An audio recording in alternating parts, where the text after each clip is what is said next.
Creator, may your spirit and guidance be in us as we work for the benefit of all our people, for peace and justice in our land, and for the constant recognition of the dignity and aspirations of those whom we serve. Amen.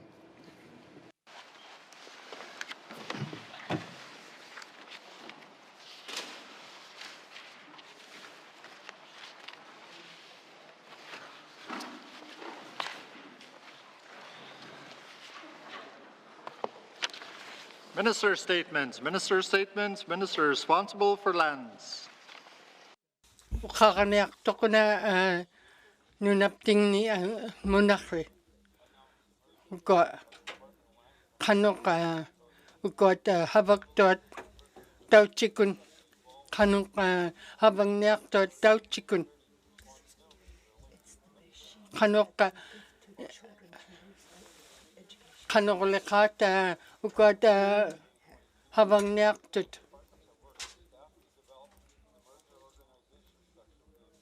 ko tau chikun habang niak tot merger miktai hugay una kanok habang niak tot ko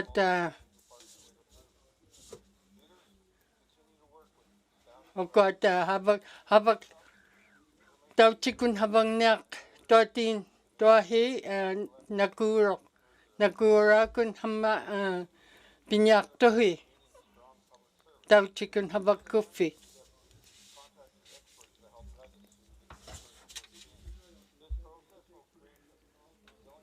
Una habang kufi tayo na isuak to kun hibun niyo niyak tuhi. Huwag tao ka matkuap tao ka hilak put alang waman.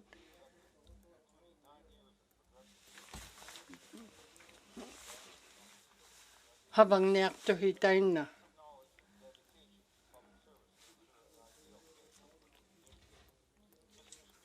Kanok habang kufi tau chikun habang kufi tabra nako niyak tok kanok leka hima leo kufi tau chikun.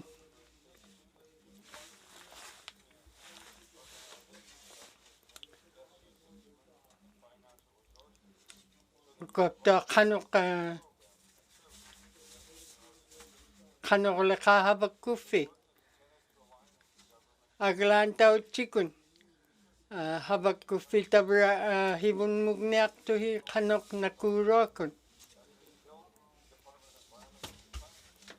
ko apta hilak put mo narilugo ang langok tok kanok leka mani nunapting ni nyunek tot koyanak.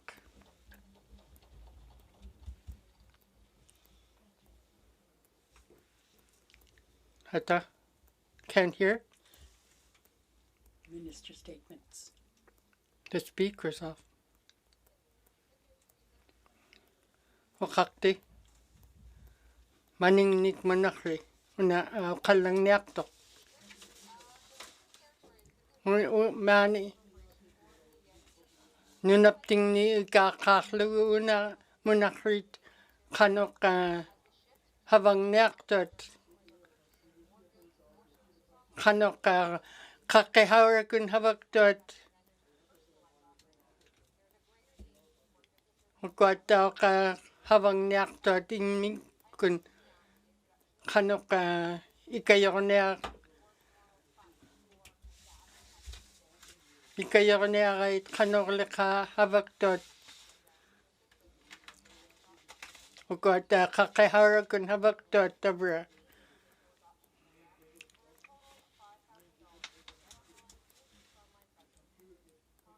Ukot kakehara kun habang niyak tot Ikayo niyak. ato ko niyak at tam na adoption niktay hugay tukot ato ko niyak at kanok maning nik ato ko niyak tot ublakot hibun nikmi hibun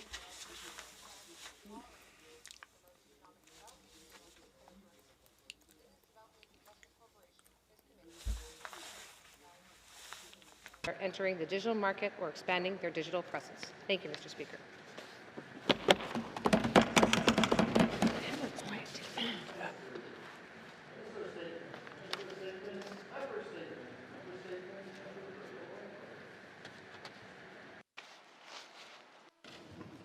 Thank you, Mr. Speaker. The Department of Lands is currently running an ad campaign on the benefits of leasing. And Mr. Speaker, I want to talk about the main benefit of leasing, which is one we all tend to ignore in this territory. And the main benefit is that at the end of a lease, a lessor can take the land back, Mr. Speaker. And in fact, in the Northwest Territories, not only do we take the land back, we require the lessee to tear down any structures and remediate the land, Mr. Speaker. And yet everyone I talk to who has a lease does not seem to think this is at all a possibility. So, Mr. Speaker, we have to ask ourselves, are we actually going to take back any of the land and the structures that people live in under these leases?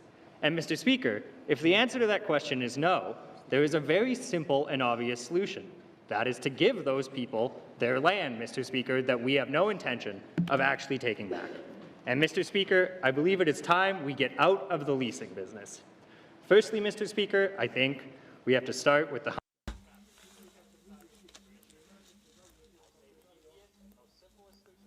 got kanok tap got kanok got iglokakto time ninunapting ni kanok ikayo na kiritap got kanok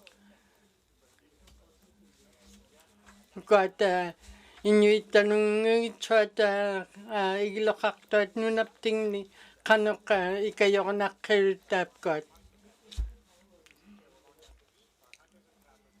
ang unernak na nagalunin inunerk tam na igluni inunapting ni.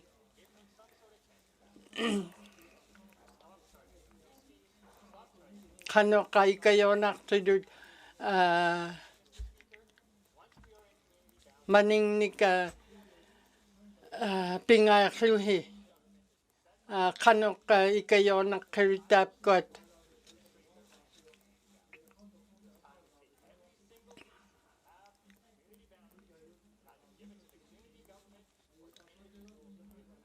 Got ikayo nakiritinyo naman ni nunapting ni tot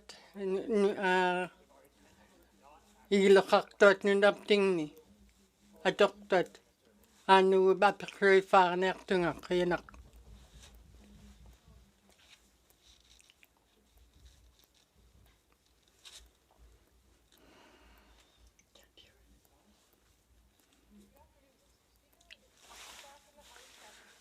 Taiku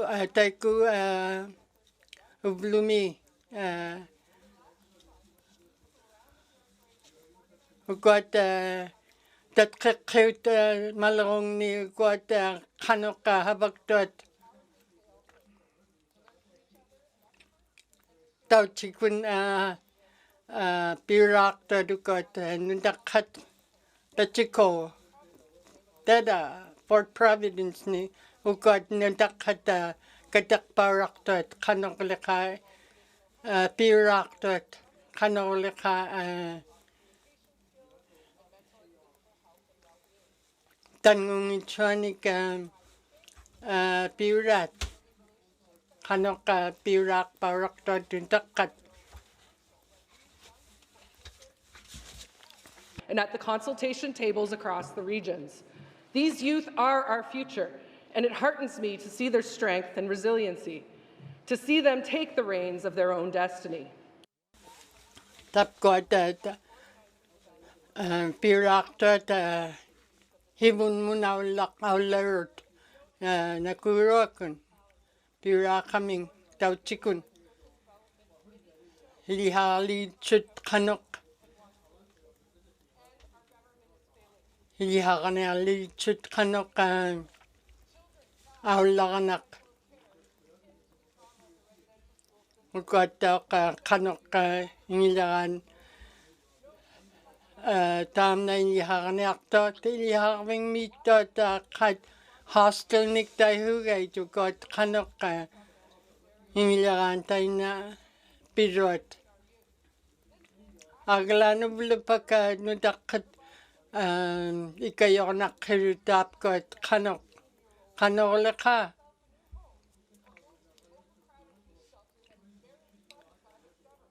kot munakrita kot nutakat ikayornak kigalaktut ikayornaktut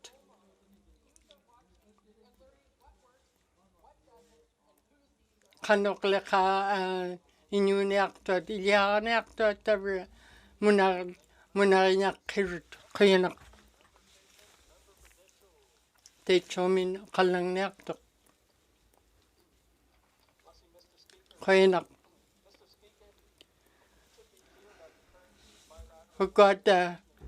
ukota imakanika angalatirot kanoka pinyaligitut ukot malong nika kami kanoka bisukalin kot kanoka oil sands nikta hugay tap kot kanoka habang niya kaming tabra bisukalin kot kanok oil sands nikta hugay tap na got kanoka okoronika habaktot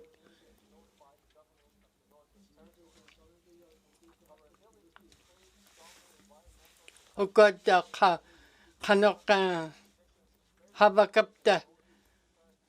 habakapta daw chikun tabra hibun mun aulagoru ta ublupak na kanoka tap kot imakput munarinyak kebealaktok aglan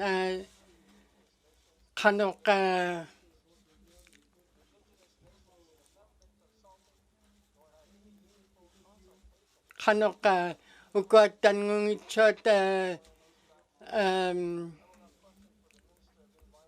habaktot anu pekri falang nektung kuyanak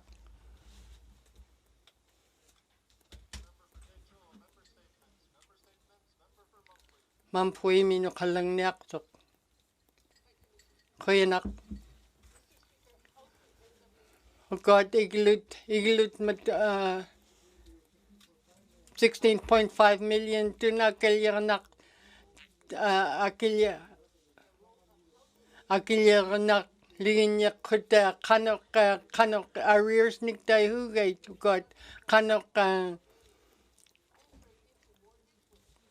16.5 million tun ham akilyakanat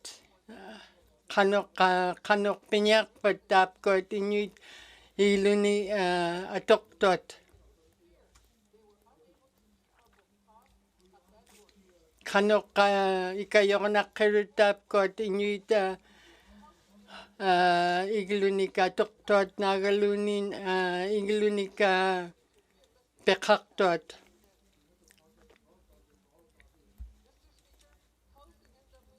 Ukot housing in WT ukot wok iglunika munakrit kanaka ukot inyaitok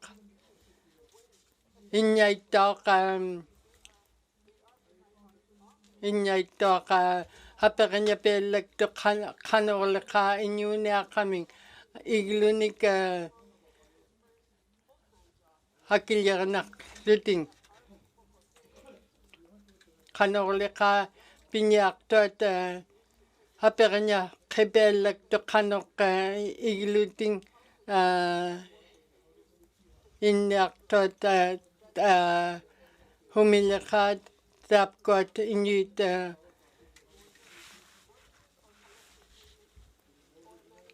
kanolaka inyunak tot tainang kanokikayonak kigalak tapkot inyait kayanak anu pikri fanak tunga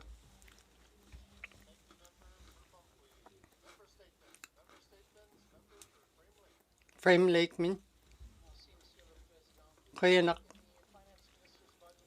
ugot February 8 2023 ugot kanok manirangnika maningnika okaktot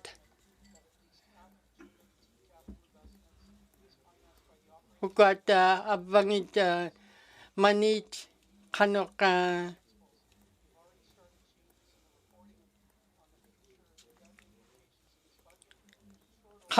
manigtam na atokonek marung kanoka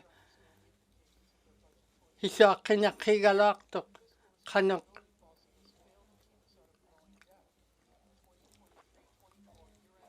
23-24 tam na year-end debt niktay hugay jugot kanoka akilikanat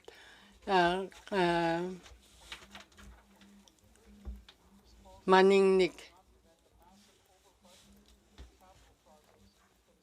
jugot ka kanoka maningnik angalachirit kanoka pinyaligin yak patap got kanoka akilikanat totay na maningnik aglan uvlupaka nakunak habak totay na kanok got kanok maningnik habak tot angalachirit kanok tap got habang mada kanok kiunakirit kanok apekrim mada init kihut minidatak apekrim mada kanok kiunakirit maningnik arangalachirot nagalunin kaunagirot tam maningnik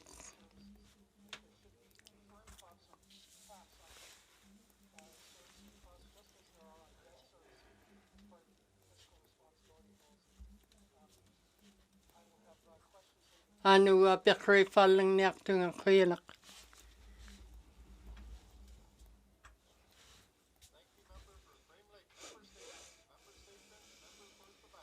tabacha minukalang niak tok kuyanak March 6 mi tam na tatkakimi tam na tap got Aurora College Board of Governors niktay hugay got ilihakving mi aulachirit kanok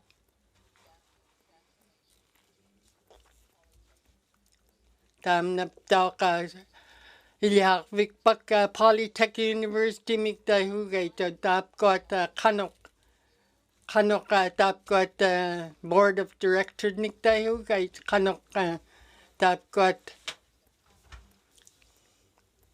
aulachinyaktot got South Slave mi pai being new members into their new roles as the Board of Governors for Royal College. I know that this got kanoka tap tuminga Polytech University dam na ilihakvik pagniak to in Fort Smith mi kanoka Inuit mga angalachipat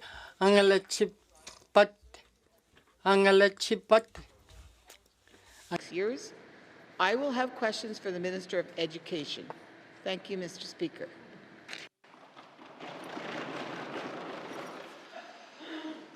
Thank you, Member for Thabacha. Member statements. Member for Nanakput.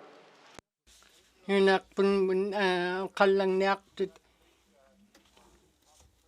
Yukon Indian tap got pirak parak to hakinik kanok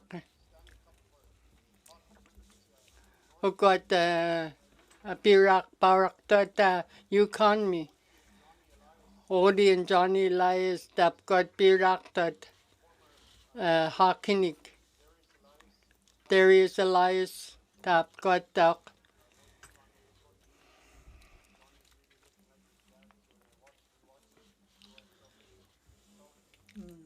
taiku tapkot piralin yakut. Tapkot piramatan maniktam na kanok kot aimamni tapkot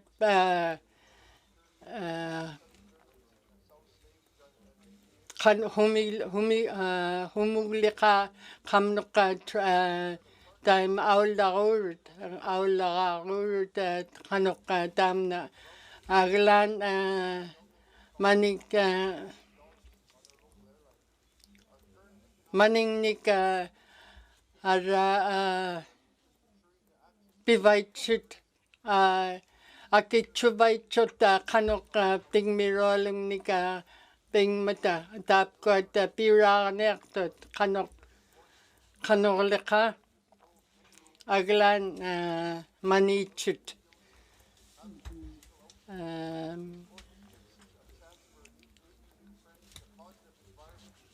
manikichut kanok piram ne coming ikayor na kigalok to tapkot nutakat kanorlika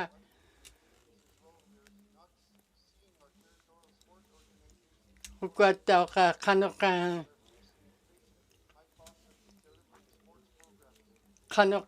kanorlika ikayor na kiritapkot piranertot ikot kanok pisok kaming nakuro kunaglan maning nika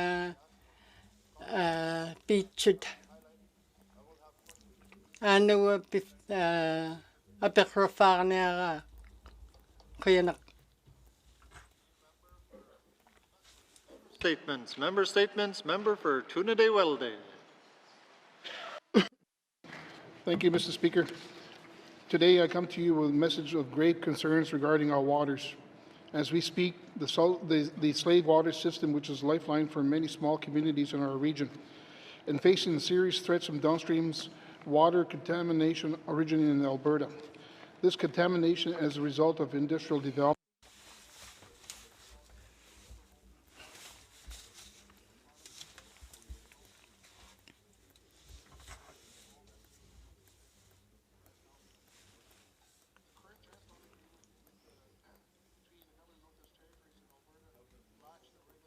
Got Havaktot Government Northwest Territories and Alberta Ptak Kanoka Tap got Imakput Kanoka Munanak Kigalok Kanoka Habernik Kilichok Kanoka Havang Matadap Tamani Alberta mi.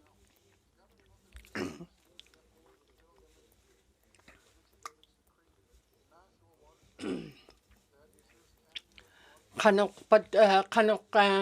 imakput munarinak kirok kanok habang matataba ni Alberta mi kanok maungarurok tam na imaluk kanok munarinak kirgaloktok munarana pearanak kirgaloktok kanok tapgot habang mata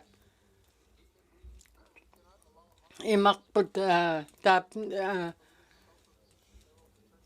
south of 60 parallel taina tamani har tapag mini har duka Inuit havaktot kanok tamna imakput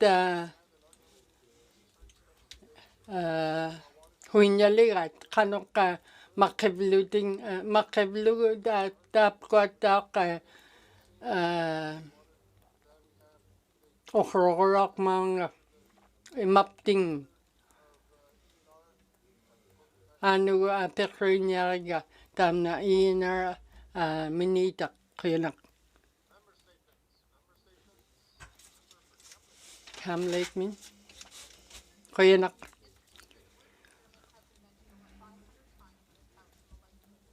Ukot kanok tamna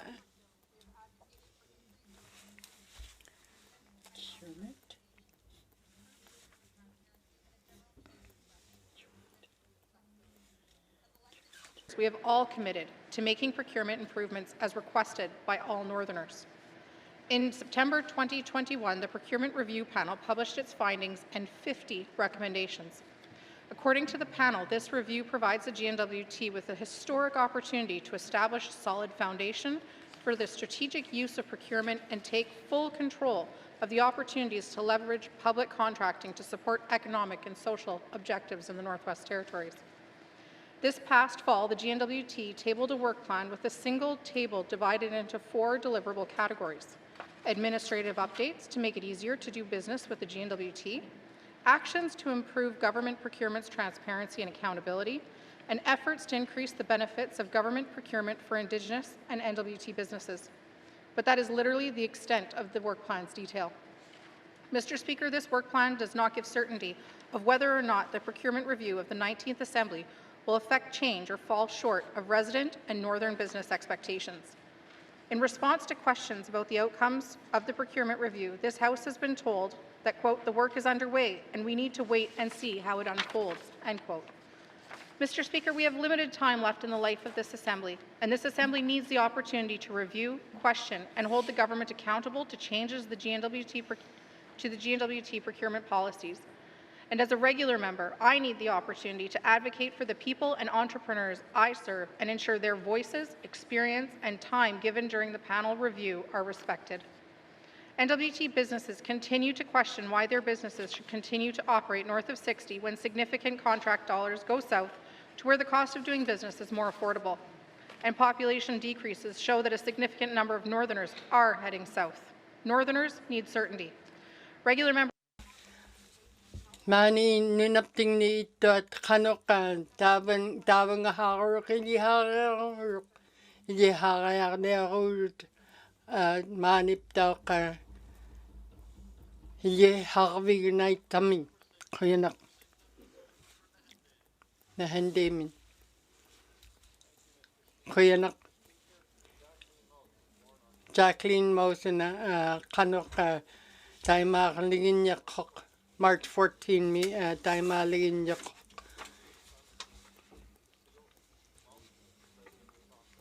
kanok nakuro kan inyo hurak tamna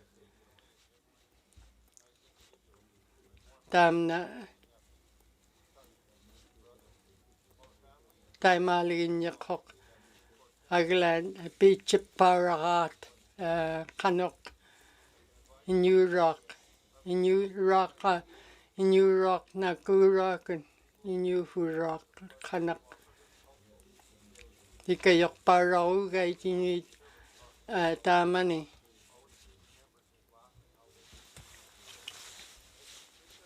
kaya nakakakte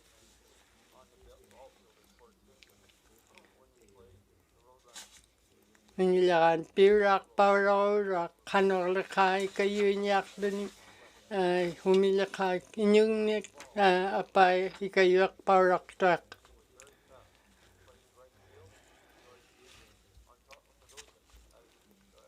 kanok tao ka pirao rak kanok laka ikayunyak lunimtak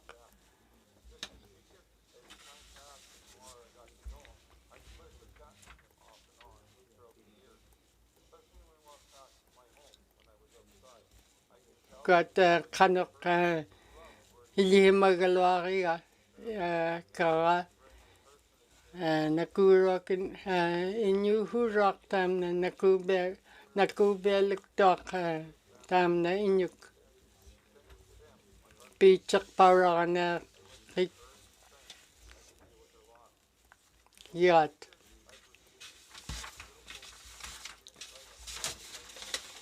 Angela na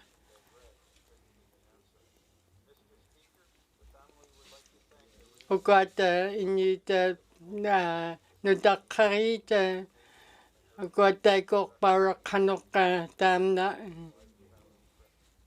na inyo rak kaya nak tayo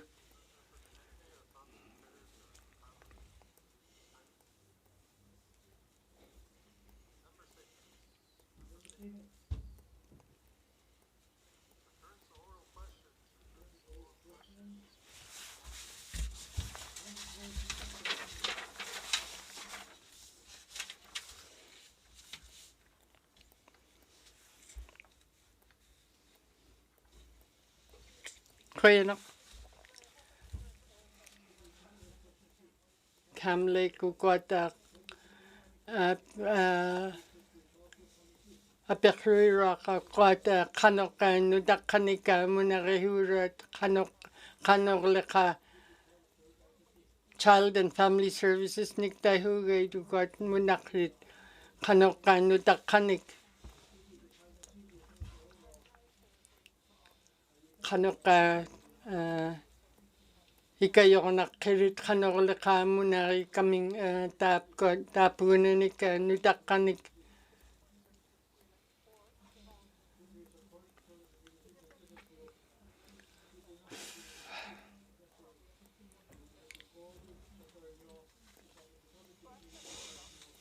Ukot kanoka ikayuinak tot kanoka taigulit kaita kanokleka ikayornek lugitap kot nutakat Child and Family Services niktaihu edukot kanoka ukot ka tanungit chot government tap kot munakrinya urutak ikayornek lugitap kot habak tot kanorleka tap kot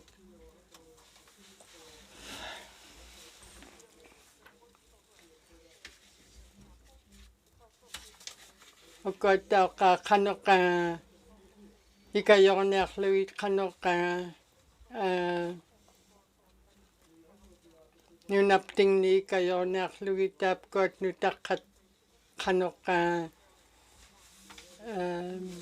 inyuniak totaina naku hinyak lugita kanorleka ikayunyak lugitap kot nutakat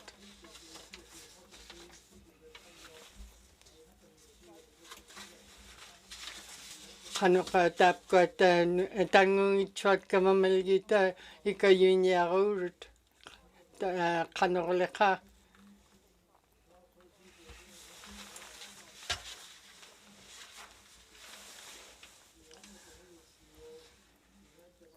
Kuyanak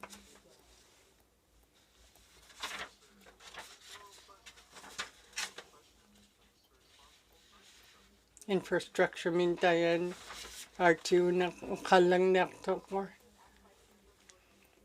Great Slave Dam na Aperry Rock renewable energy mikitay hugay tugot kanok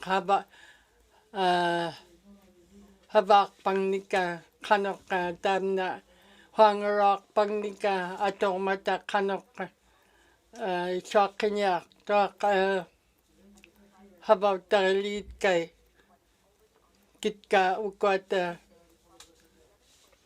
11.5 million tun hama kanok uktok tot kanok leka habang niyak tot Huang Rock pangnika kanok 6.2 54% dun tap got habak dot mani nidapting ni got habak dot ingmingnik kanoki kayulin ya kay tap got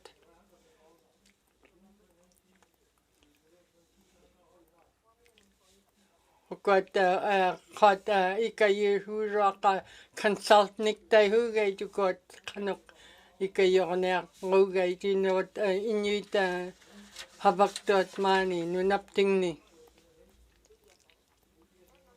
kanok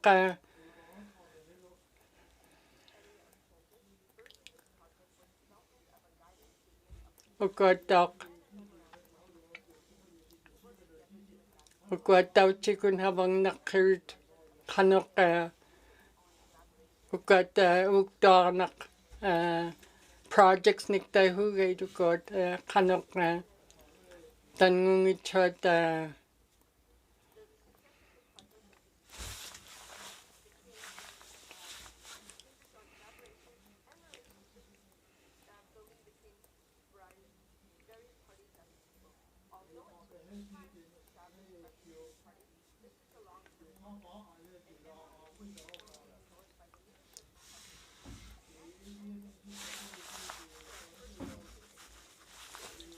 Got Kanoka Tapkununa Tulsin Hydro Project that is Ukdornaka Kanoka Tapgot Inuit Tapgot Ingminika Havaktot Kanok Northern Businesses Niktai who got Kanok Havaktot Ingminika Havaktot.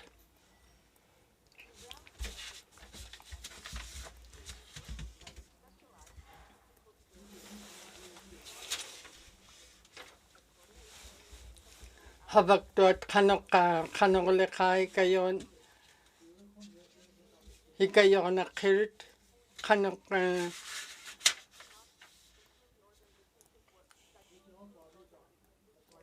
who got Habaktot Ingminika Kanok Ikayon na Kigalwarai.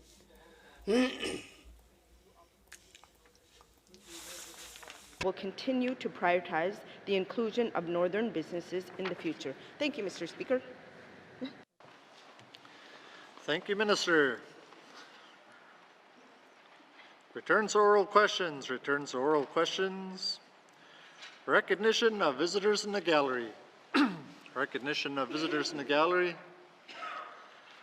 Acknowledgements. Acknowledgements. Oral questions. Oral questions. Member for Nunukput. Thank you, Mr. Speaker. The cost of living continues to rise across the north. Flying in and out of our communities are expensive. It cannot prevent our youth from accessing sport opportunities in Inuvik or further south.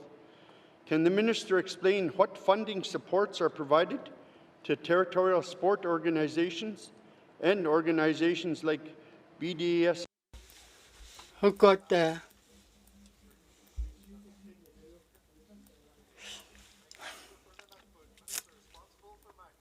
Makamin Kilang Nertok Kaya 1.56 got Kaichu Hiru Kanoka Maningnika Kanoka Yunyakluta Kanoleka got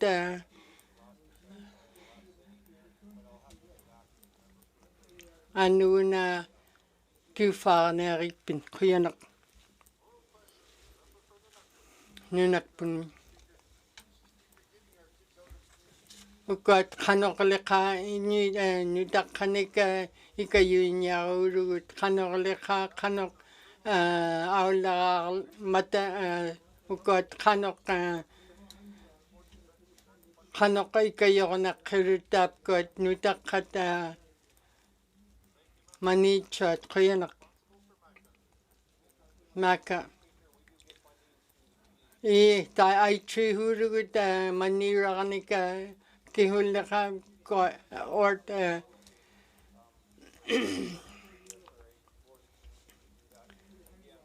Kihulaka Allah nectar take your neck with I tree who would Maninik Koyanak.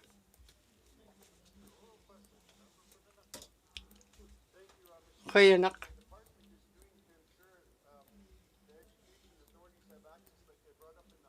Tap got Ilharming Mekanok. Got Ilharming me to yak told me Kanok. Tap got Kanok I'm a wingni Kanok and with the Kadaula light it. Ikayo nakigaloa itap ko humulaichit alanun kanoka ikayo nakigaloa tutap ko nutakat koyanak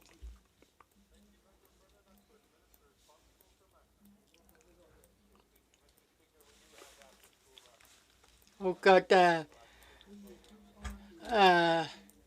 tap got we Nudakatika Yorut tap got scoring me iliharving mi piuraarmata iliharani tai tapkot ikayarugait qanorleqa tapkot hamma taimaarneqqotaamna tapkot qanorq taam aglan piffaarniaq aloaraat aglan haperniaqqiruq qanorq piniartuat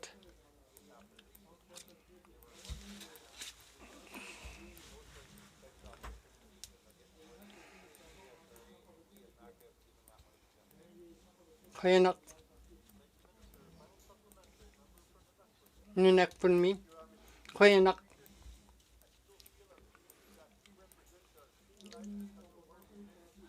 tapkot nutaptingni tapkot nutaqqat pilaitkaluartut iniptingni inaarni humilyaqa tapkot pilaitkaluartut Hulaitsut tapkot qanuq piuraarniarmata inyo aularaalaitsut humulaqa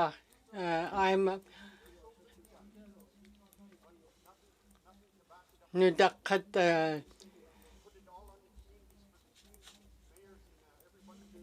hikayornaqqigaluartut tapkot uhimma tapkot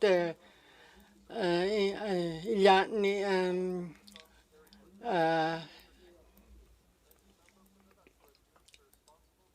koyanak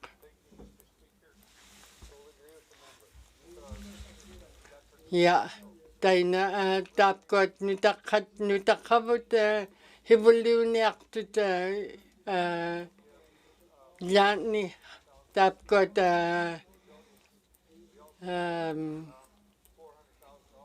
$400,000 tun qaitsuhiurut qanuq ikayornaarlugit tapkot qanorleqa ikayuiniaruurut qanuq piuraarniarmata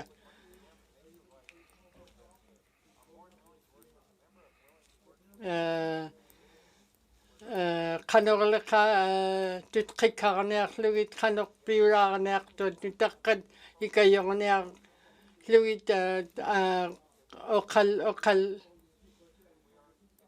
oqallarunga tap Member for Thabacha.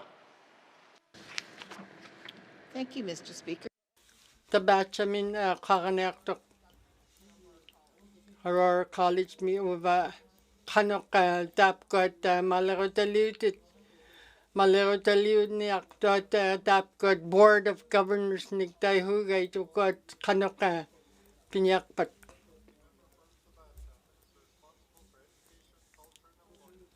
isiini tamna kiullangniartoq tapkot malerutaliuqurut tapkot Board of Governors taina hinika taihugaitu qanuq taina aulagurut havagurut taina ingilaraatun qanuq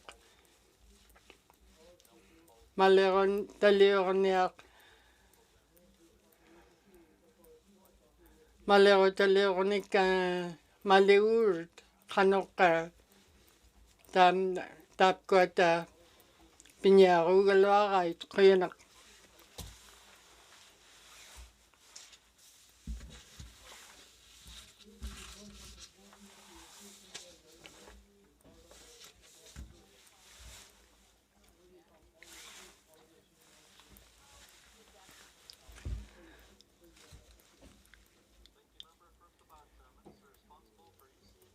isiini kiullangniartoqna tamna hivulniuq president niktaihugaituqot qanuq habauttari kamirrunga nakuruakuna aullarurut quyanak tamna Board of Governors qanuq malerutaliuqtut tapta iliharvingmi qanuq pinyak kainak isini kilang naktot tap kot ilihapik tam na malerotaliok tet Board of Governors niktayhugay to kot kanok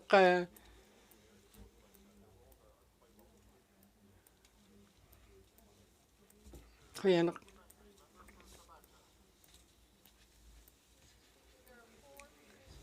tap kot fornika pi hihamanik tap kot malerotaliok tet Board of Governors kanok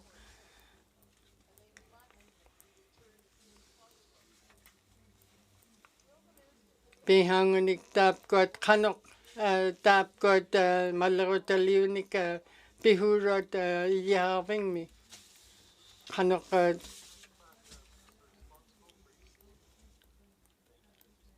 kainak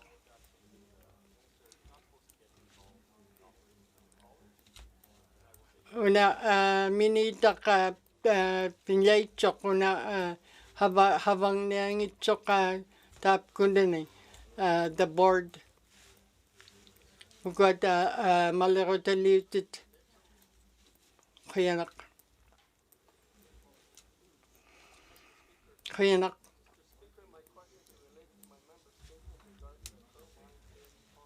ugot kanok tap got imrotek put munaranek toaka ugot kanok munaranek hiroka imrotek put mani nunapting ni kanok kainak ugot kanok tauchimuna kari kalori putam na kanok Mr. Savage tam na munakriurot kanok hilyaptingnik kanok inyunak tingnik munakriurot kanok laka munarigaloktit kanok habautalin yaga tam na kanok munaraniaklu kanok tam na habang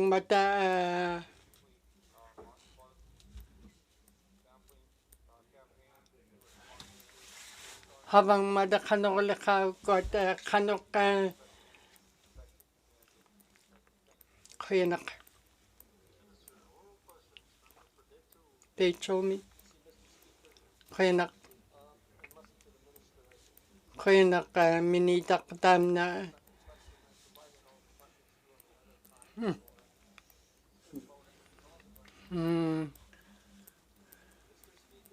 kainak kanok Alberta tam na haba kaming munarinak higalok tuta kanok habang mata inyo tap kot araki mani ninapting ni tap tam na kanok hwasuk na kanok ikayo nakigati with kanok munakarikapti tam na ninaput kaya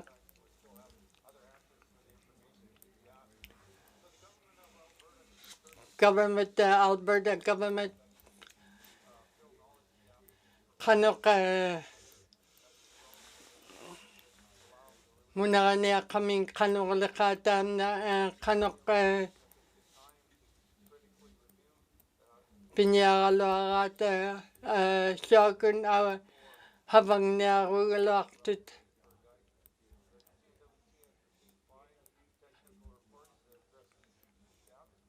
hihamanik taina havautayu right tap got kanok havang niartot Alberta mi kanok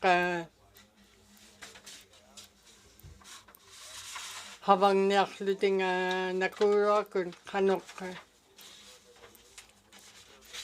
tap got Tangungitshot tapkot pikaktot koyanak techo koyanak taiku minitak kiukamnga.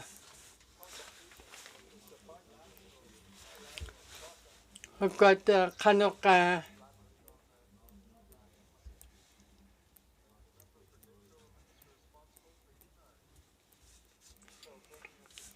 koyanak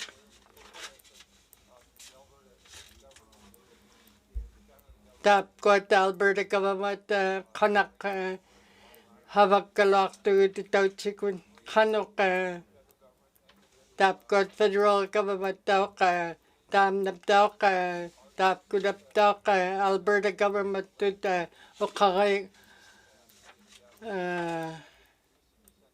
kautigalari ikput kanok leka nakura ko na aula na luta hibun niyo na luta kanok kuyanak.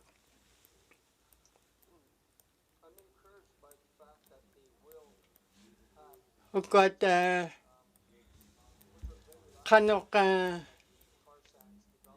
tapkot ingalakan dam na ukiyut hamani kafini ingalakan haman habakaming tarsans niktay hugay kanok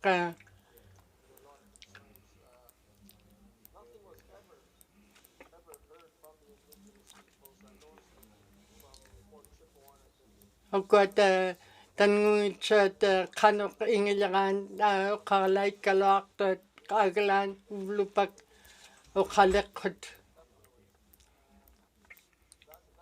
ngilan apekroy light kait agalan lupak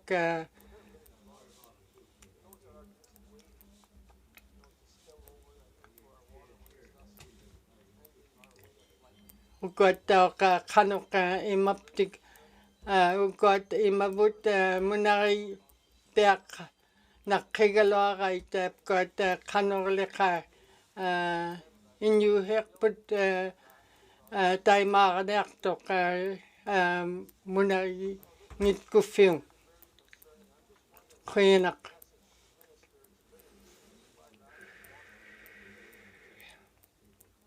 Kanok ikayonak pati tapkot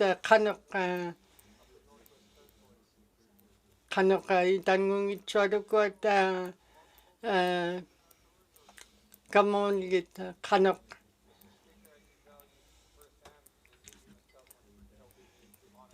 tapkot tangungitshot kavamalit ukauti hugain nga kanok leka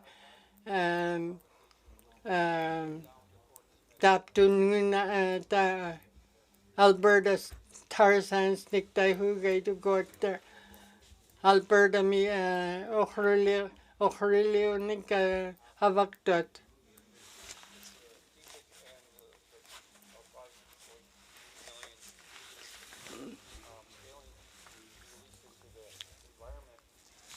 kanok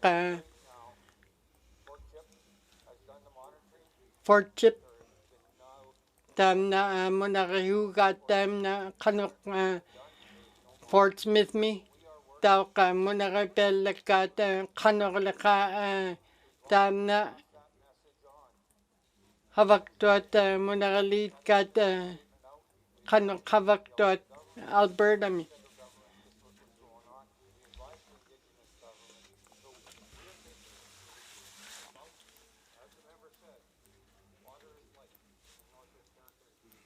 Maninunapting ni tam na imek Inuvialuktun kuyanak.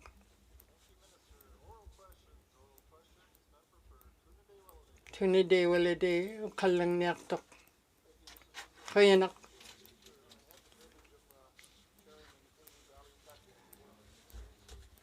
Mackenzie Valley Review Board kapigaloakama ilimarung kanok havagkaman.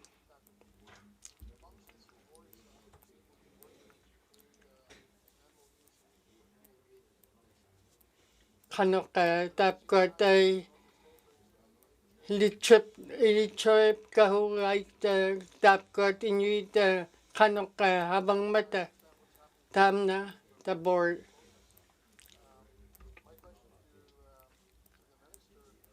Kada pekroy kalok tungang wanga tap ko na tap.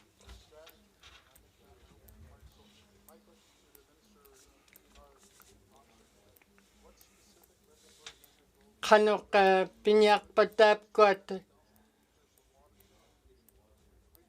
kanok habang niyak parang tam na kanok Alberta min na tap ko at kanok makiman maong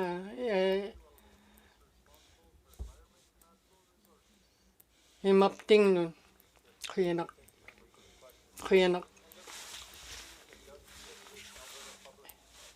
NWT tam na kanok tam na munak review ragu ay tap ko at kanok habang matatap ko at Alberta mi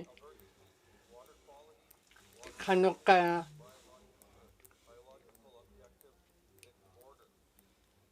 tam na kanok imak mga munak review ragu ay tap ko na tap ko aptak Alberta mi muna review ako ay tap imak nga nunapting no kama.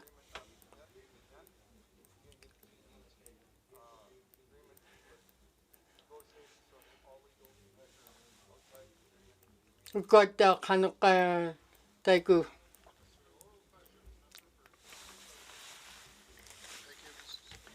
Thank you, Minister. When I was chairing the Public Review Board, we dealt with Giant Mine, for example, and when we did with Giant Mine is that we had a lot of proponents that were impacted, so all the Indigenous governments and the Métis, and we went through a review board environmental assessment process, and we thoroughly examined that project, and we made some strong recommendations and measures and that kind of thing. The thing is that the Mackenzie Valley Resource Management Act, the way it's set up right now, is that it doesn't address the downstream users, whether it be in Yukon or in Nunavut. And so we're only, when I was a chairman, I was only able to address in north of 60 in the Northwest Territories only. That's why we created this MOU to work with both boards and agencies and that kind of thing. But for me, right now as it is, Mr. Speaker, is that the current transboundary water agreement between the government of the Northwest Territories and Alberta is insufficient in addressing this issue on downstream users. My question to the Minister is, what steps will the government take to renegotiate this agreement to ensure it includes adequate regulatory measures to protect the water system for downstream users? Thank you, Mr. Speaker. Thank you, Member for Tunadewelde, Minister responsible for ENR. Thank you, Mr. Speaker. Mr. Speaker, the Transboundary Water Agreement remains one of the best of its kind.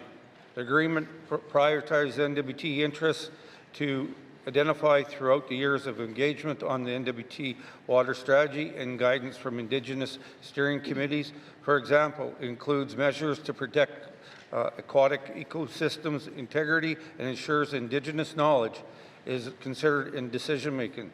These agreements are cooperative and respected decision-making authority of each jurisdiction.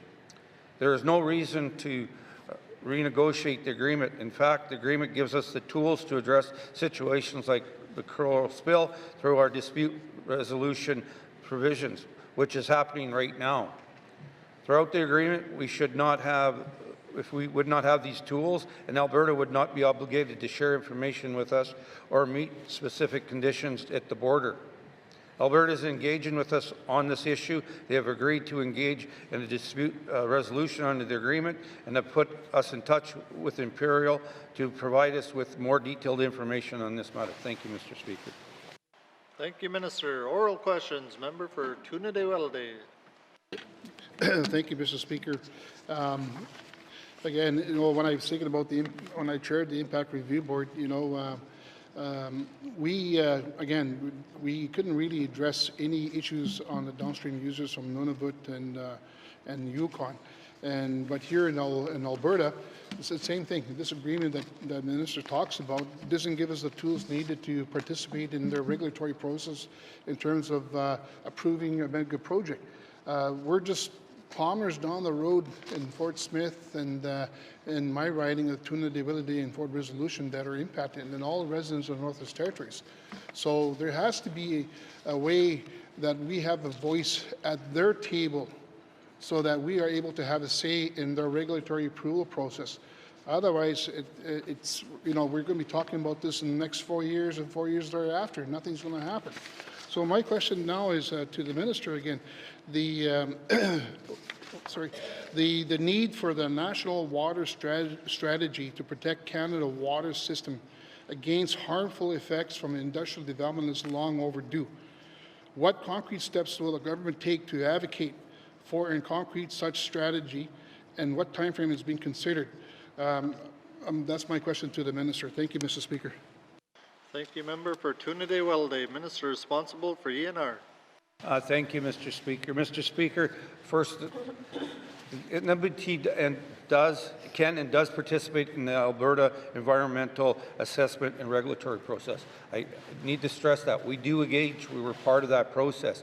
In regards to the question the member is talking about, the Government of Canada continues works towards a Canada Water Agency.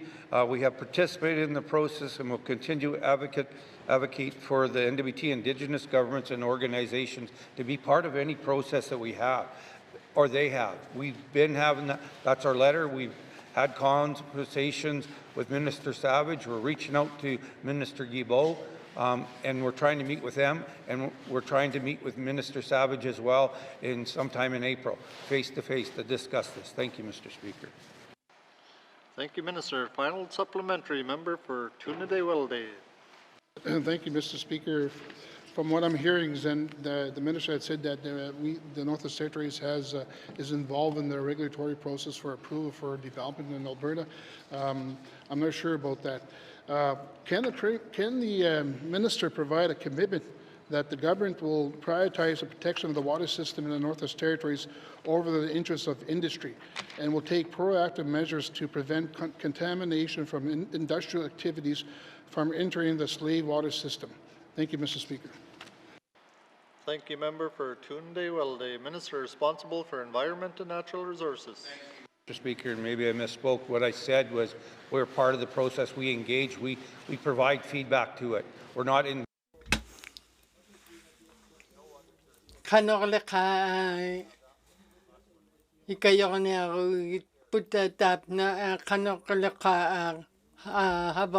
Habaguru tau chikun kanoka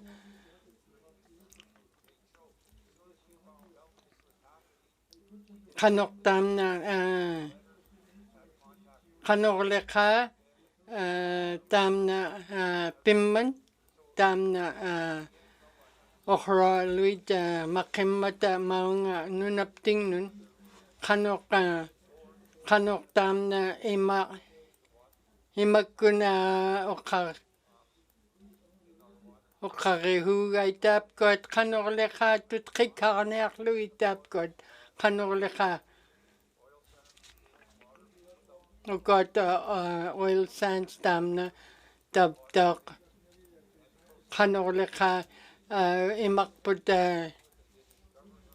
imakput ohimada nakur nertok Kanorlecha munarehu hikput kayanak.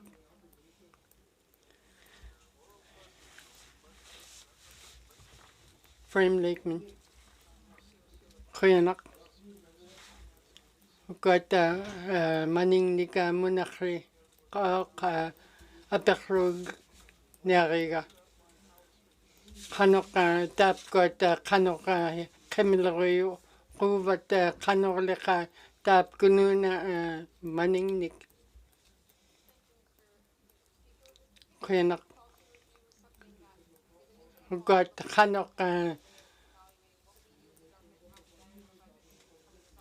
kanorlecha havang mata kanok kinyarnik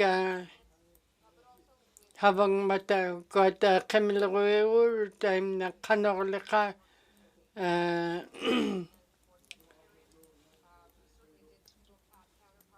Uhimatap ko nakuro ko na bang nektot kanok leka muna rehurut muna rehu tap ko maningnika ang alatsirot.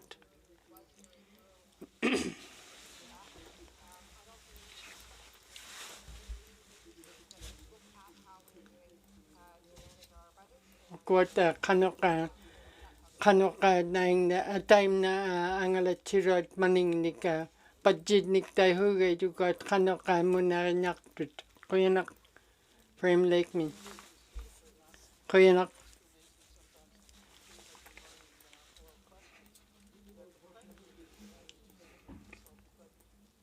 kuota kanoka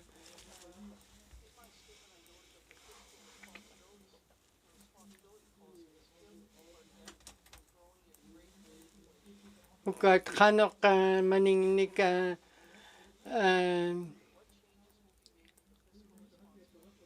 havaktot kanok pinyak pat kanok angalatsinyak pat kanok nakuro kan pinyak patitap kot maningnik munakirot.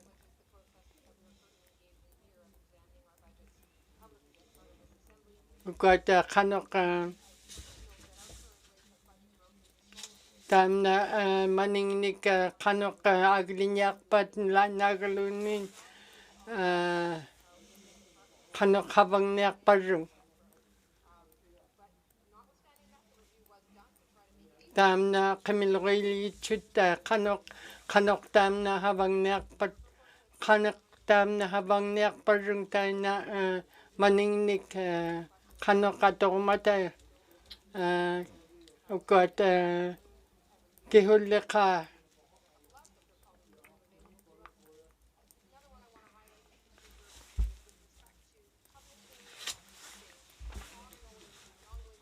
ukot kanok habang mataptak kanok lika iso kanya rugay tapkot kanok tam na maningnik habang mata.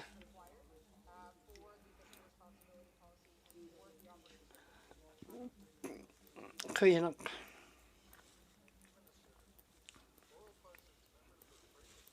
Frame Lakeman. Kuyanak.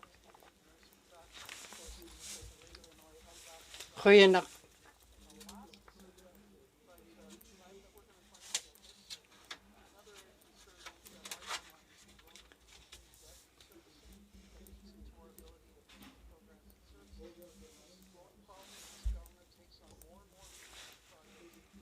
Ugot kanok tam na pagjidnik tayo hugay ugot maningnik ang alatsirit kanok pinyak pat kanok ang alanyak patigtit kanok leka nakuro kuyanak.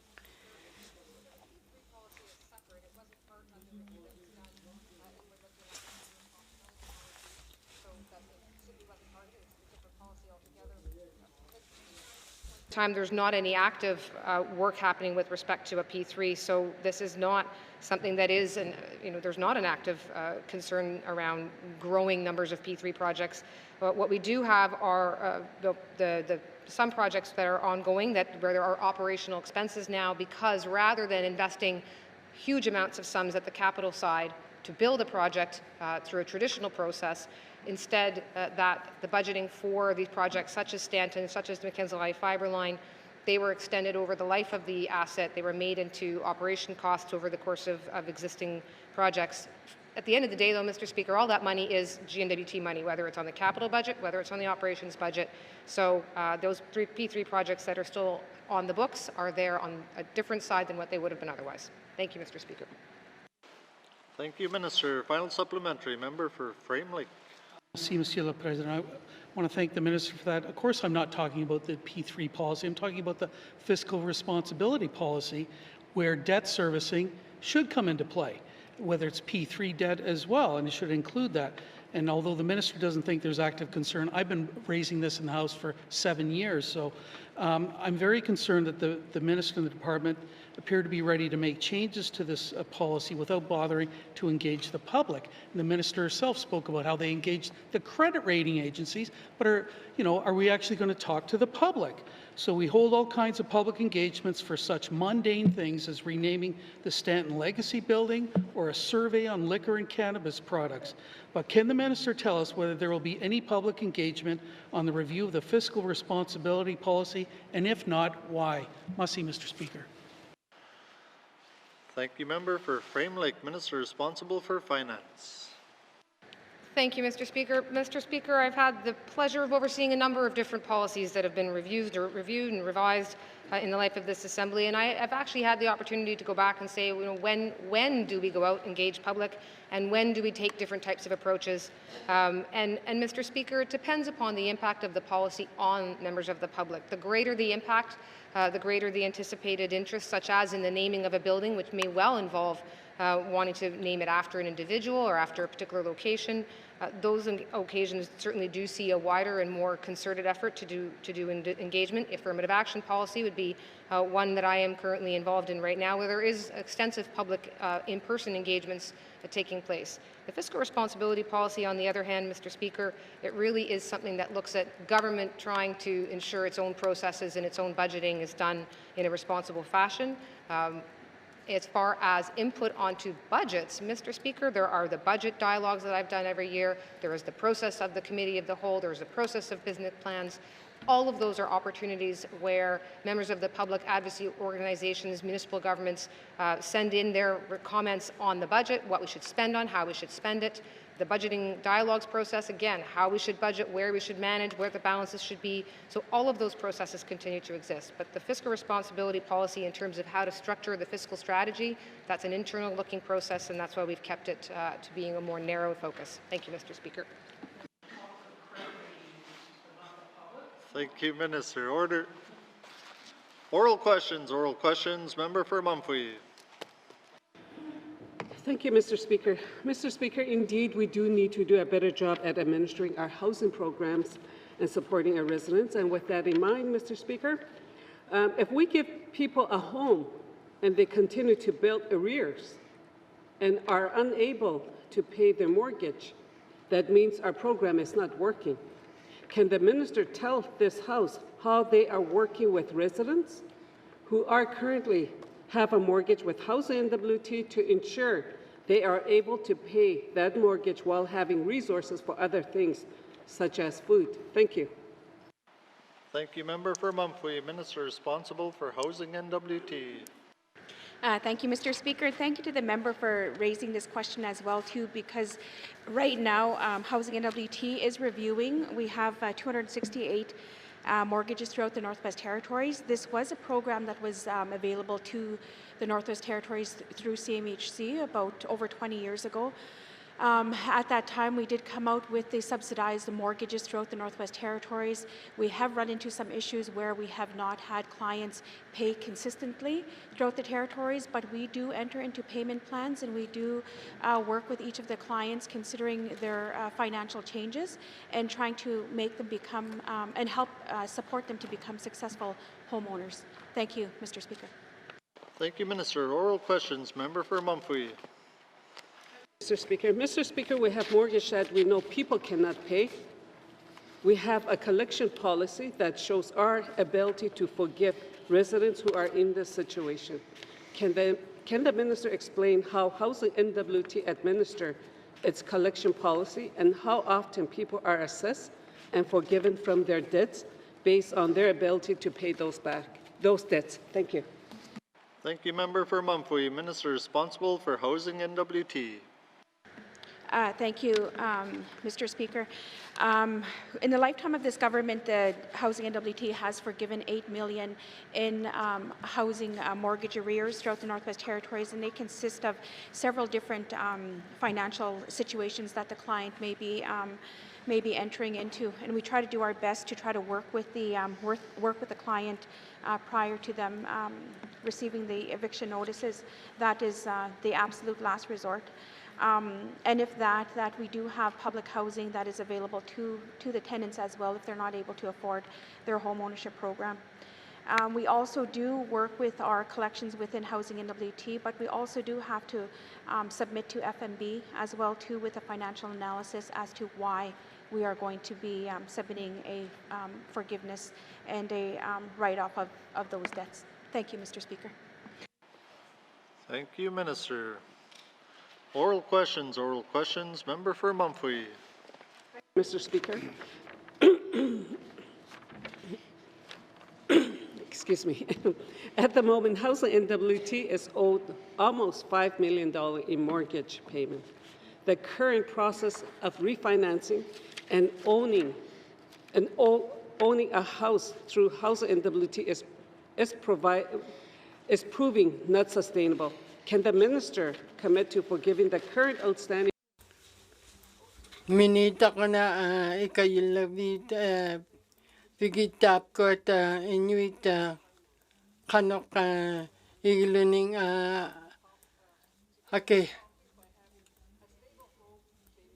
akilinak angyak paraktok kanok ikayonek pagitap ko at inuit kayanak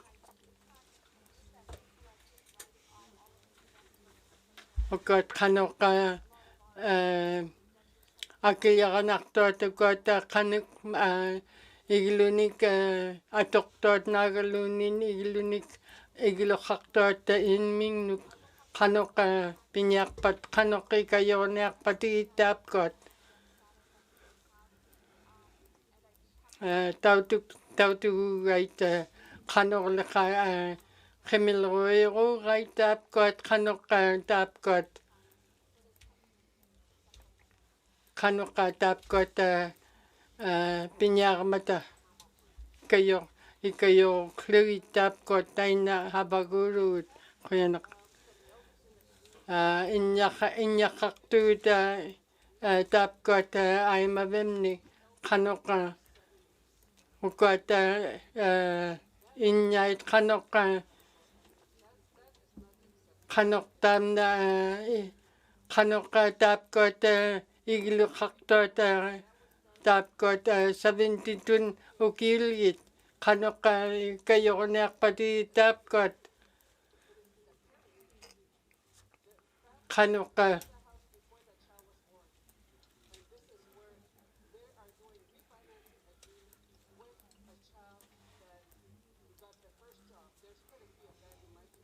kanok ikayo kapiti tap got ikayo kapiti tap got ay kuyanak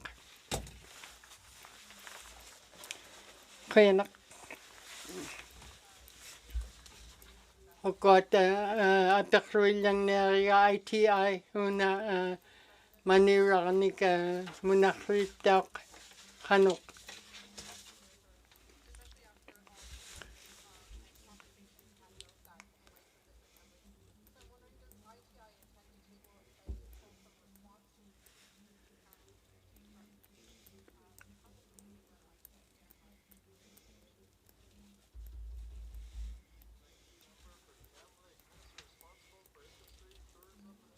Tam na ITI munakri.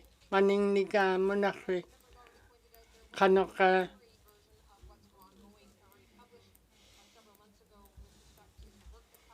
Wakaute nika tam wakaute gine.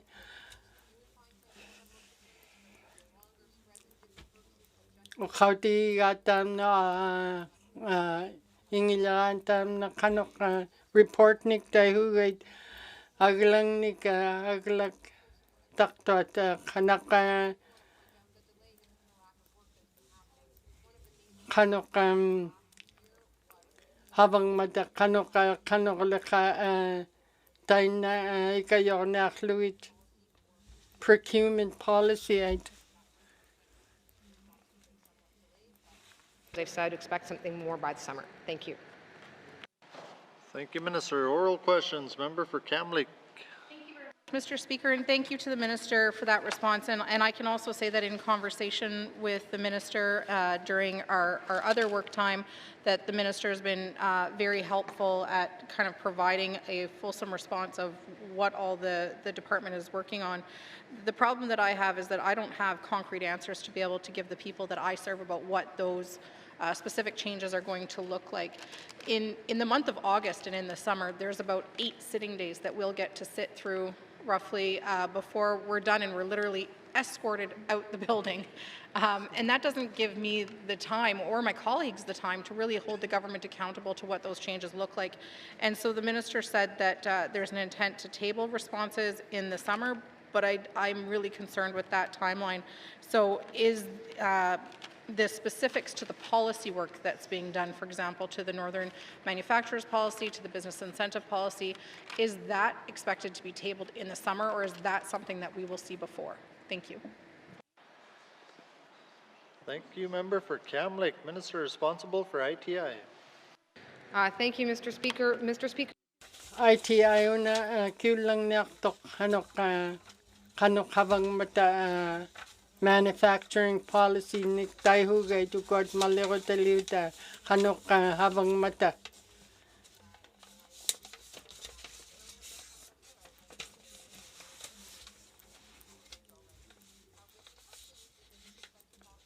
Kanok habang mata kanok laka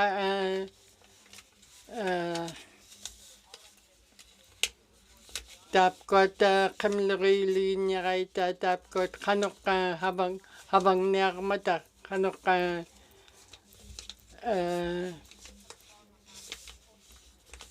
kanok ilicho niyak luit kanok laka kanok habaktot.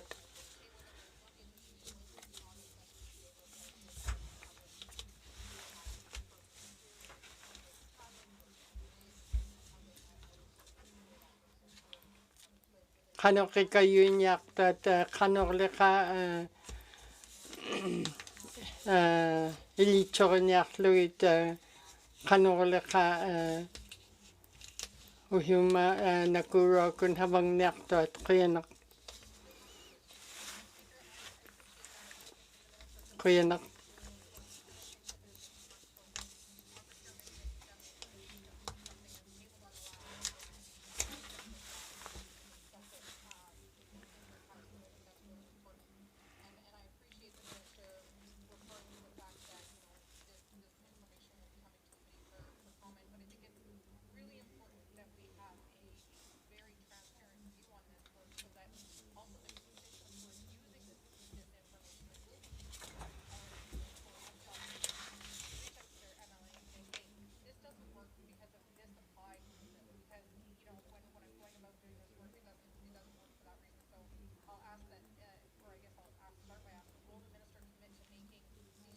minitak tam na kanok habang matatay na pinyak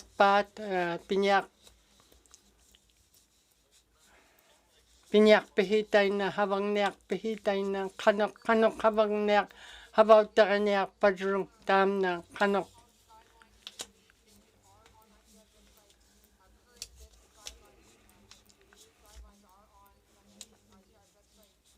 Got ka ITI got maning ni ka muna karihurot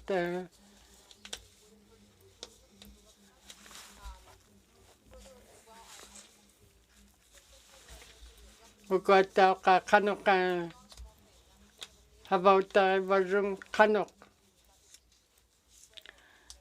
habaw ta niyak barung kanok tam na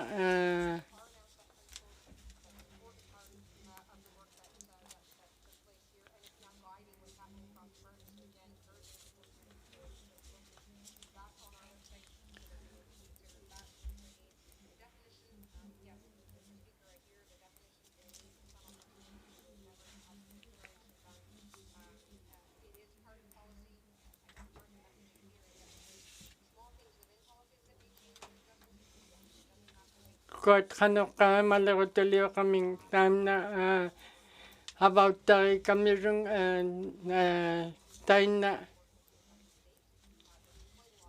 na habang matatam na kanok илитсориниар таата таутуллагаитаамна канеқ таутуллагаат канеқ или илитсори хуптин таина таутуллагаатаана таамна агилаақ қуинақ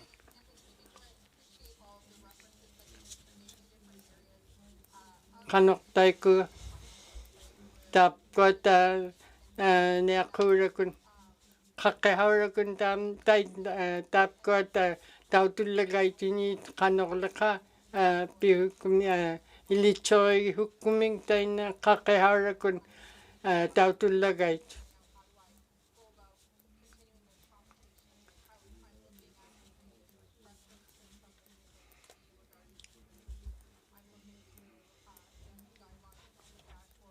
ukot kanok tautukitka ukot kanorleka ukot havautari kamidrung tamna tautullagitka ukot kakehaurakun tautuguitka kanok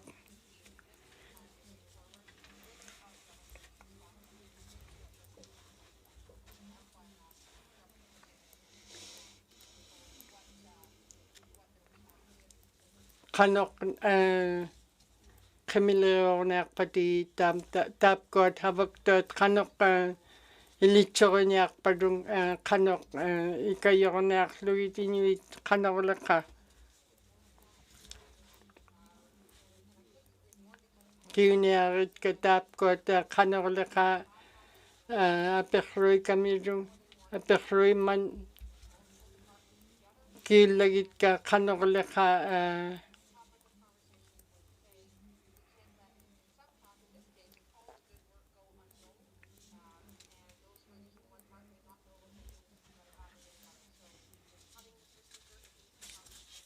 kanok kainyaaqtoq taamna kainyaaqtoq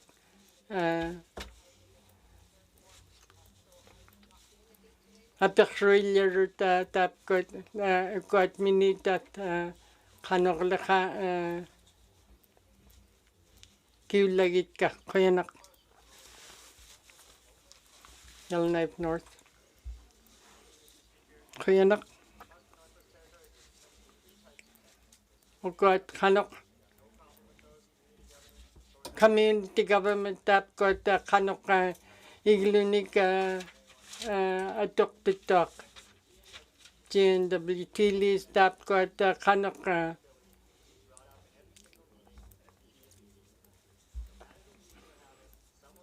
taapkot government taapkot atoktot kanorleqa kanok taapkot atormata nunani kanornearpatiit ikajornaqqilu taapkot quyanaq lands una minitaq munarri ukot kanok atormata nunanik kanok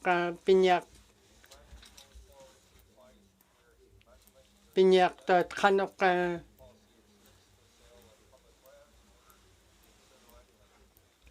ukot land claims tiktahugait kuat nunanik pinjaq pirot ukot malerotaliuqtaat kanok tutqikkarnearlugit kanok nunanik atoktot kanok hakuuttarinearit putat kanok kanormatainuit kuattaaqa kanok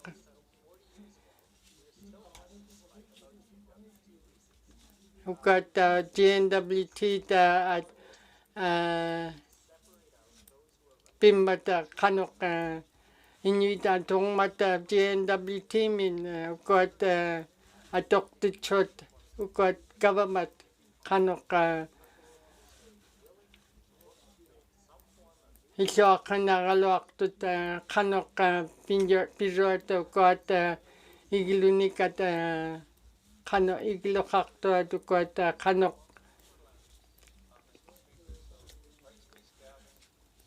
ukat igilunika nunami kanok cabins niktai hugay ukat kanok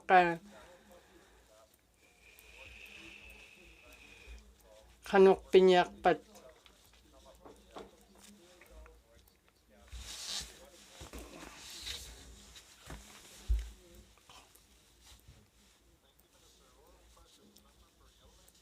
Yellowknife North.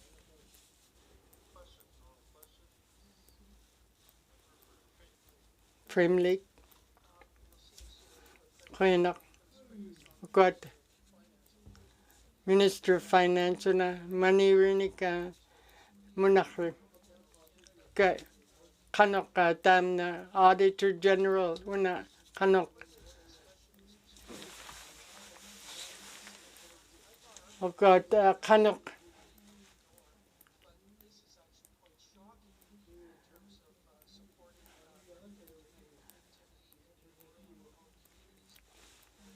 Tamna manit kanok automatic kanok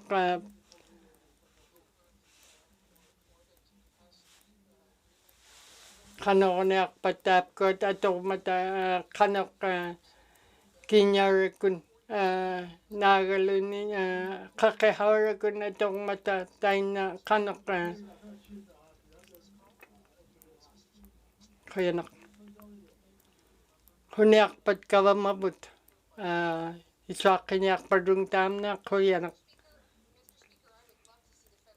Ukat federal government kanok hikayok pat taina nakunayak to kaglan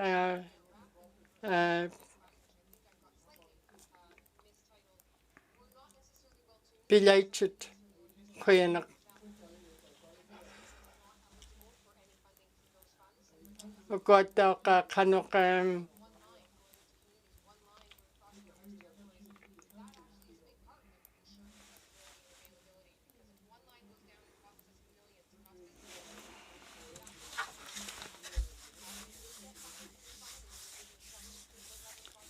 ukat ukat kawamalgit inmikun kanok klicho government daw tap kot kawamalgit klichomi kot kanok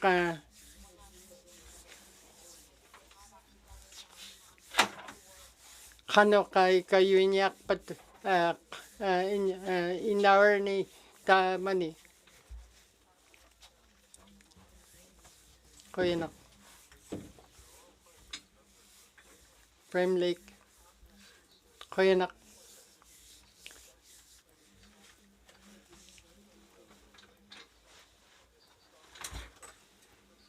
apekroilyang nari una minitak kanok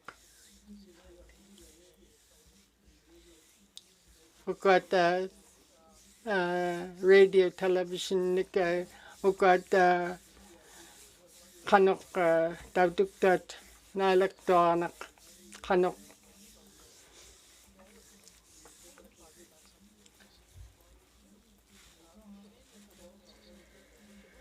hakte kanok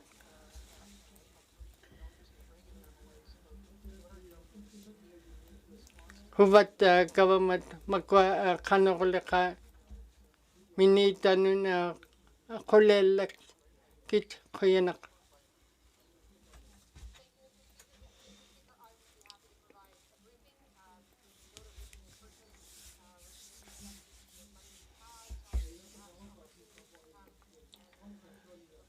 ukharinarit ka tap ko kanok manit atok Adogonat. Kanok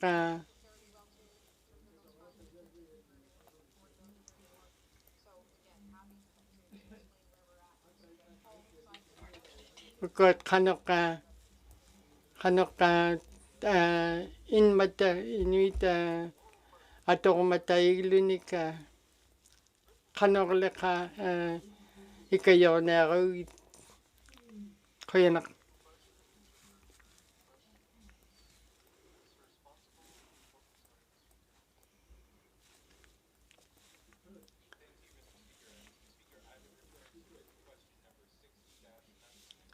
(60-19-2) Hay River South, March 2nd. Precision recruitment and retention. That got written question Nick. 61-19-2 Cam Lake, Aperui Rock.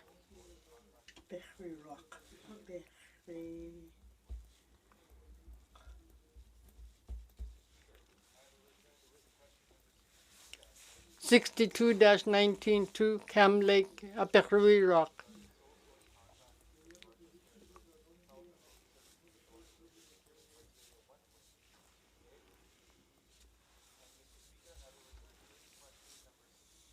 (63-19-2 Cam Lake, Aperui Rock. Koyanak.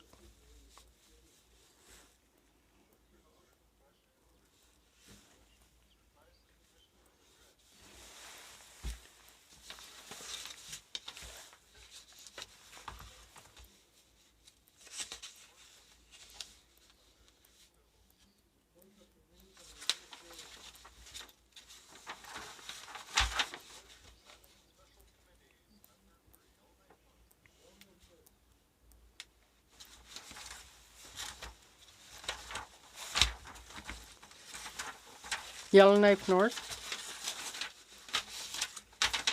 I've got Kanok. I've got Review of Languages Act. Couch with tap got Malarutalio. 11 tap got couch with 11 Hammer.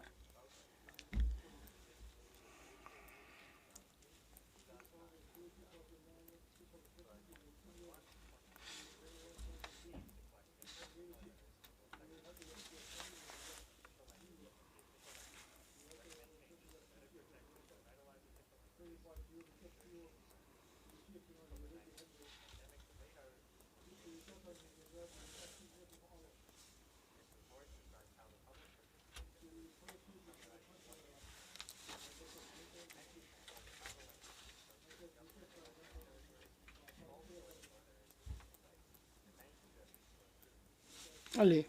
What residents are saying. Indigenous language communities continue to lose speakers. Got couching the Tamak Tamma Belak tap got the couching the Kanok.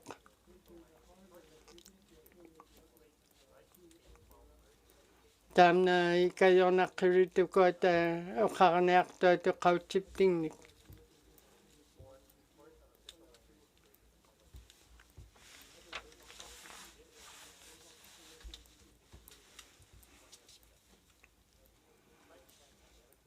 Got Kanok Tam the Puvla Kalwak Tam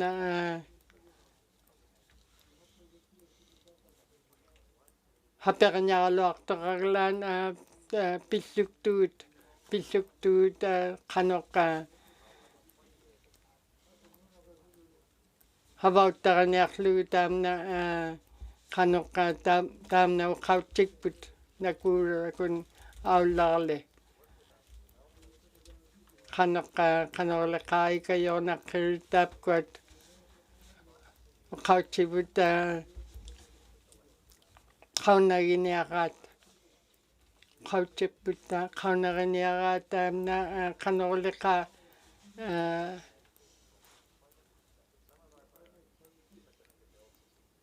tipiaqniaqaat taamna malerutaliuq languages aakniktaihugai tukot uqautsivut uqautserput munaaniarlugit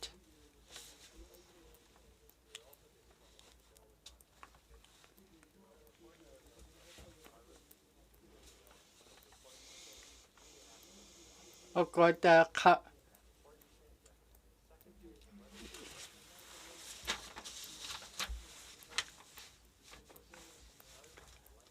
okota qanoqa taamna isagutinaqqiluq taamna 90th Assemblymi okota qanoqa uqautserput uqautsivut munarinaqqigait quyanaq Cam Lake minoqallangniartoq okota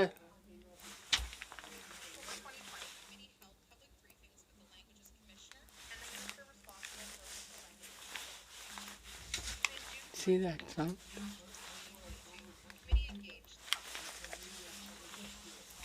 okay 74 got hakuk dot habak dot kanok kanonek luguta kanok got na NWT inuit mani napting ni dot kanok okaw chip tigun ikayonek luting kuyenak inyay tap got kanok kanok tap got ingilan iliharanarmata tap got kanok inuit taina ingilan uqaranaytsoq uqautsavut qanorneaq mat qanorneaq mat inuit tuntaqqat qanoq taamna uqautsivut tigummigibut taamna qanoq pilin niangit kikput taamna uqautsivut qanoq tigummaqpaurarlugu taamna taina uvlipak uqallarugut taina uqautsiptingnik got qanoq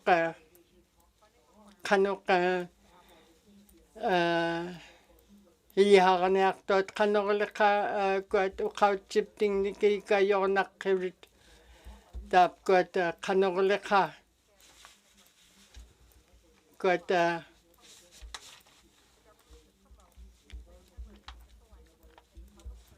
qanorleqa ikayornaqqigaluartit taap got uqaranniartuat uqautsiptingnik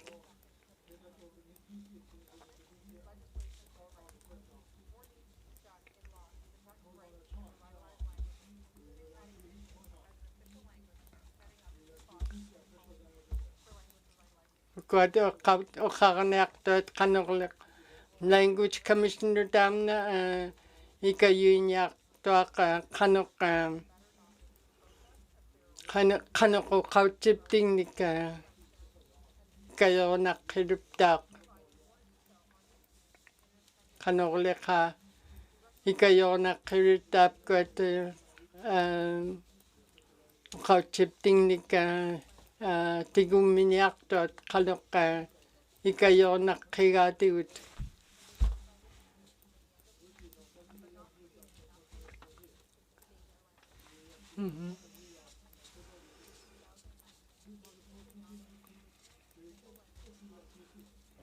8 of the 9 indigenous language tap got tammaliginiaraita 8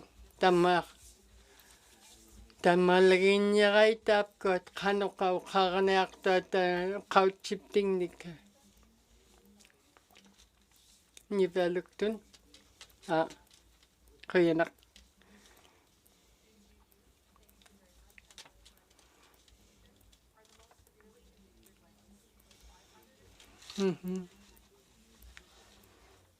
Yeah.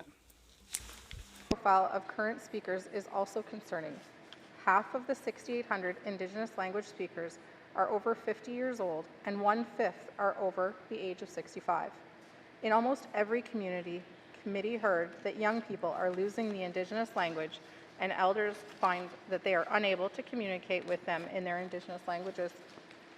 In 2019 survey by the NWT Bureau of Statistics gives reason for hope. This survey found that thousands of residents, Indigenous and non-Indigenous, want to improve their conversational skills in each of the 9 Indigenous official languages. For instance, while less than 1,400 Northerners speak Denijati, nearly 5,000 Northerners want to improve their Denijati. This extends to all 9 languages. The desire to learn each language is 3 and 14 times higher than the number of actual speakers. Despite attempts to eradicate Indigenous languages, many people remain passionate about reclaiming this right. Committee is convinced there is incredible potential to revitalize all language communities. Revitalizing language is not just a hope, it's a right. Article 13 of the United Nations Declaration on the Rights of Indigenous Peoples says that Indigenous peoples have the right to revitalize, use, develop, and transmit to future generations their histories, languages, oral traditions, philosophies, writing systems, and literatures. States shall take effective measures to ensure that this right is protected. Article 13 matters because it confirms the government's unique duty to protect Indigenous peoples' language rights and prevent the loss of valuable knowledge and traditions. While the GNWT has made improvements, anecdotal evidence and statistics suggest that the government is not fulfilling its language responsibilities under the Declaration. Mr. Speaker, I would like to pass the reading of this report to my colleague from Tune-a-Day-Welliday. Thank you. Thank you, Member for Cam Lake. Member for Tune-a-Day-Welliday. Thank you, Mr. Speaker. 4 changes to overhaul the GWT language approach. 1. Implement the rights to receive services in your official languages of choice. Since 1984, the Official Language Act has set out the public's right to government services in official languages. That right exists where there is significant demand on where is reasonable given the nature of the office. However, the concept of significant demand and nature of the office have been criticized for years because they are unclear and do not work for the NWT. These concepts make it hard for residents to understand their rights to demand services from the government in any official languages. Committee believes that each resident is language rights holders regardless of where they are and which office they interact with. These rights extend to the descendants of the language speakers, especially if they lost their language. Language rights should ensure substantive quality, and that this means using targeted measures to address underlying barriers and achieve true equality. Language rights should also be remedial in nature, meaning that they address inequalities and past injustice. Practically speaking, the government has too far to go to implement this expansive version for language rights. But even the minister has expressed hope that the NWT one day realize the version of service delivery similar to what we see for French language services for all of our official languages. Committee therefore recommends recommendation number one. The government of Northwest Territory recognizes the right of each resident to receive services in the official languages of their choice. This right should be beyond the concept of significant demand and nature of the office and follow the principles of substantive equality as such as the GNWT should consider quantitative and qualitative characteristics when determining services levels to each official languages community. This should also be remedial in nature, designed to counter the gradual decline in Indigenous official languages speakers. Residents express a desire to see more Indigenous languages signage on a day-to-day basis. The government has a guideline manual requiring new and replacement signs to display local Indigenous official language. The rule only applies to the territorial institutions. The department is currently under updating the guidelines. The committee welcomes that work, but recommends that the government accelerates the transition towards more Indigenous language signage in the built environment. We therefore recommendation number 2, the government of the Northwest Territories set up a policy and a plan to display more Indigenous language signs before the 19th Assembly ends. The policy should require all new signs at the territorial public bodies and community governments to promote feature the local Indigenous official languages. The plan should set out targets on offer funding for new Indigenous language signs.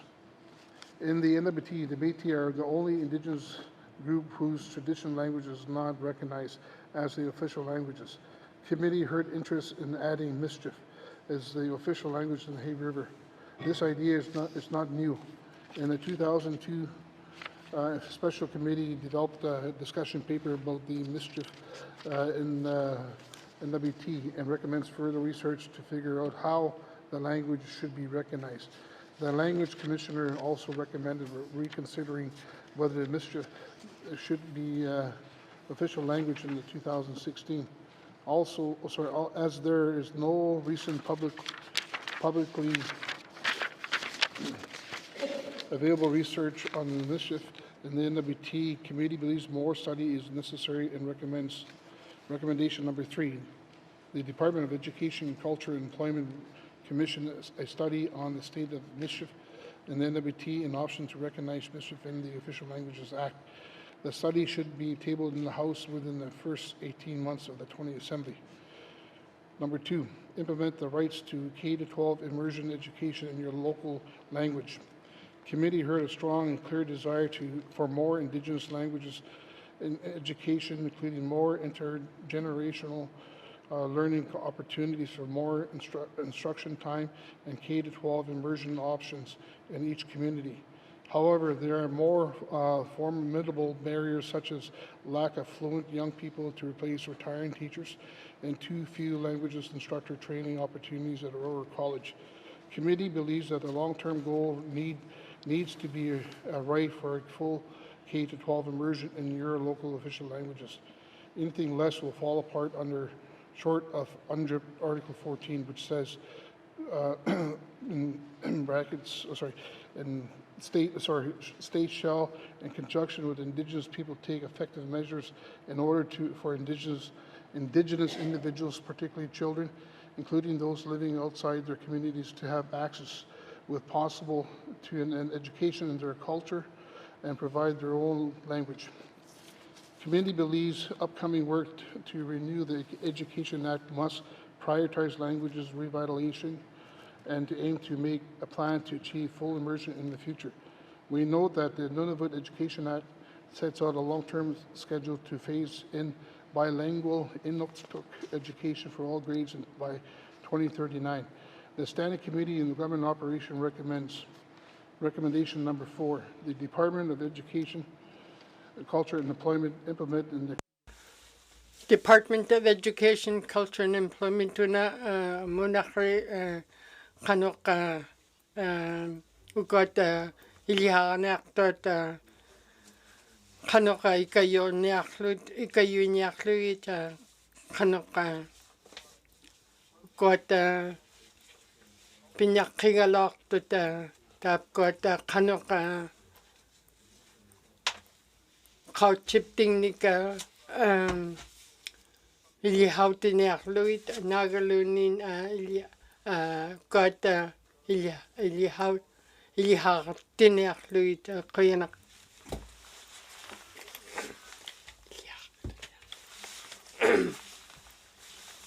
tabacha got kanok chipting nika munaranakirita kanok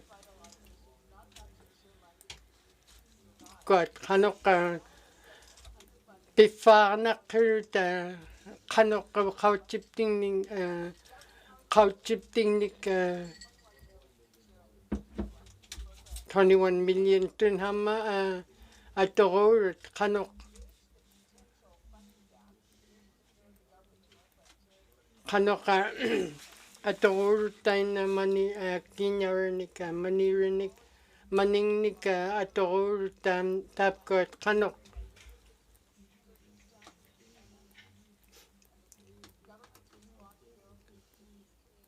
kanoka habang matatapkot kanoko kauchipting nik munaganyak luting kanoka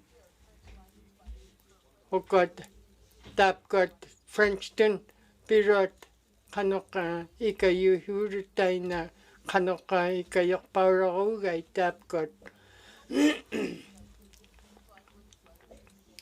tanungit so tapkot kanoka kauchingit kanoka tamaktut kanok ikayungit pailun tuting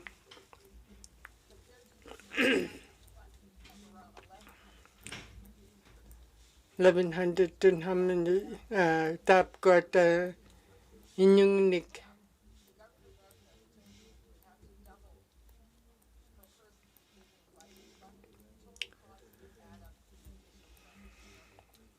kanok tapkot atomata kanok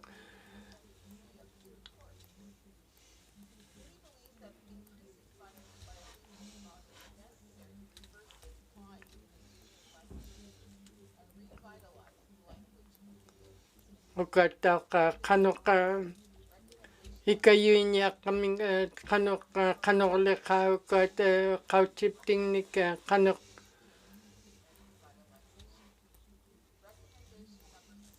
revitalization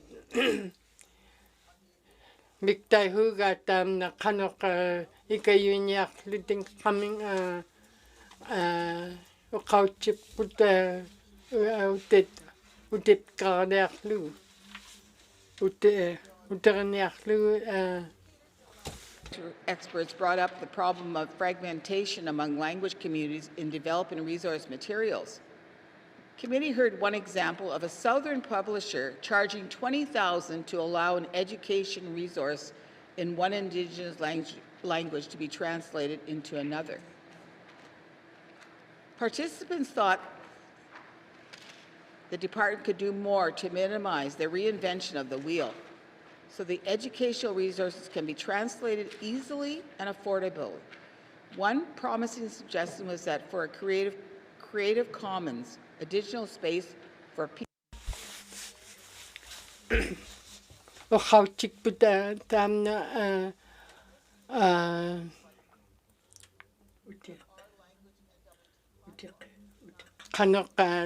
utaktitsinnea far kalarik putaglan haperniartoq araki tapkot nitakhat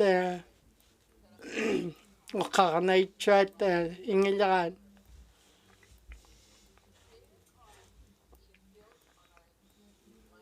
ukot kanoqa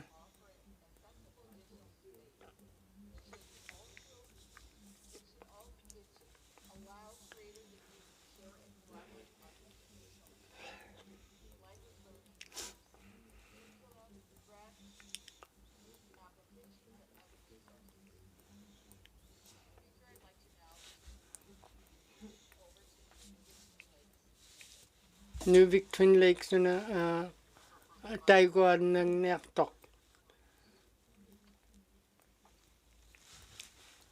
Kaya nak ukat kanoka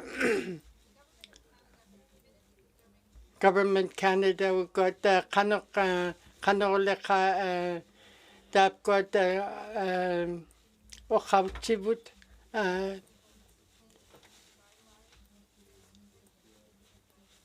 kanoleka utipkarnerluit kanoka got kanoleka uta kauchakput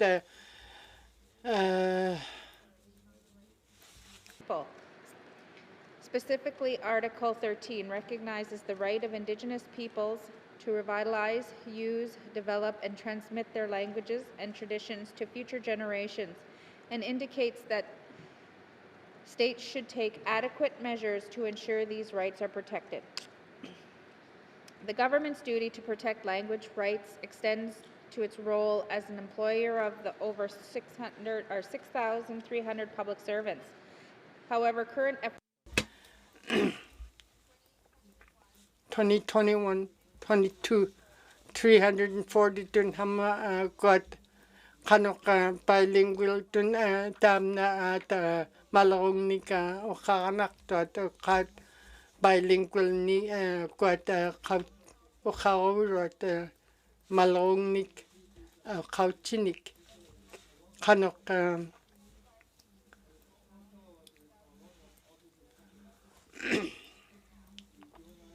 42 ham tap got ilihaurit tap taina o kaone kota kanok bilingual nik tai hugait o got kanok tap got ingleran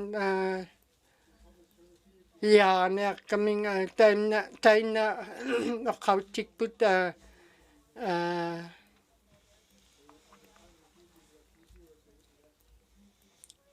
pinyak tot ingin taina o kaurut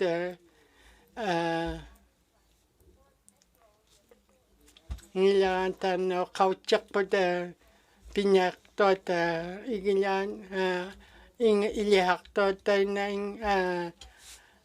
o kaganay chat taina kauchip tingnik kanok uvlupak ikayo nakirutukot got kanok got havak to taina kanok ikayo nakilok to habang ving mik nagalunin ilhawing mik kanok tap got nakilok to kanok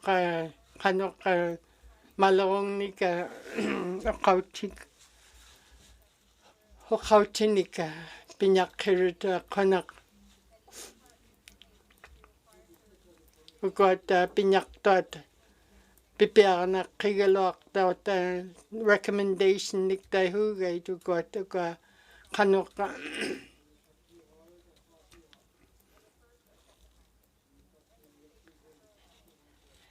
got ilyanak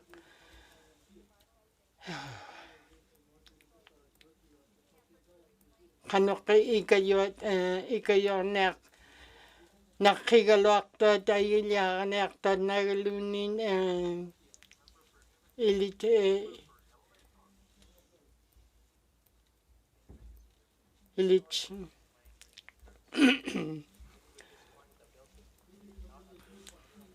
got 63 got North Slavey, South Slavey, got kanok pinyak patro.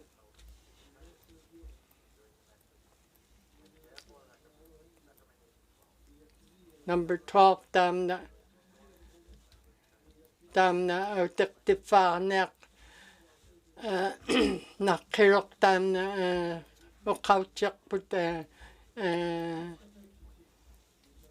got 20th assembly pinyakigalok to tap to minga o kauchip tingnik o tektifar nakirok damna 2021-22 damna kauchak put pinyakigalok to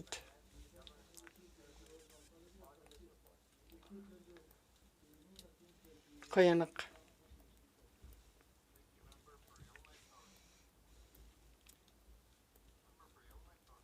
Young Knife North koyanak Nunaria damna 49-19-2 got kanok got tautung naktot got kanok kauchak put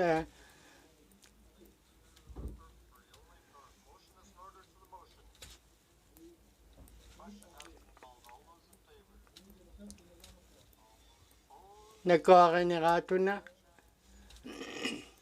tam na nagkakanirata tam na nutak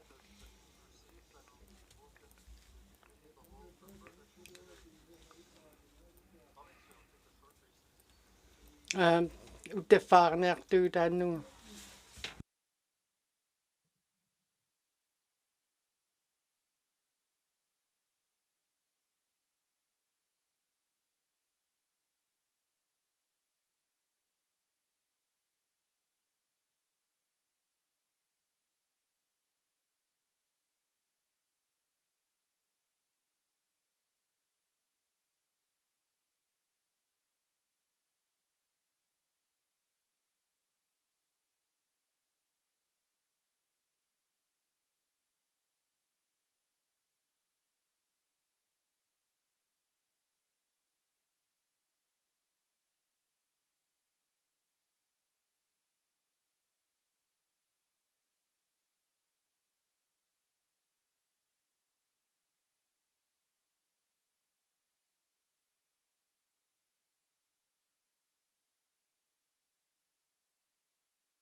Reports of standing and special committees. Reports of standing and special committees. Member for Kamloops. Thank you, Mr. Speaker. Mr. Speaker, your Standing Committee on Social Development is pleased to provide its report, Strengthening Community Supports, Lifting Youth Voices, recommendations on suicide prevention, and commends it to the House. Standing Committee on Social Development report on suicide prevention. A message to youth. Thank you to the youth who shared courageously on suicide prevention with the Standing Committee on Social Development. We heard you, we respect you, we believe in you. From you, we learn and take your lead. We hope you see your thoughts, ideas, and perspectives, and the resources and supports you asked for, reflected in the following report and its recommendations. Introduction. Youth know what they want. Innait lihemarut humika bihuk tilatni got innait kanok iliak ikayornak higaloktut tap got innait got kanok inunak iliharner nakhigat kanorleka inunerkmat inunerkami kanok katoka hapernak hihuruta kanok inunek innait amiki tamna residential school nik taihugay tamna ingilan iliharnak tot nutakhat hapernak kaper laligid kata ta iningilan kanoka iliharnak kami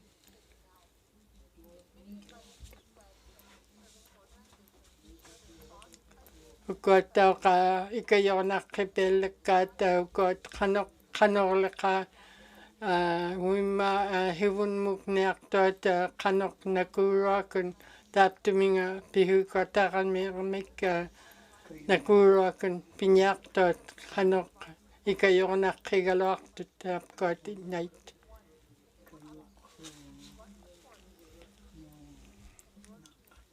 Kanok ikayorna pati tapkot nutakat humik pihukalorpat ukot night.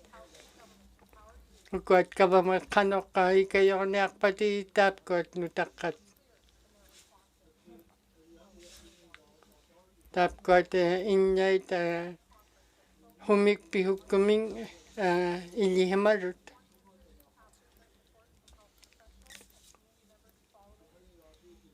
Kanorleka ikayorna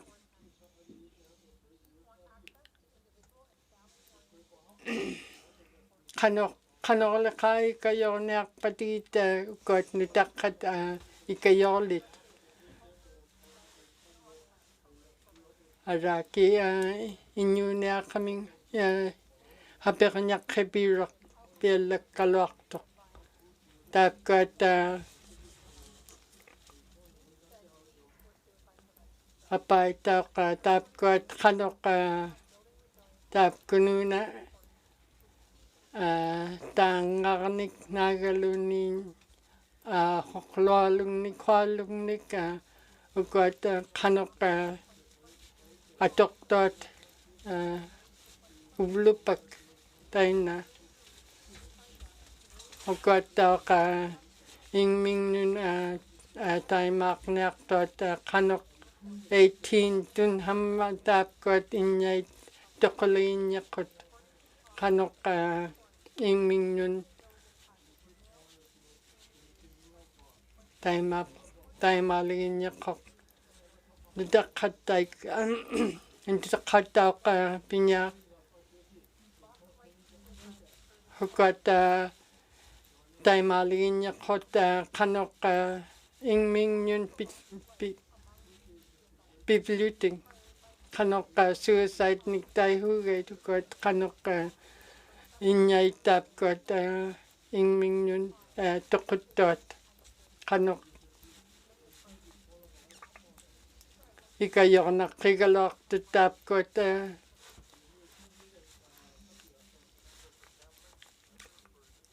Inuvialuktun Lake sa karnektok ukot kanok malongnik kanok tapkot pipkarnek choikun tapkot prevention nigday hukot kanok ikayorna kigur tapkot nutakat kanok kanok haparanyak nak inyunernak kanok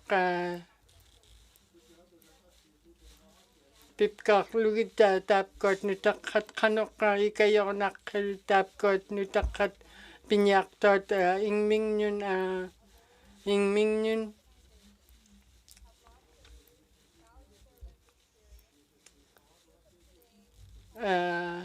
pinyaktot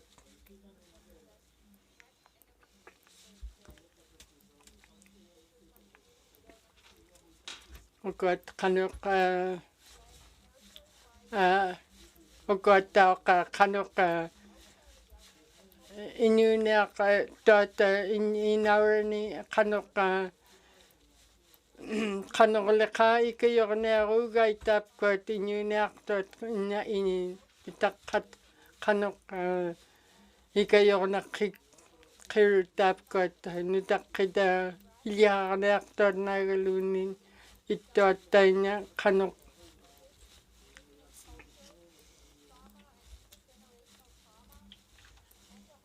ukot kanok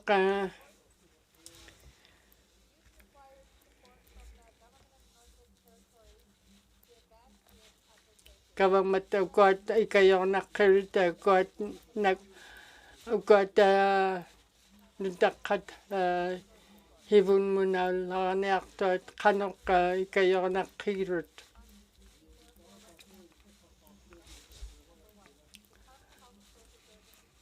Ugot kanoleka nutakat ugot inyait haba kanoleka hivun mun aulaneaktot ikayor nakirit kuyanak techo. Ugot anut kanoleka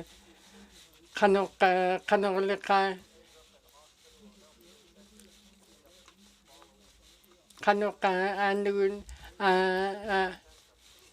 tap got nutakat pinning mata has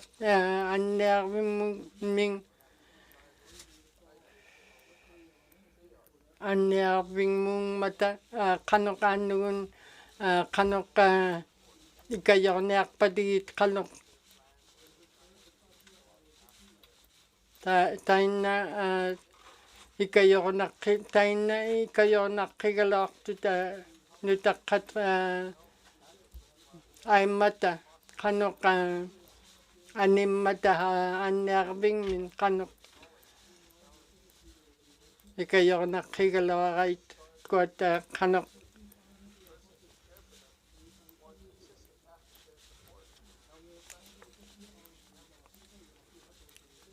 ikayoktit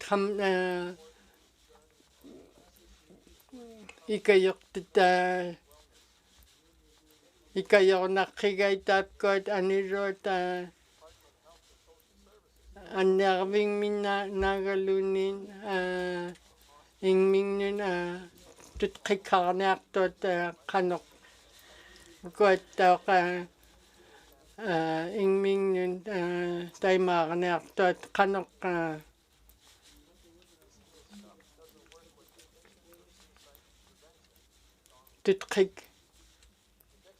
tutkikarnak tot ingming nun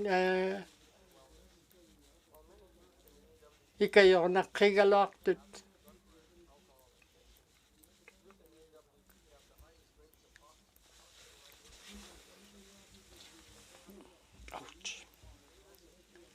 ugot malarotalioktit kanok leaders niktai hugay ugot ikayornak kigaitap got nutakat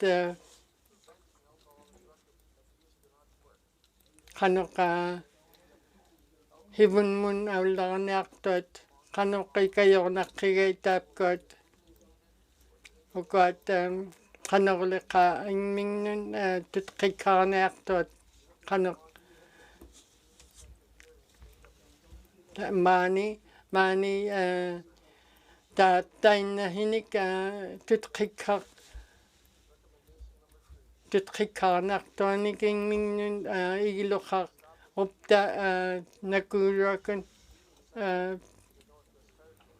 aulaneaktut aglan nutakat taina pinyakigalaktot tunidewaliteyuna kayanak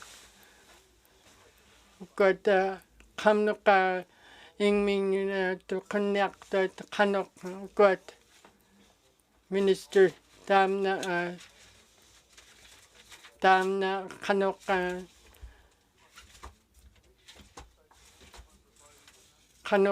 tautulin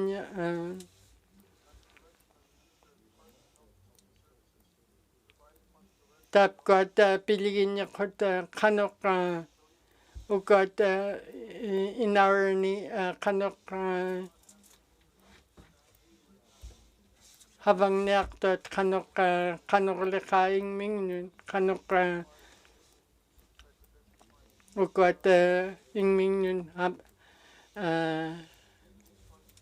tukun nektot kanok ikayornak kigalaktot tap got kanok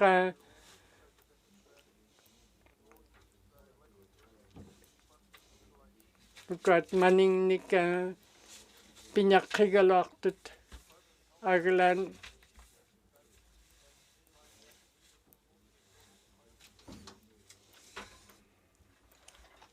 ikajornaqqiuritaapkuat qadoq uminga inaarmika pinakkigaluartut akkuat qanoq piliornaqqigaluartut taaptuminga qanoq taapkunanik qanoq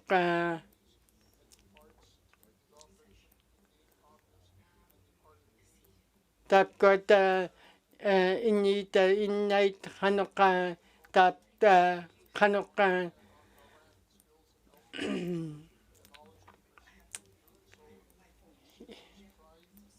tamani nunaptingni toaqluting iliharniartuat qanoq ikajornaqqigaluartut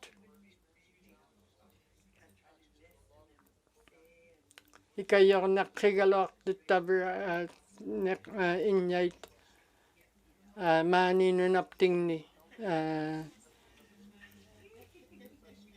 inimik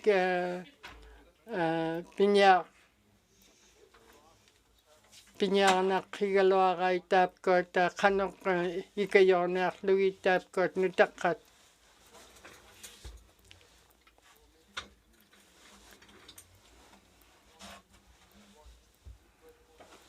ukaat nutaqqat pihukkaluartortainnaamik inimik uhimaatut qikkarniartuat ingmingnun taap tainnahinik iglumik piqaukkaluartut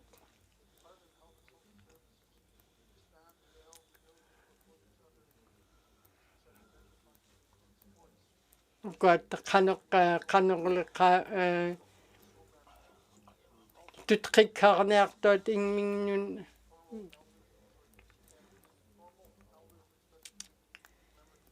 taapkunanik pihukkaluartut 225,000 taamna maniranik piliginniaqquta qanoq unaguaq budget taamna maniraq manik atornaq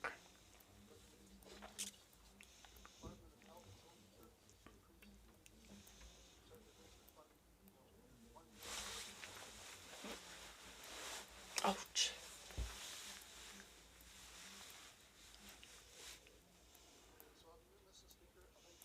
qaqte una mampuimun piñaqa pipkaarniariga una mampuimun qoyanaq safe places safe spaces ukaat qanoq innait tapkuat pihukkaluartut ukaat piñaqqigaluartut ikajornaqqigaluartut taapkuat innait qanoq ukaat qanoq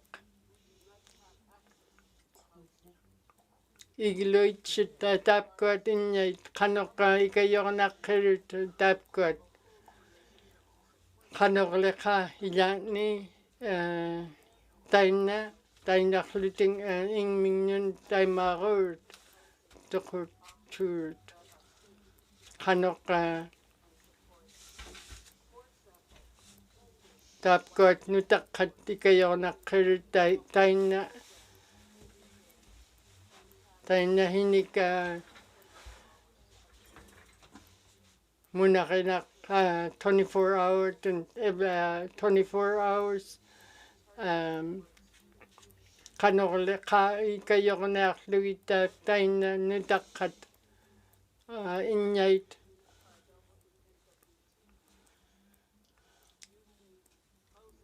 innait ikajornaqqirut iglunik pipkaarlugit qanoq kanok ugot pinyagalwaqtut housing tap got ilunik munakrit kanok ikayornaqigay tap got nutakat innait inyuniaqtot ugot ukiunig aipani kanok tuhagalwaqt nob inuit ikayungit kaitsuli kanok pinyak patit kanok ikayorneaq panigili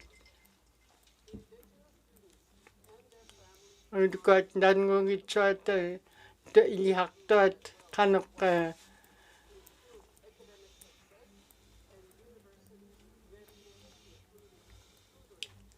ugot kanok ikayuinak kirita ugot ilihaqneaqtuat nutaqqat ninnai kanok ugot tap got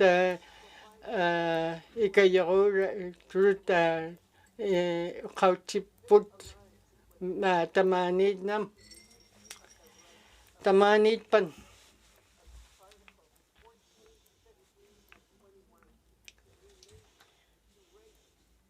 ugot kanok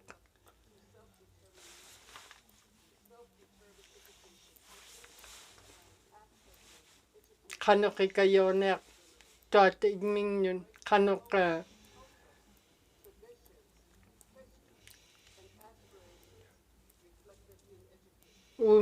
uminga tabra pihukkalwaqtut inyat nitaqqalluni kanok lihaq ukkalwaqtut maani nunaptingni aullarungitsit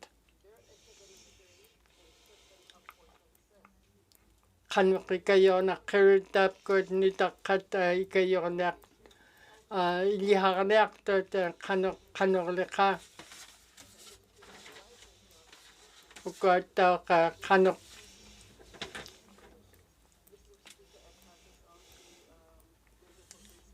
Great Slave muna pinyarat ay chorneriga Great Slave mun qinak ugot ilihaurit kanok ugot ilihaurit kanok ikayornak ugot ilihaqnaq tap got ilitser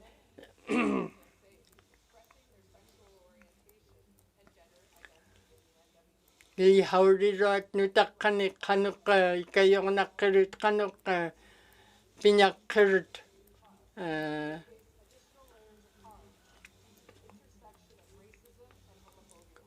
ugot kanok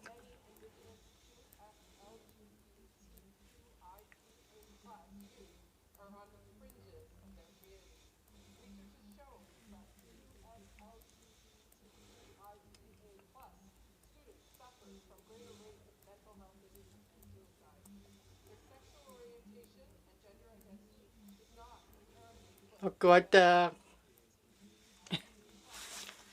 higher risk for suicide, but rather the lack of acceptance, mistreatment, and hatred for the 2S LGBTQIPA+ community increases the likelihood of suicidal ideation and loss of life to suicide. It is not enough to tolerate 2S LGBTQIPA+ adults, including educators, leaders, and community members, need to actively educate themselves and work to be accepting and inclusive of 2S LGBTQIPA+ youth in schools and the broader community. Committee therefore recommends recommendation number 9, education, culture, and employment make the guidelines for ensuring LGBTQ+ equity, safety, and inclusion in the Northwest Territories schools, training mandatory in Northwest Territories schools. Youth centres. Youth know what they need and they know what they want. AYDA Women Youth shared what they want in a youth centre. Physical spaces that are free from drugs, alcohol, or any forms of violence. environments that are inclusive, positive, and uplifting, consistent, healthy, and fun programming and activities that give youth meaningful things to do. Indigenous youth want cultural and language programming and activities with elders and knowledge keepers. Some examples include elders' stories, cutting dry meat, making a teepee, igloo, or sod house, learning how to trap, singing Indigenous songs, etc. Leadership opportunities, including youth-led programming, celebrating success and success stories with people who have similar life experiences, and dedicated staff who truly care. Youth centres are important places in the community. They are safe spaces where youth can gather with friends and have healthy outlets for their emotions. Diverse programming and activities give youth opportunities for learning and skill development and building confidence and resilience. Indigenous youth's identities are nurtured and empowered with culture, language, and on-the-land programming. Connections in the community are strengthened. Youth share that these spaces, combined with the factors of success described above and what they want, are directly linked to suicide prevention. Committee therefore recommends, recommendation number 10, Municipal and Community Affairs increase funding for the Youth Centres Initiative to a maximum of $100,000 for each recipient to ensure that youth have a positive and safe spaces to be free of alcohol, drugs, and violence. I'd now like to pass this over to the member for Cam Lake. Thank you, Mr. Speaker. Thank you, member for Great Slave. Member for Cam Lake. Thank you, Mr. Speaker.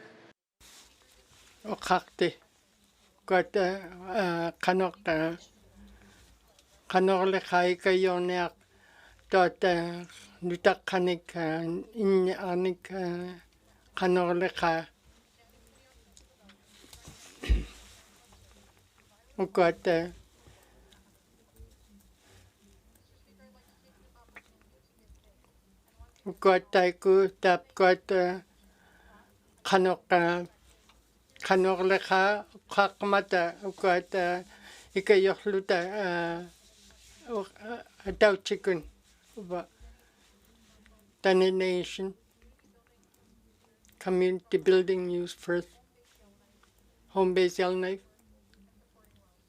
Okay, tap got ikayuligin yakut kanoka tutkikarnak lagi tap got nutakat kayanak.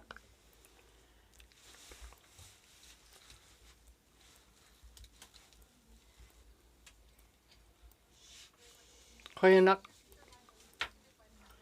Huna nuniariga ugot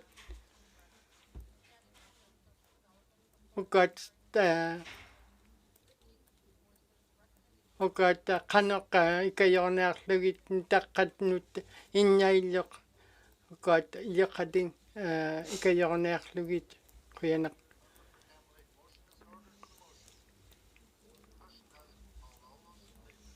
Ugot nakoaranerat tamna nakoaranerat nutak 50-19 to tamna.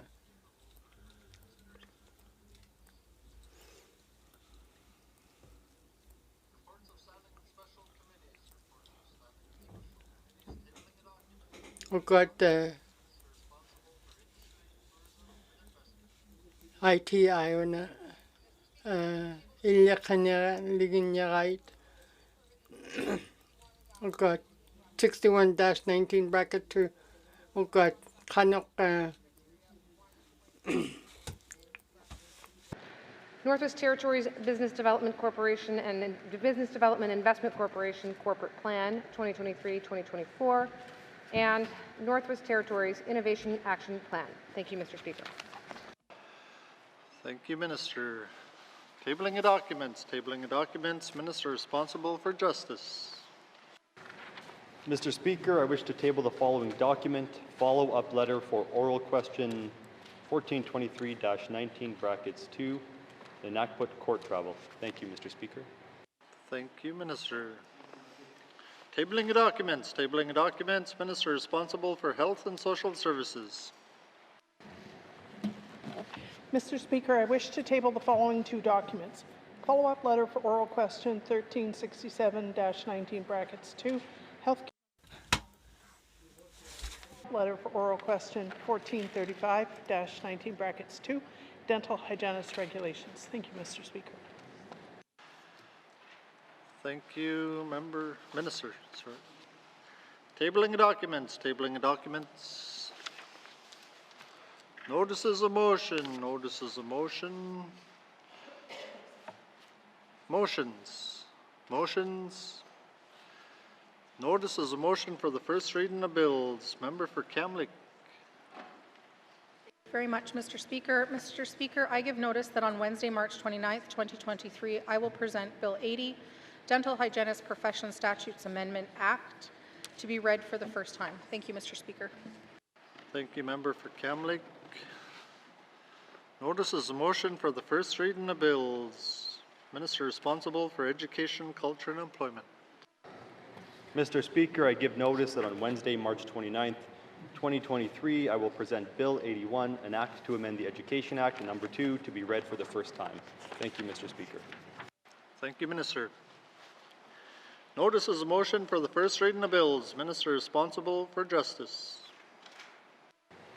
Mr. Speaker, I give notice that on Wednesday, March 29th, 2023, I will present Bill 82, Legal Profession Act, to be read for the first time. Thank you. Thank you, Minister. Notices of motion for the first reading of bills. Minister responsible for Finance. Mr. Speaker, I will give notice that on Wednesday, March 29th, 2023, I will present Bill 83, the Liquor Act, to be read for the first time. Thank you, Mr. Speaker. Thank you, Minister. Notices of motion for the first reading of bills. Minister responsible for Industry, Tourism and Investment.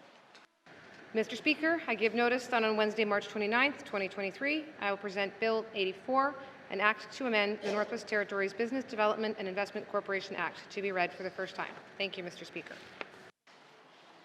Thank you, Minister. Notices of motion for the first reading of bills. Madam Premier.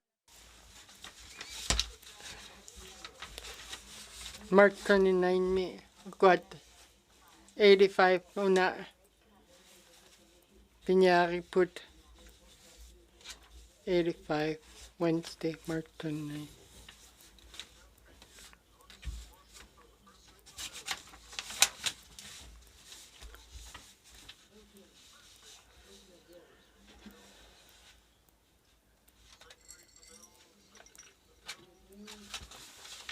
Tabachamin Karanakto.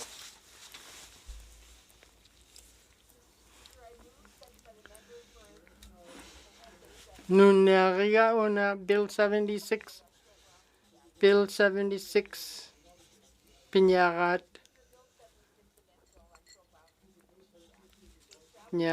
Bill 76. Pinyarat.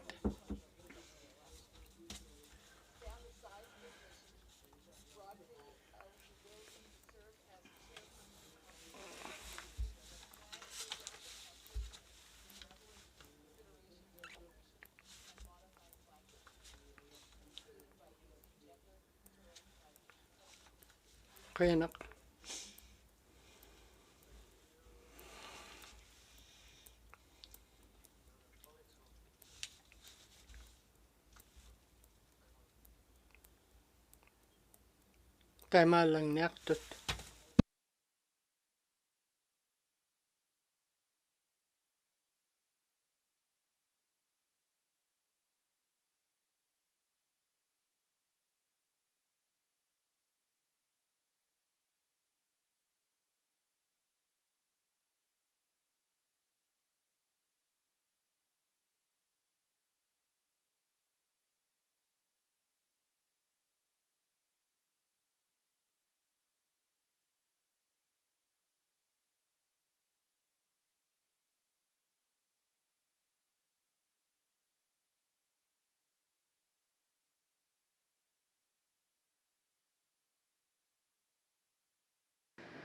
Mr. Speaker, I move, second by the member for Hay River North, that Bill 76, an act to amend the Electoral Boundaries Act, be read for a second time.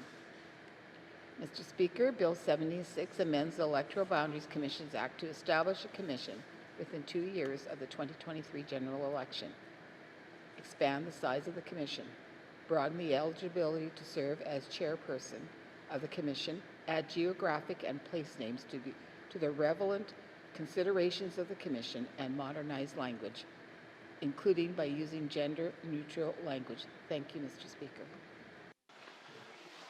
Thank you, Member for Thabacha. Motion is in order to the principle of the bill. Question has been called. All those in favor? All those opposed? Any abstentions? The motion is carried.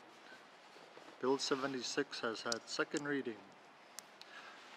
Member for Thabacha.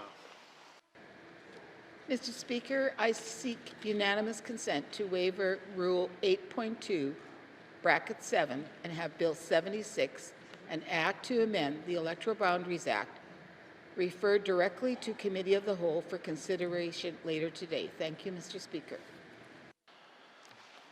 Thank you, Member for Thabacha. The member seeking unanimous consent to seeking unanimous consent to waive Rule 8.2 Bracket 7 and have Bill 76, an act to amend the Electoral Boundaries Act, referred directly to Committee of the Whole for consideration later today. Are there any nays? There are no nays. Member for Thabacha. It's referred to Committee of the Whole. Later.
Inuvialuktun Lake, ako pinakto.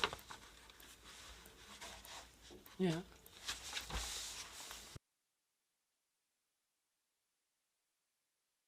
Call to order. What is the wish of committee? Member for Frame Lake. Frame Lake min karnaklut.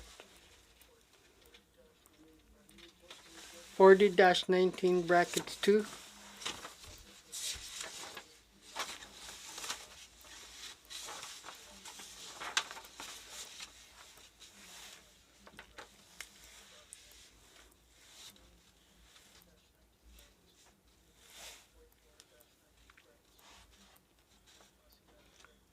Clean up.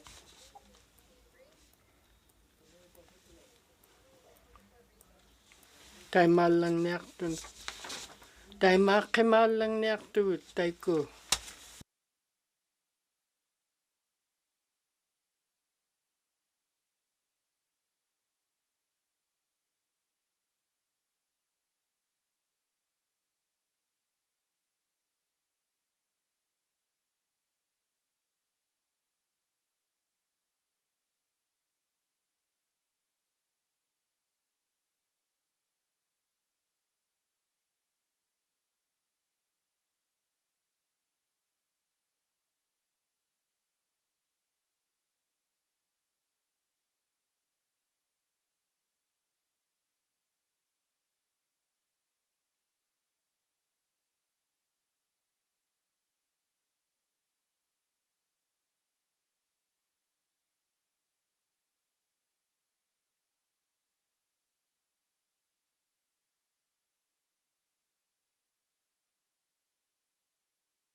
I'll now call Committee of the Whole back to order.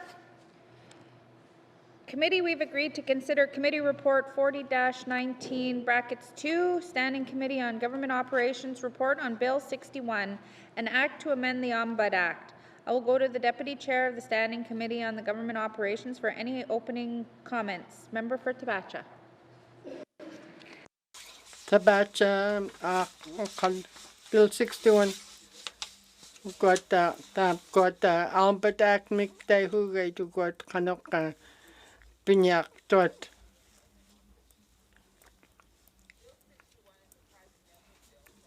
Got kanok tamna malagotaliok tit. Got kanok tautung niya to na kanok. Got kanok malagotaliok tautuk tinyaga to got kanok laka hong mahilugo kanok. Got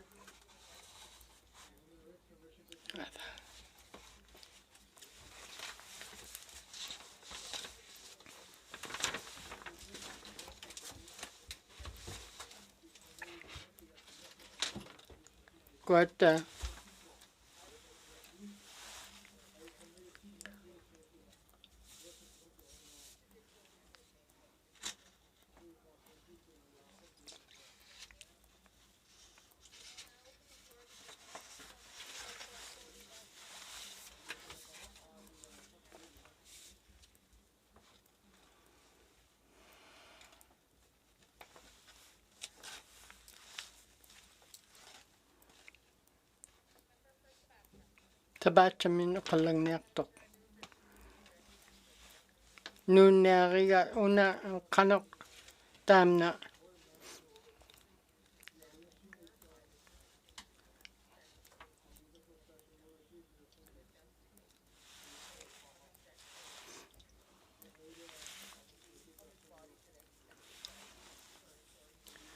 Muna kalugi to got kanok habak kaming una umani. Got mani. Kanok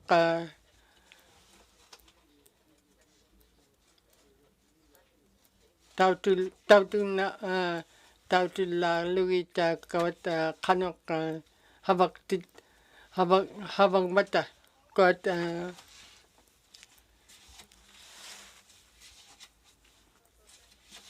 frame lake na kalang nektok.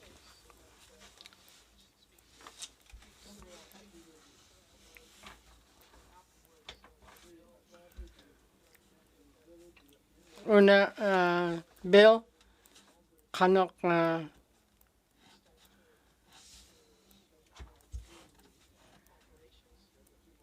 tautuk tinyak kato na kanok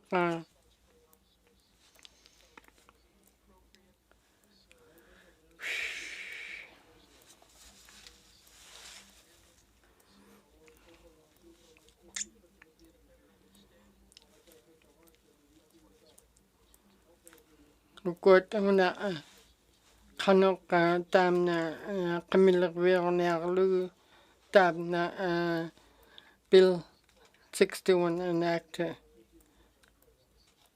got kanok kayanak.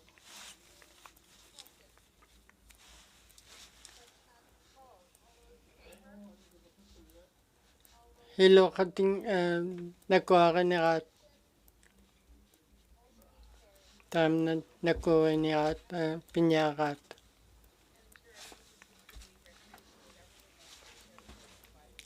Ukataw ka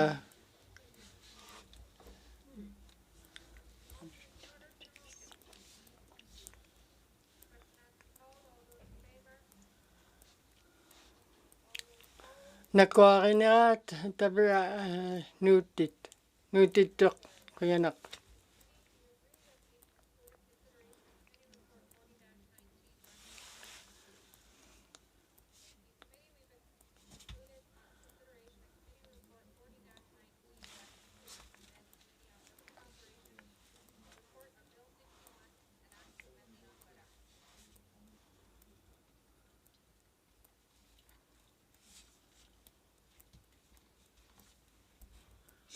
They don't read.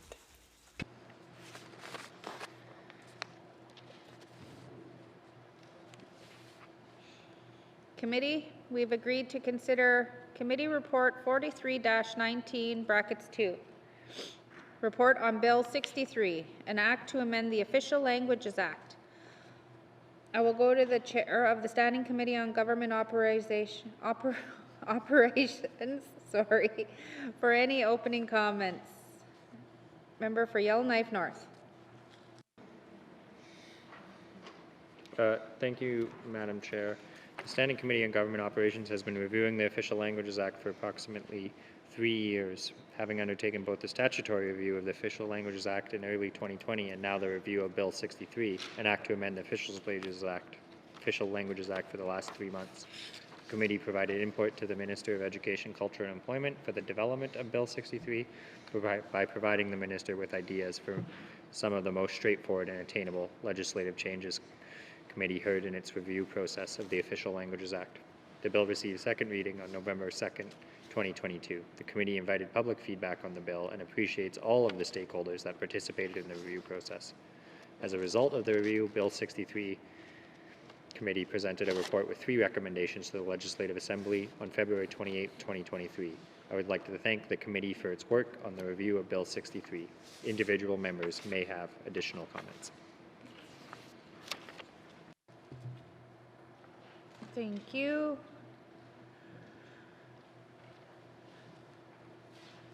Do any members have any general comments?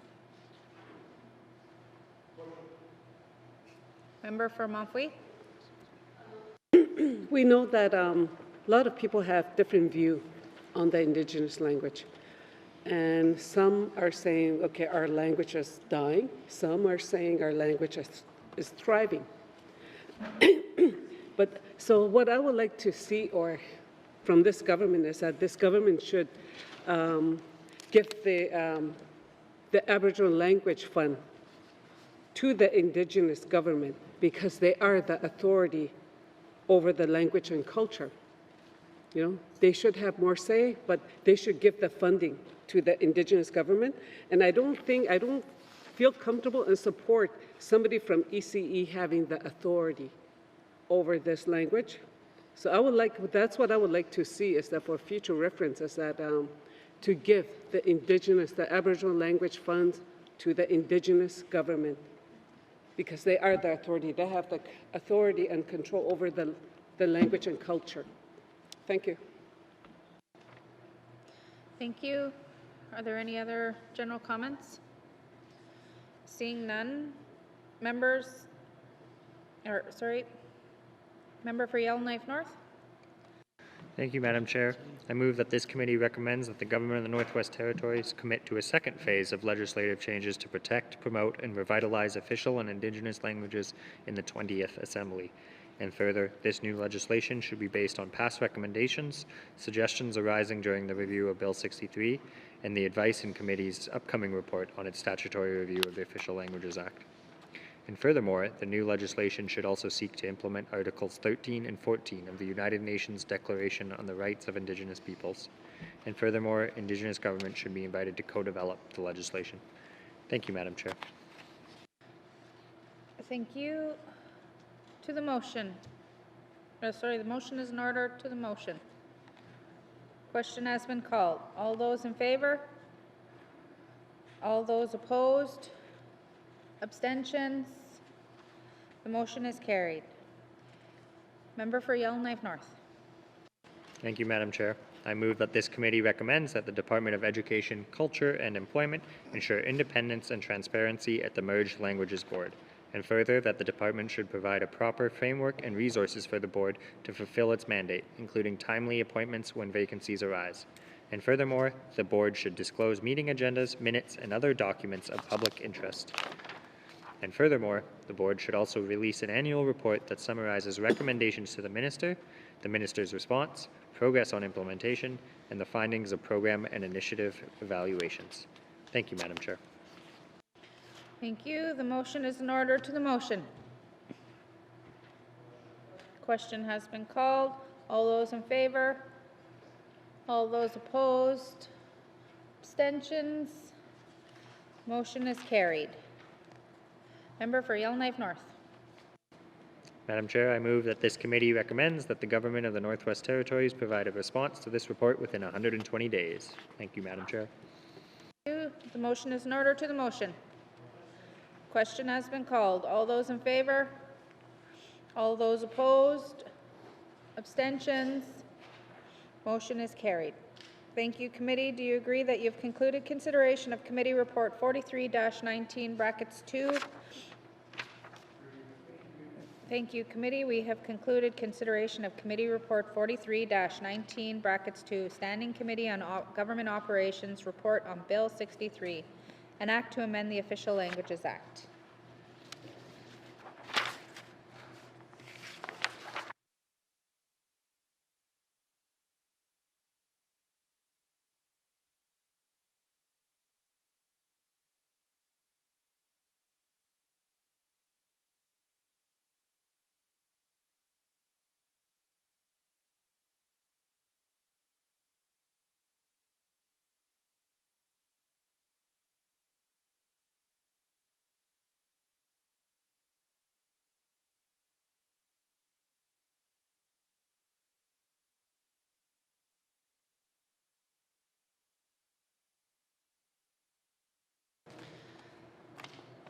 Committee, we've agreed to consider Bill 61, an act to amend the Ombud Act. I will ask the sponsor of the bill, the member for Yellowknife North, to introduce the bill. Thank you, Madam Chair. Madam Chair, I'm pleased to speak to Bill 61, an act to amend the Ombud Act. The bill proposes changes that derive specifically from the Ombud's 2019-2020 annual report and the Standing Committee on Government Operations review of that report. The Ombud of the Northwest Territories is a new position for this territory. It was only in April of 2019 when our first Ombud was appointed. I made the decision to bring forward Bill 61 as a private member's bill because it is important to listen to the people who are living the realities of the legislation created for this office. And these are changes that the government was not prepared to consider putting forward in the life of the 19th Assembly. The Ombud made her recommendations to ensure her office is fully enabled to fulfill the purpose and vision with which the Legislative Assembly created it. The changes in this bill would mean residents can make complaints about a wider range of public bodies. The changes would allow the Ombud to investigate complaints into matters that have come up since April 1st, 1999, because right now the Ombud can only investigate complaints into matters that have come up since January 1st, 2016. The changes would also allow the Ombud to provide more notice of investigations. Finally, the changes would clarify the Ombud's role. I was pleased to concur with the amendments proposed by the Standing Committee on Government Operations that further clarify the Ombud's role and that ensure guardrails to make sure the Ombud cannot override decisions of the Human Rights Commission or Adjudication Panel. The changes in this bill will improve the ability of the Office of the Ombud to carry out the mandate of that office for the people of the Northwest Territories. That concludes my remarks on Bill 61. I'm pleased to hear comments or respond to questions. Thank you, Madam Chair. Thank you. Would you like to bring witnesses into the chamber? I don't actually know, Madam Chair. If anyone's in that little room, they can come join me, or perhaps a law clerk or someone. Sergeant-at-Arms, please escort the witness in.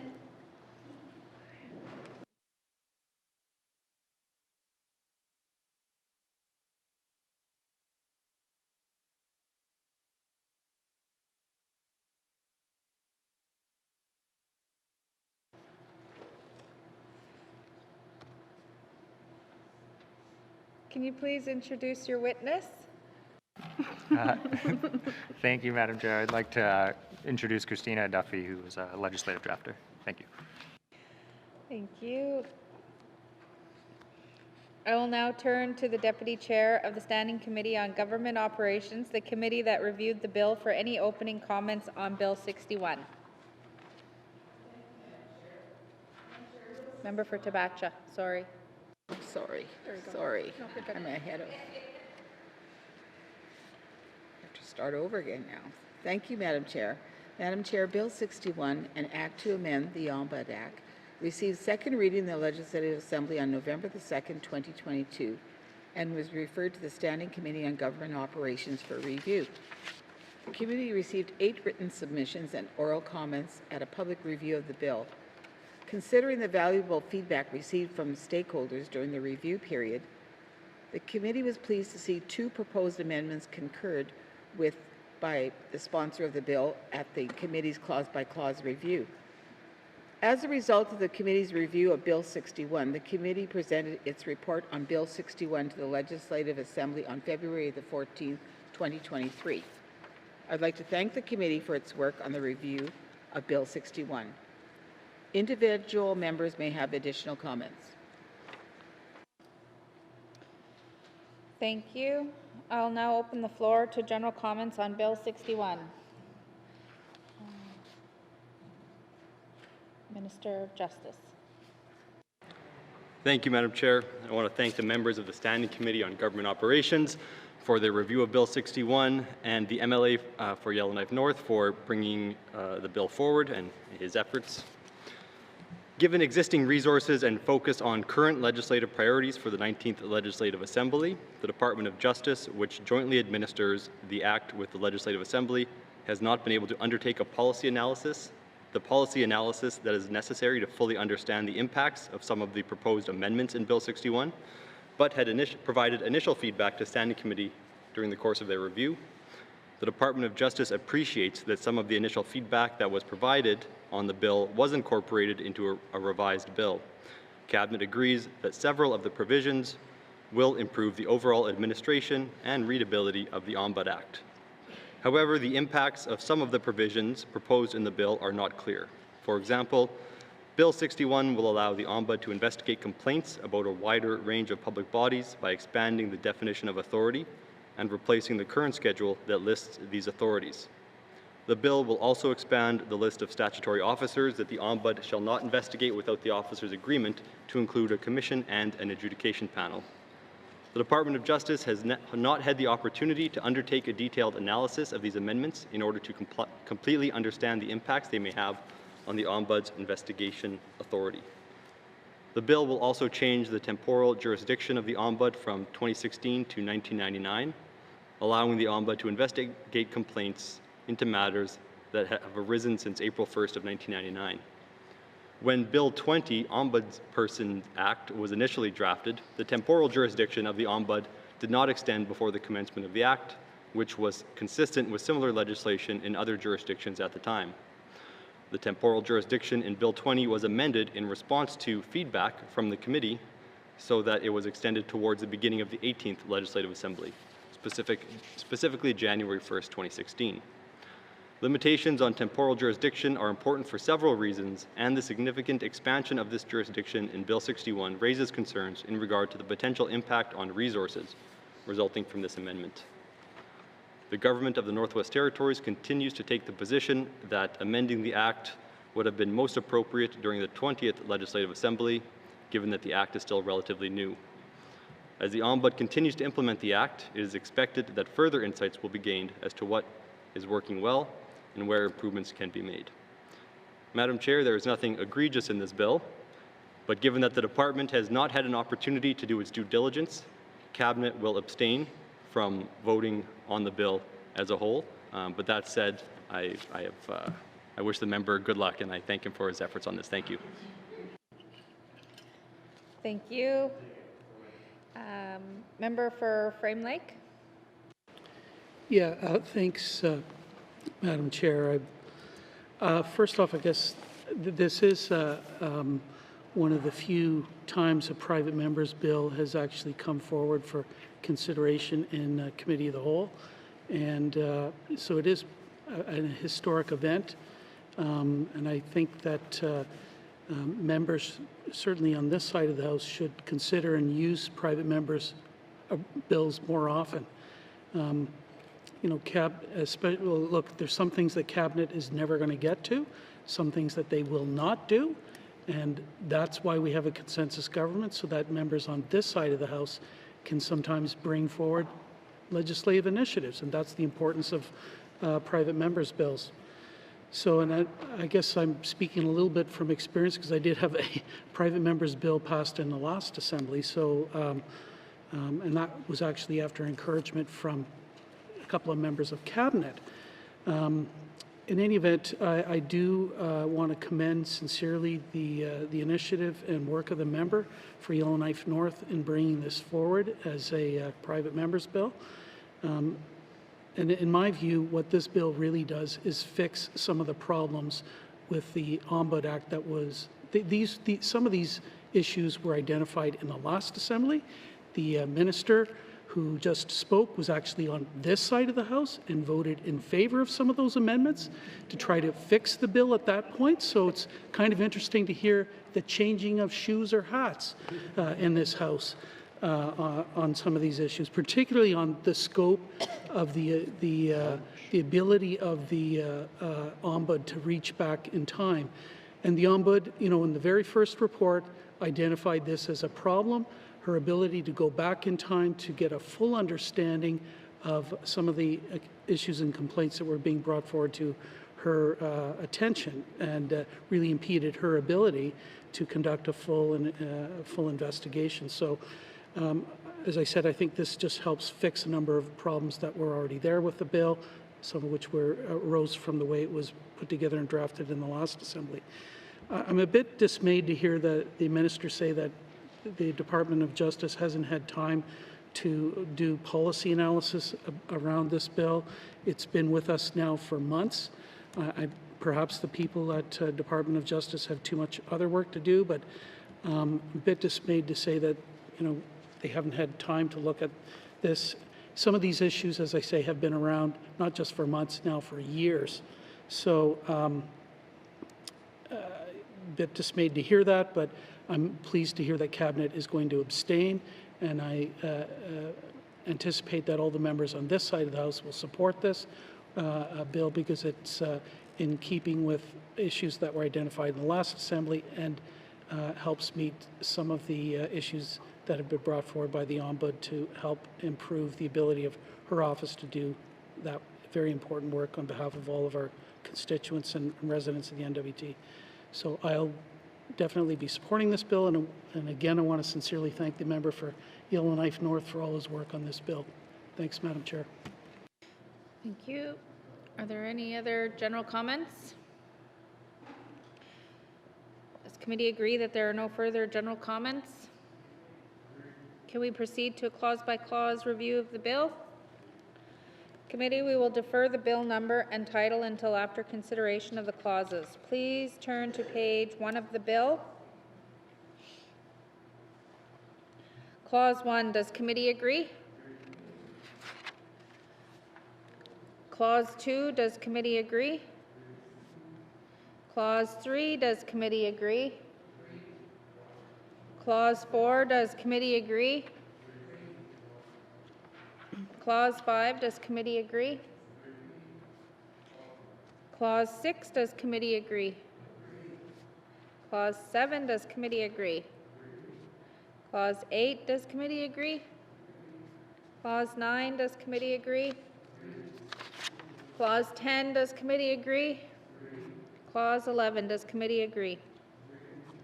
Committee, to the bill as a whole, does committee agree that Bill 61, an act to amend the Ombudsman Act, is now ready for third reading? Thank you, committee. Does the committee agree that this concludes our consideration of Bill 61, an act to amend the Ombudsman Act? Thank you. Thank you, member. Thank you to your witness. Sergeant at Arms, please escort the witness from the chamber.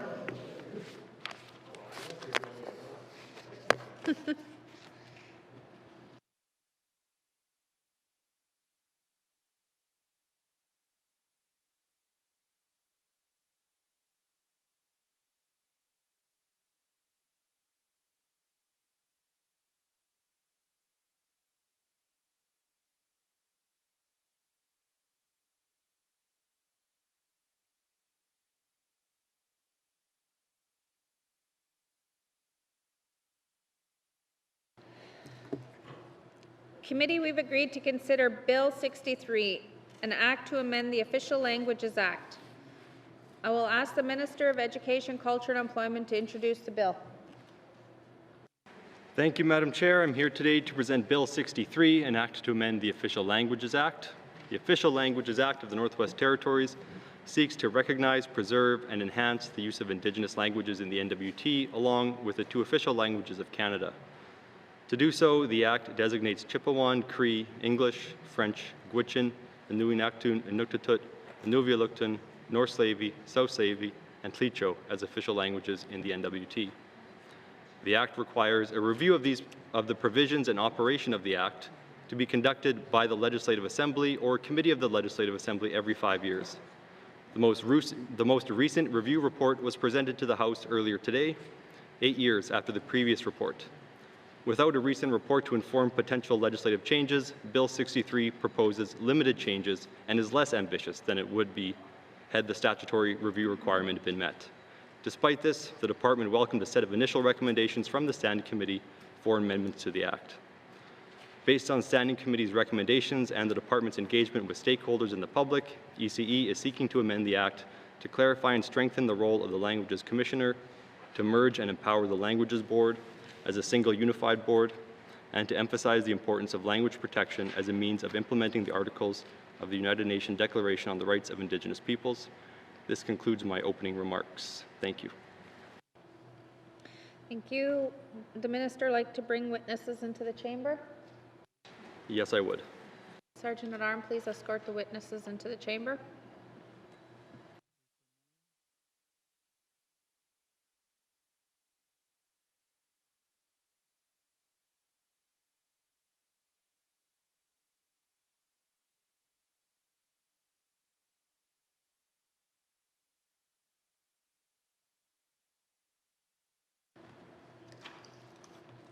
Minister, please introduce your witnesses.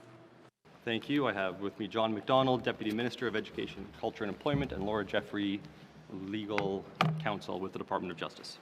Thank you. I will now turn to the Chair of the Standing Committee on Government Operations, the committee that reviewed the bill, for any opening comments on Bill 63.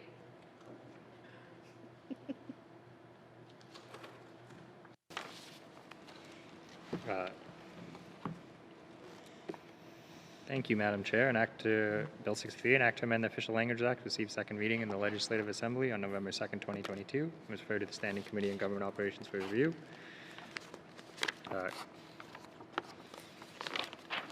Committee engaged with stakeholders and the public in its review of this bill. The committee held a public review of the bill on January 18th, 2023, and received 5 submissions from stakeholders. On February 15th, 2023, the Standing Committee held a public hearing with the Minister of Education, Culture and Employment and completed its clause-by-clause review of the bill. Individual members may have comments or questions, and in addition, I would like to thank the Minister for his close work together on getting this bill forward. Thank you. I'll now open the floor to general comments on Bill 63.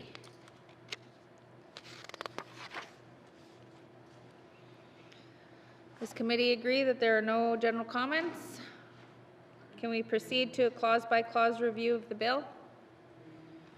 Committee, we will defer the bill number and title until after consideration of the clauses. Please turn to page 1 of the bill. Clause 1, does committee agree? Clause 2, does committee agree? Clause 3, does committee agree? Clause 4, does committee agree? Clause 5, does committee agree? Clause 6, does committee agree? Clause 7, does committee agree? Clause 8, does committee agree? Clause 9, does committee agree? Clause 10, does committee agree? Clause 11, does committee agree? Clause 12, does committee agree? Clause 13, does committee agree? Clause 14, does committee agree?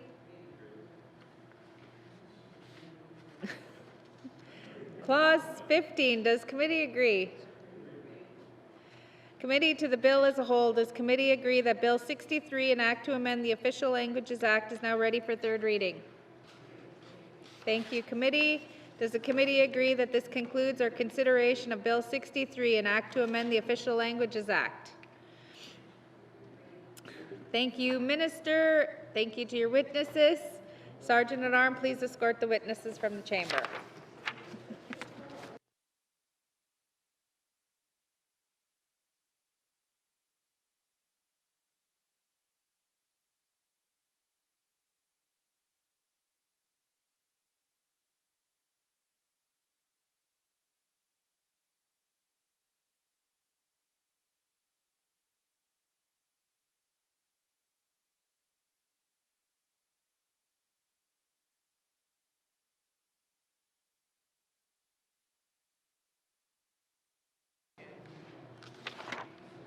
Your witnesses are here. Carolyn.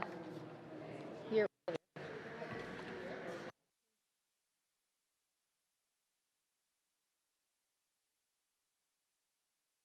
-19.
Call Committee of the Whole back to order. Come on, guys. Committee, we've agreed to consider table document 881-19 brackets 2 supplementary estimates infrastructure expenditures number 3 2022-2023. Does the Minister of Finance have any opening remarks? Thank you, Madam Chair. I'm here to present supplementary estimates infrastructure expenditures number 3 2022-2023. These supplementary estimates propose a total increase of $24.044 million, comprised of the following items: $27.75 million to provide funding for the Mackenzie Valley Fibre Link project, $205,000 to increase the total project budget for the land tenure optimization system, and a decrease of $4.886 million to adjust infrastructure project cash flows to realign the appropriations with the anticipated project schedules.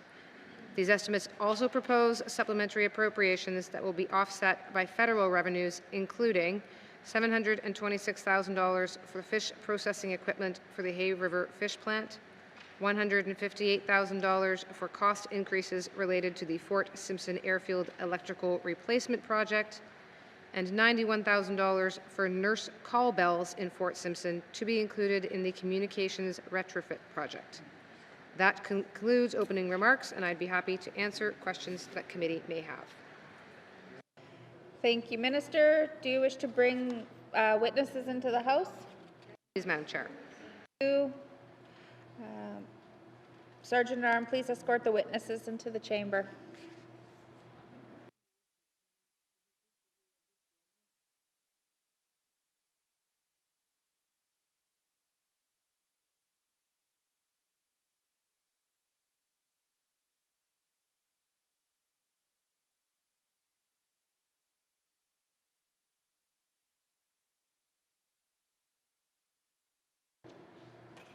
Minister, can you please introduce your witnesses?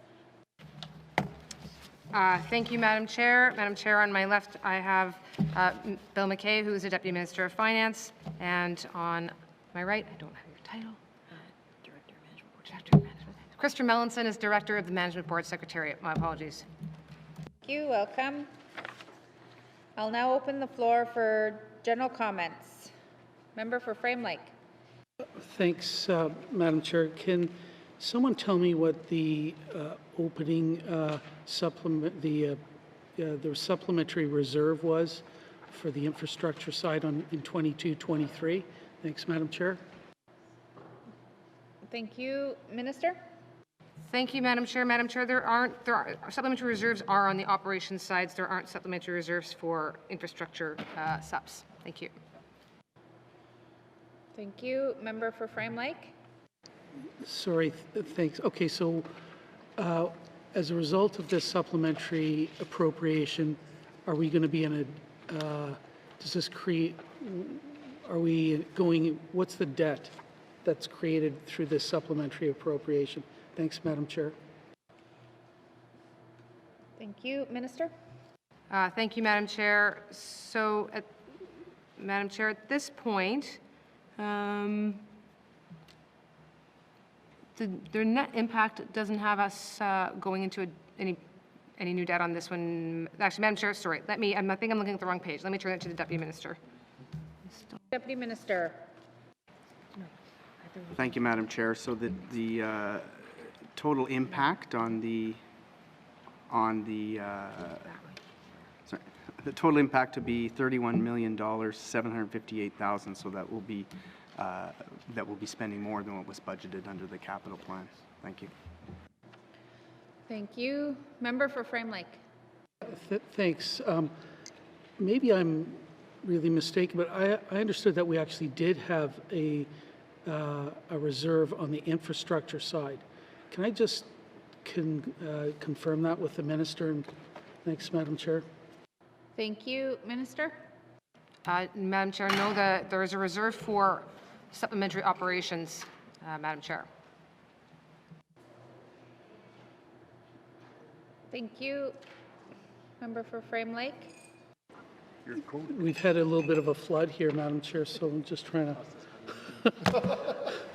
to make sure that... No. Yeah, okay, I think I don't have any further questions on the overall stuff, but I have some on the detail. Oh. Just wait 1 second. I just paused it till you guys get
Member for Frame Lake. Thanks, Madam Chair. Yeah, I don't have anything further on general stuff, but I have some questions on the detail. Thank you. Thank you. Are there any other general comments? Seeing no further general comments, we will review the supplementary estimates by department. Does committee agree to proceed to the detail contained in the table document? Committee will begin on page 5.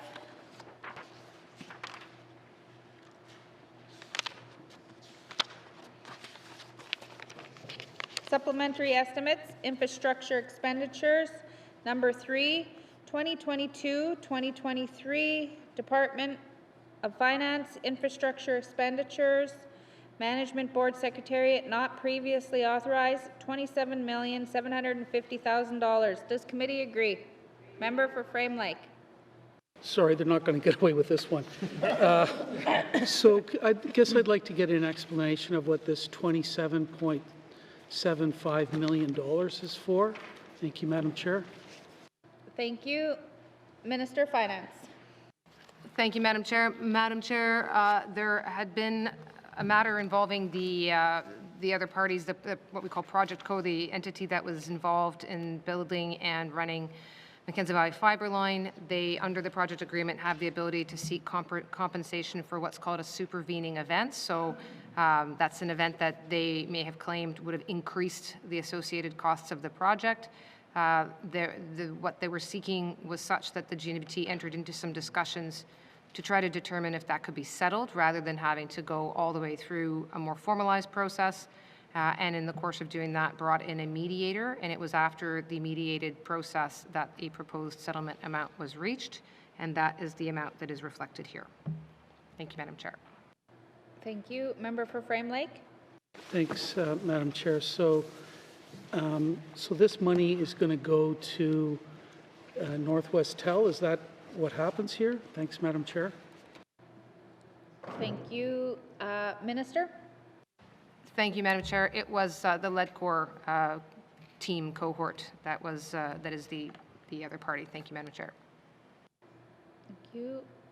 Member for Frame Lake. Okay, thanks, Madam Chair. So what's then the total cost of the Mackenzie Valley Fiber Link with this settlement and all the rest of it? Thanks, Madam Chair. Thank you. Minister. Thank you, Madam Chair. Madam Chair, I have $194 million as being the total cost now, including this. Thank you. Member for Frame Lake. Thanks, Madam Chair. So what was the original sort of cost estimate? 86. Thank you. Thank you. Minister. Thank you, Madam Chair. Madam Chair, Ms. Melanson has the detail. I'll direct it to her, please. Thank you. Ms. Melanson. Thank you, Madam Chair. The original procurement estimate for this project was $81.3 million. Thank you. Member for Frame Lake. Thanks. I think there were a few gasps in the room. How do we get from $81 million to $194 million? Who provided the original cost estimate of $81.3 million? And I guess I just need more of an explanation here. Thanks, Madam Chair. Thank you. Minister. Madam Chair, this is dating back to, I think, approximately 2013, but I'd be happy to try to locate that information and provide it to the member. Thank you. Member for Frame Lake. Okay, thanks, Madam Chair. So I'm just, yeah. So this was done as a P3, and was there any other way for us to, I guess we could have contracted this rather than do it as a P3 or something? And, you know, why did and I know I'm putting the minister in a difficult position because she wasn't even here when these decisions were made, but would this have been any cheaper if this had been done just as a regular procurement? You know, we contract somebody to do it rather than as a P3, like it's more than double the original cost. Thanks, Madam Chair. Thank you. Minister. Thank you, Madam Chair. Madam Chair, the GNBT hasn't borne the entire cost. So part of the costs here are actually being paid by this project entity, which includes Ledcor. They are the ones that were responsible for financing, building and financing the line. So the costs that they've incurred are quite significant. The GNBT actually is not fully responsible for all of those because of the P3 arrangements, they undertook some of the risk, including some of the risk of cost overruns. It's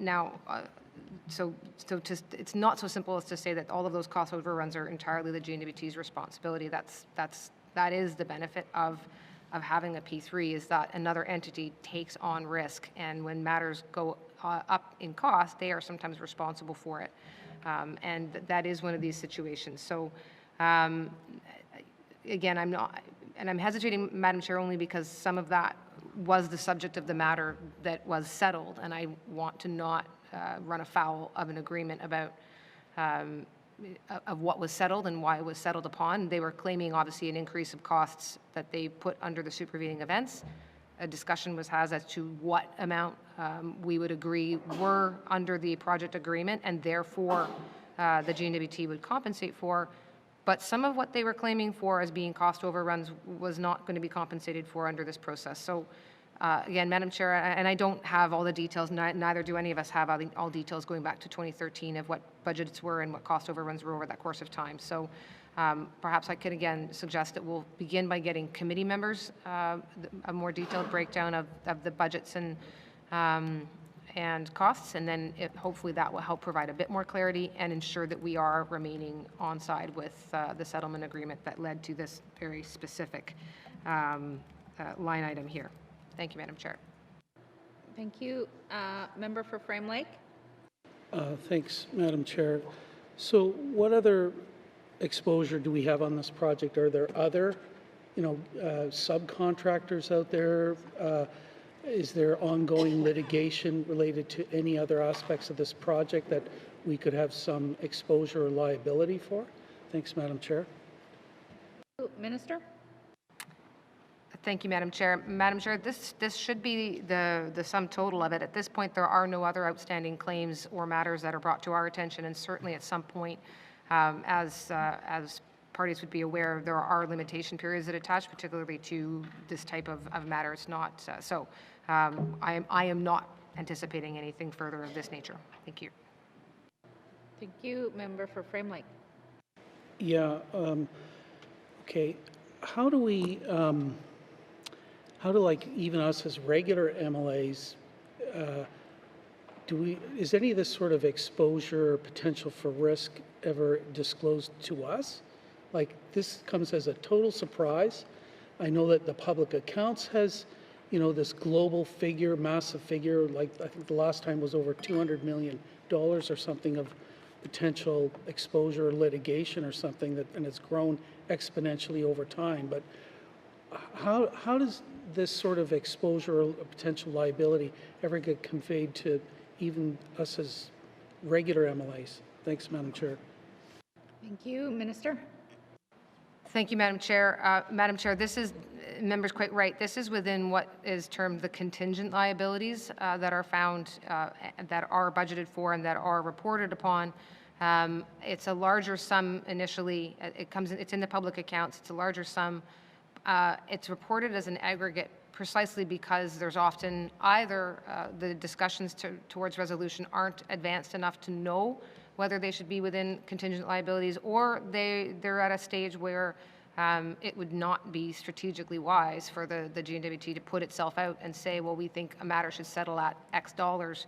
That would really impede the ability to settle claims and may well actually create an incentive to bring claims if those kinds of numbers were put out publicly. So that is a challenge. It makes it that we can't say last year, when this was already in process and we knew there was likely to be a settlement in the life of our government, to be able to go forward and say, well, we know there's going to be a settlement and we're hoping and we're aiming for a range, because that would really undermine the settlement negotiations and the mediation process that was underway in this particular example, but as in any other as well. But so that's the contingent liabilities, though, overall in public accounts is where you would find the amount that we're expecting or having to report on for matters of this nature. Thank you, Madam Chair. Thank you. Member for Frame Lake.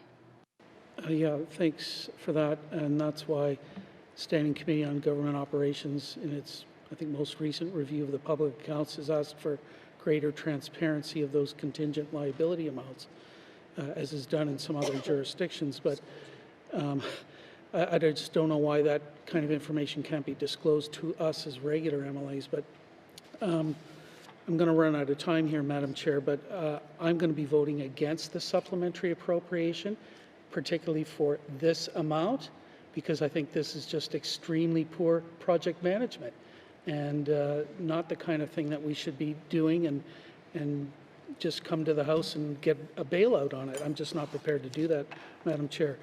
But I do have one other question, and that's whether there's any revenue coming in from this project and whether we could ever recover enough money on the revenue side to help offset some of these costs. And of course, in offsetting revenue, that means our citizens probably have to pay more for their internet and phone services, which is already outrageously expensive. So, but I'd be happy to hear what the Minister has to say about revenues on this project. Thanks, Madam Chair. Thank you. Minister? Thank you, Madam Chair. We were just looking to see if we had looked for a revenue number earlier. I just don't know if I had received it in. Let me see if we can find it quickly, and if not, perhaps provide it. We'll have to provide. I don't know that we'll have it here today, Madam Chair. Sorry. All right, well, we'll wait for thank you for that commitment that you'll provide that. Are there any further questions? Member for Tabacha. Thank you, Madam Chair. I too are questioning some of the transactions. I know this is inherited. It's not with this cabinet because it goes back to 2013. There's no Indigenous partners in this. There's another company that's called Leadcore, and it's an international company with Northwest Tel in a P3, and we're giving them a settlement of 27 million. 750. And I just, you know, it's questionable as to how these kind of agreements are done. I'm all for P3s if it's done properly and the I's are dotted and the T's are crossed. And, you know, onus goes back to the legal teams that put these kind of things together.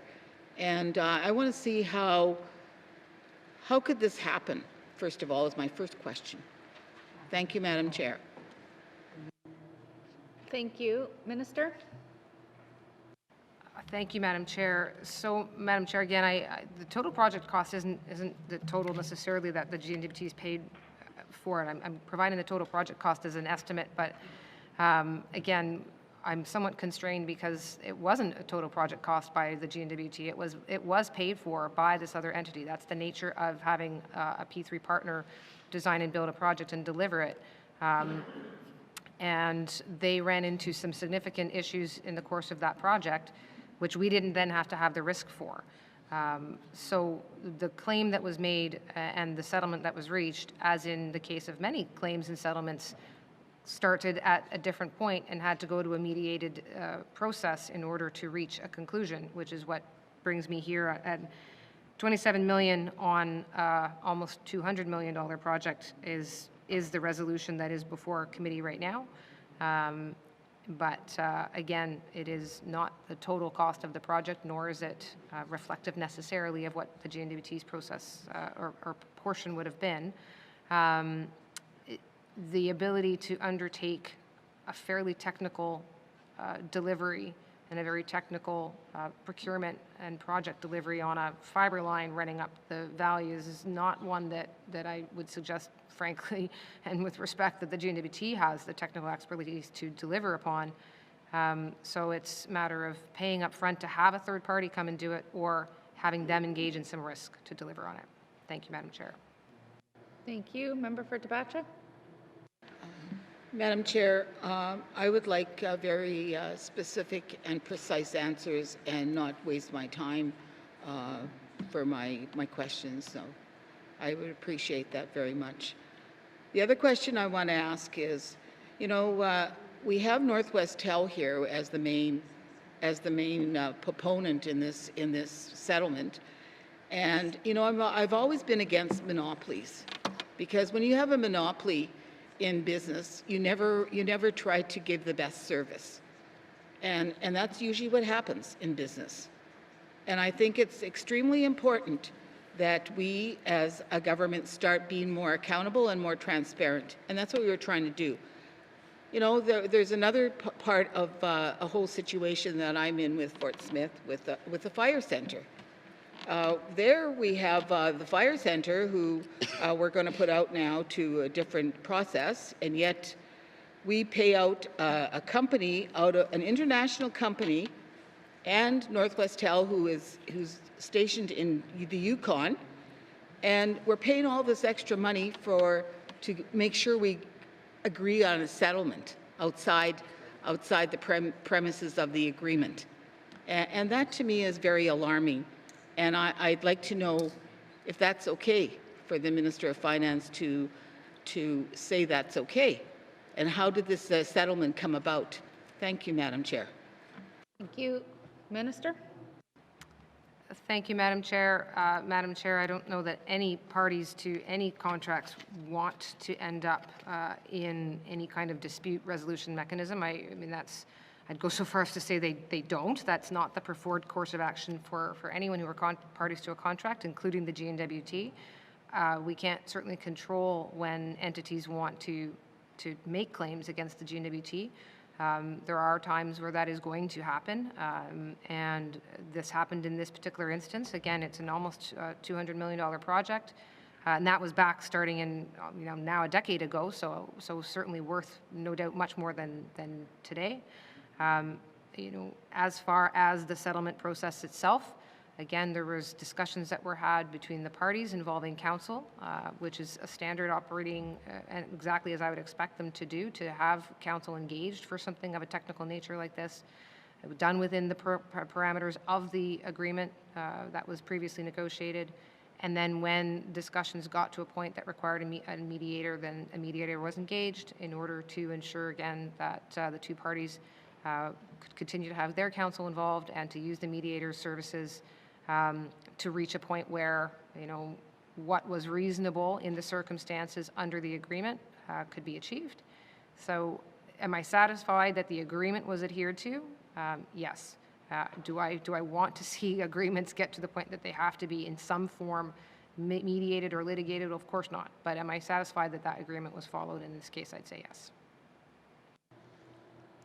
Member for Tabachuk.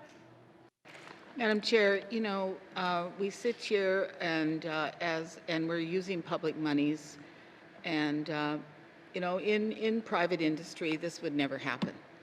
Okay, and it's being in small business for 50 years, and considering all the aspects that would happen if you had to go to litigation is really alarming, that we could just go and do this with a brush of whatever.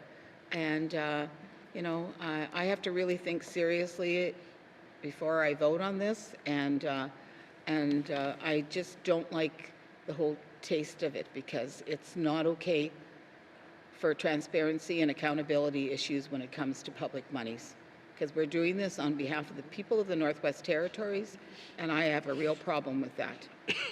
Thank you, Madam Chair. Thank you. Member for Trinidad-Willowday. Thank you, Madam Chair.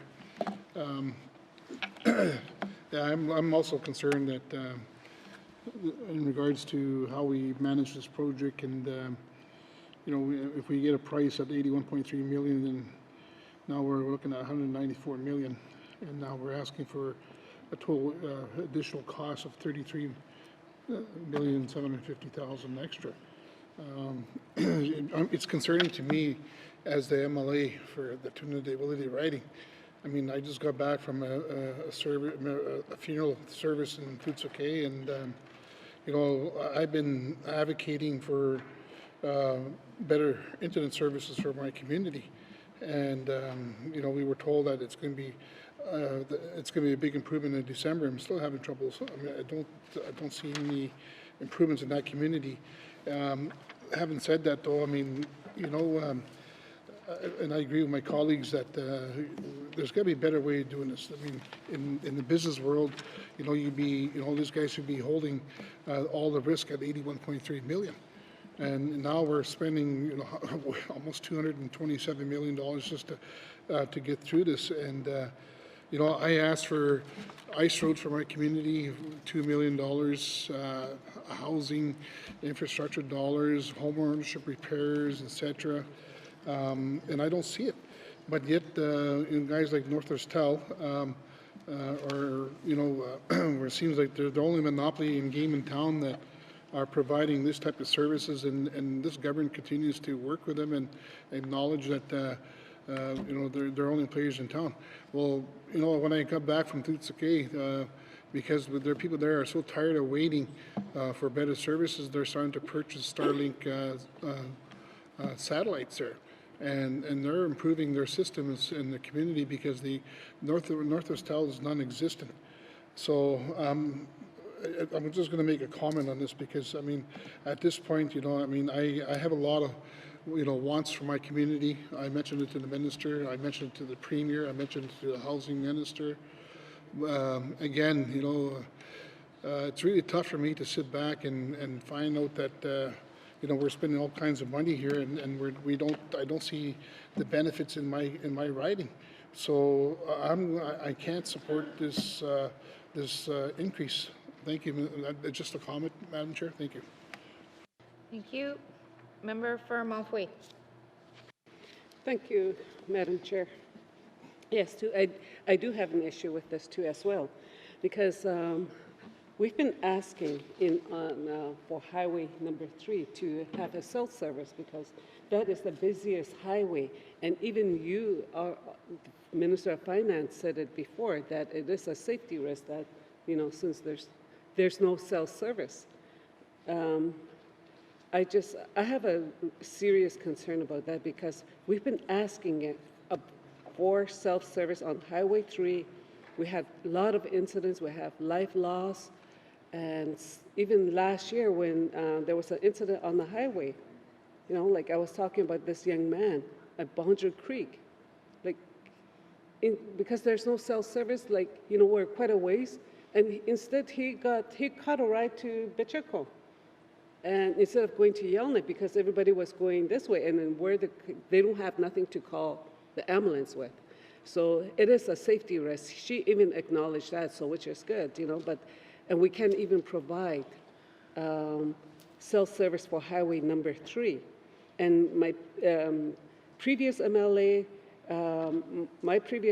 have mentioned it too numerous times, and I've said it quite a few times here, and my other colleagues, they have mentioned it before too as well, because Highway 3 is the busiest highway, and everybody uses that. It's a lifeline to Yellowknife. And for internet service, when I did my constituents visit to Wigwiti, the students over there have asked that, can you do something about, can you talk to the government to do something about improving the internet service at their school, especially at the school? They said it's really poor, we can't do much, And I did talk to the minister about that, and I thought, like here, 27 million they're asking additional from 81 to 194 million. I mean, I do have a serious concern about that. It would be nice if they're going to be spending that much money, do self-service, provide self-service for highway number 3. Thank you, Madam Chair. Thank you. All right, supplementary estimates, infrastructure expenditures number 3, 2022-2023, Department of Finance infrastructure expenditures, Management Board Secretariat not previously authorized, $27,750,000. Does committee agree?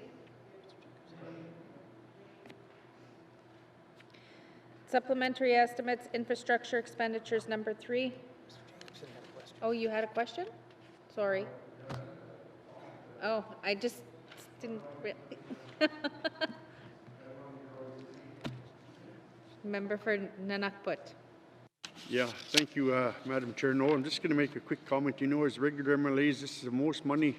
Like, we haven't even secured this kind of monies as regular MLAs over the last few years in regards to adding into the budget. You know, for myself, I see this as this bad project management. All this money we could have put into youth sport, healthcare, the suicide prevention, just like that, they could come up with a SUP for something like this out of the blue, with nothing. They don't want to add in nothing for what's really needed in our territory. You know, no effort. Also, no effort made by cuts within the Department of Finance to cover these extra costs. Are they cutting anything? But that's more of a comment than this bad management. Thank you, Madam Chair. Thank you.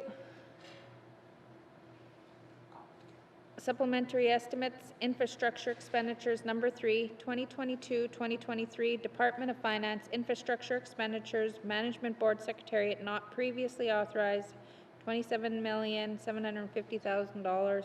Does committee agree?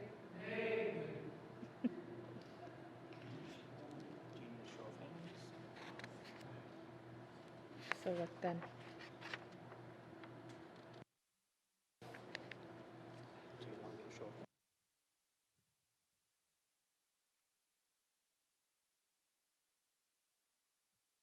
It's not.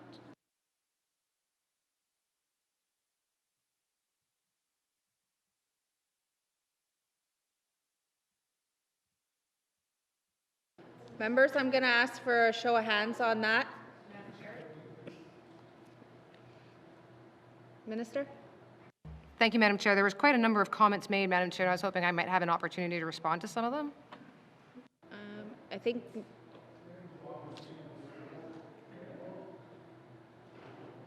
we're going to, let's entertain the minister and to comment, and then I'll call it, and then we'll have a show of hands on the vote.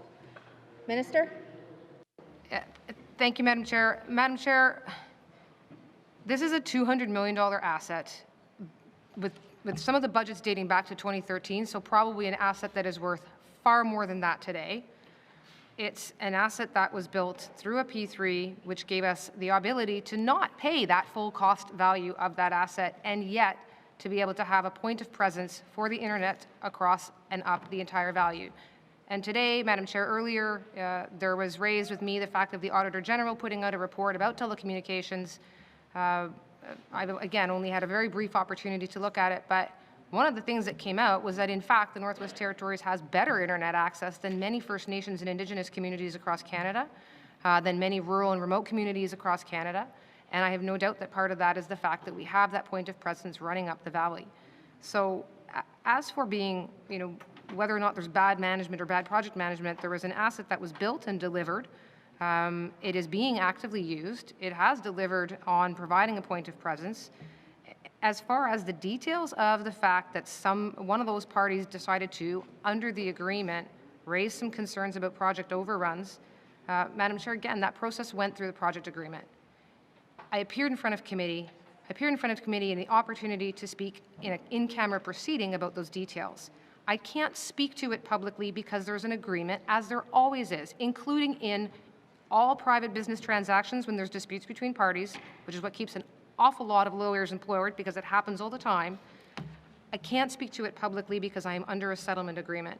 I could have spoken to it when I was in confidentiality in camera proceedings. I can't do it here. But Madam Chair, again, it's a $200 million asset. I realize there's now been a settlement reached on a many years process. It avoided the litigation risk. Going through a mediation is not a litigation. It is not going to court. We avoided going to court. The parties were able to reach a settlement. The settlement is now before the committee so that the public is aware that there was a settlement reached. I suppose at this point I won't say anything else about it. The concerns around providing different and other capital projects in different communities can go through the capital planning process. It's unrelated to the fact that there's been a settlement reached under the Mackenzie Valley Fibre Link project. Thank you, Madam Chair. Thank you. Supplementary estimates, infrastructure expenditures, number 3, 2022-2023, Department of Finance, infrastructure expenditures, Management Board Secretariat not previously authorized, $27,750,000. And I'm going to ask members if they in favor or agree to please raise your hand so I can.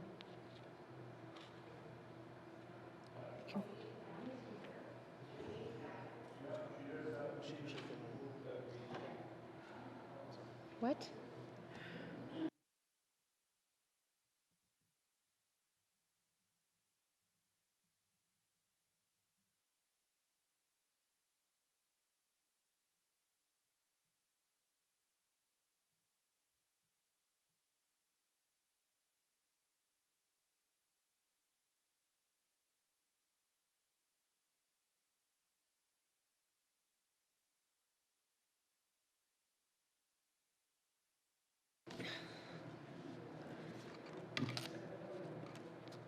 So since I called the vote, can you, all those in favor, excluding the minister who wasn't in her seat when I called it, all in favor, please raise your hand.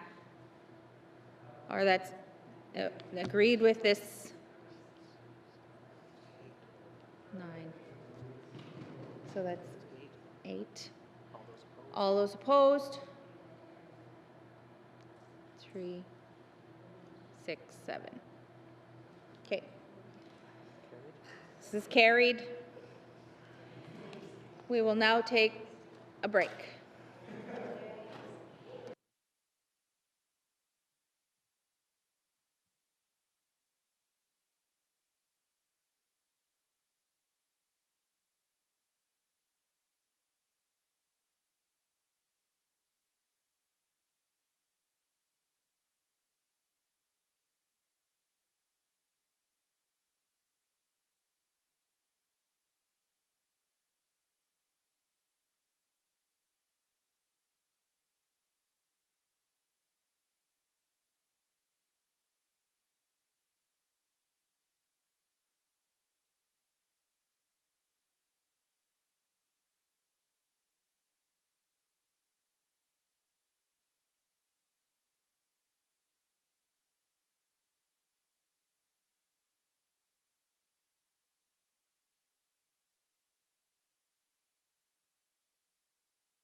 Call Committee of the Whole back to order. We are continuing on with our supplementary estimate infrastructure expenditure number 3, 2022-2023, Department of Finance infrastructure expenditures, Office of the Chief Information Officer, not previously authorized, negative $2,964,000. Does committee agree? Supplementary estimates infrastructure expenditures number 3, 2022-2023, Department of Finance operation expenditures, total department not previously authorized, $24,786,000. Does committee agree? Committee, we will now turn to page 6. Supplementary estimates, infrastructure expenditures number 3, 2022-2023, Department of Health and Social Services, capital investment expenditures, health and social service programs not previously authorized, $91,000. Does committee agree? Member for Cam Lake. Thank you very much, Madam Chair. Madam Chair, I'm wondering if the Minister can just provide some information as to what Safe Long-Term Care Fund is and what it's used for. Thank you. Thank you. Minister of Finance. Thank you, Madam Chair. So it is a federal fund. I can't necessarily speak to the details of the federal fund, but for the purposes here, it is supporting the nursing call bells in the Dutchow region and as well as in Avon Seniors. In the Avon Seniors home is to provide for oxygen concentrators, shower chairs, patient lifts, medication carts, fridges, infection prevention and control. So, and that's in relation to, again, a long-term care facility, and in the Dutchow region, it's related to nursing call bills, again, in relation to long-term care facilities. Thank you, Madam Chair. Thank you. Member for Cam Lake. Thank you very much, Madam Chair. Madam Chair, is the reason this is coming forward in a SUP because it was additional funding received from the federal government? Is it annual funding? And how many years can we expect to see this come forward if it is something that is multi-year funding block? Thank you. Thank you. Minister? Thank you, Madam Chair. I believe, Madam Chair, that it was part of an unspent balance from the previous fiscal year. And so this is the remaining amount that was unspent now carried forward and fully satisfies the amount that was available. Thank you. Thank you. Are there any further questions or comments? Supplementary estimates, infrastructure expenditures number 3, 2022-2023, Department of Health and Social Services, capital investment expenditures, health and social service programs not previously authorized, $91,000. Does committee agree? Thank you. Supplementary estimates, infrastructure expenditures, number 3, 2022-2023,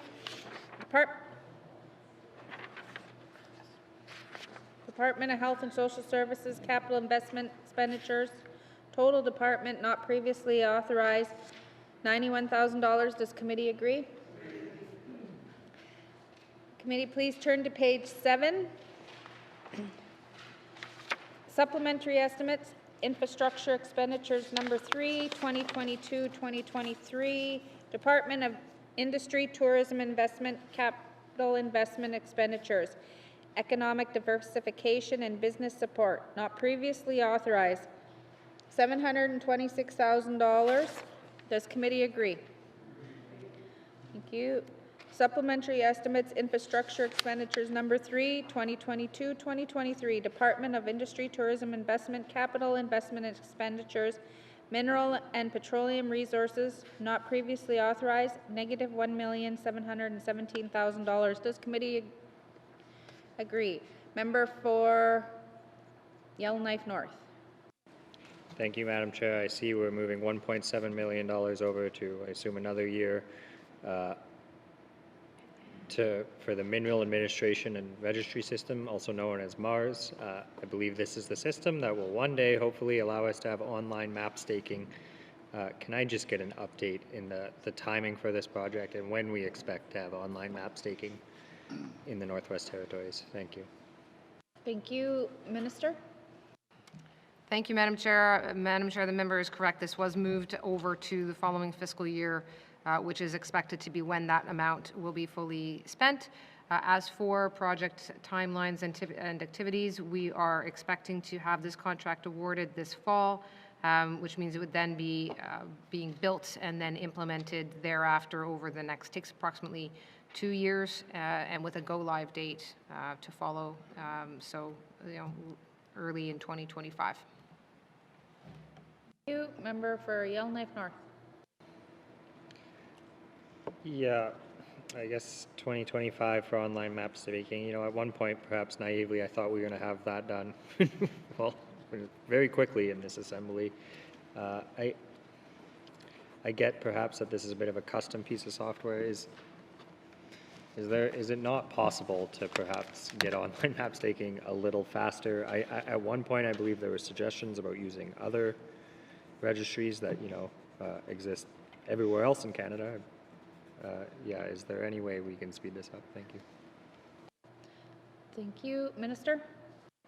Thank you, Madam Chair. Madam Chair, I have asked the very same question, actually not so much of the folks of finance, but more from the folks at ITI. And I know that there is some effort underway to try and do a bit of parallel work, but the online map staking program development depends very much on the regulations that it is then going to be applying. So what I understand the effort is right now is to try to put some work in parallel so that we're not entirely waiting for the final version of every regulation to be fully concluded with the Mineral Resources Act project before beginning the work of some of the background for online map staking, development, procurement, etc. So I gather that some of that is now happening in tandem.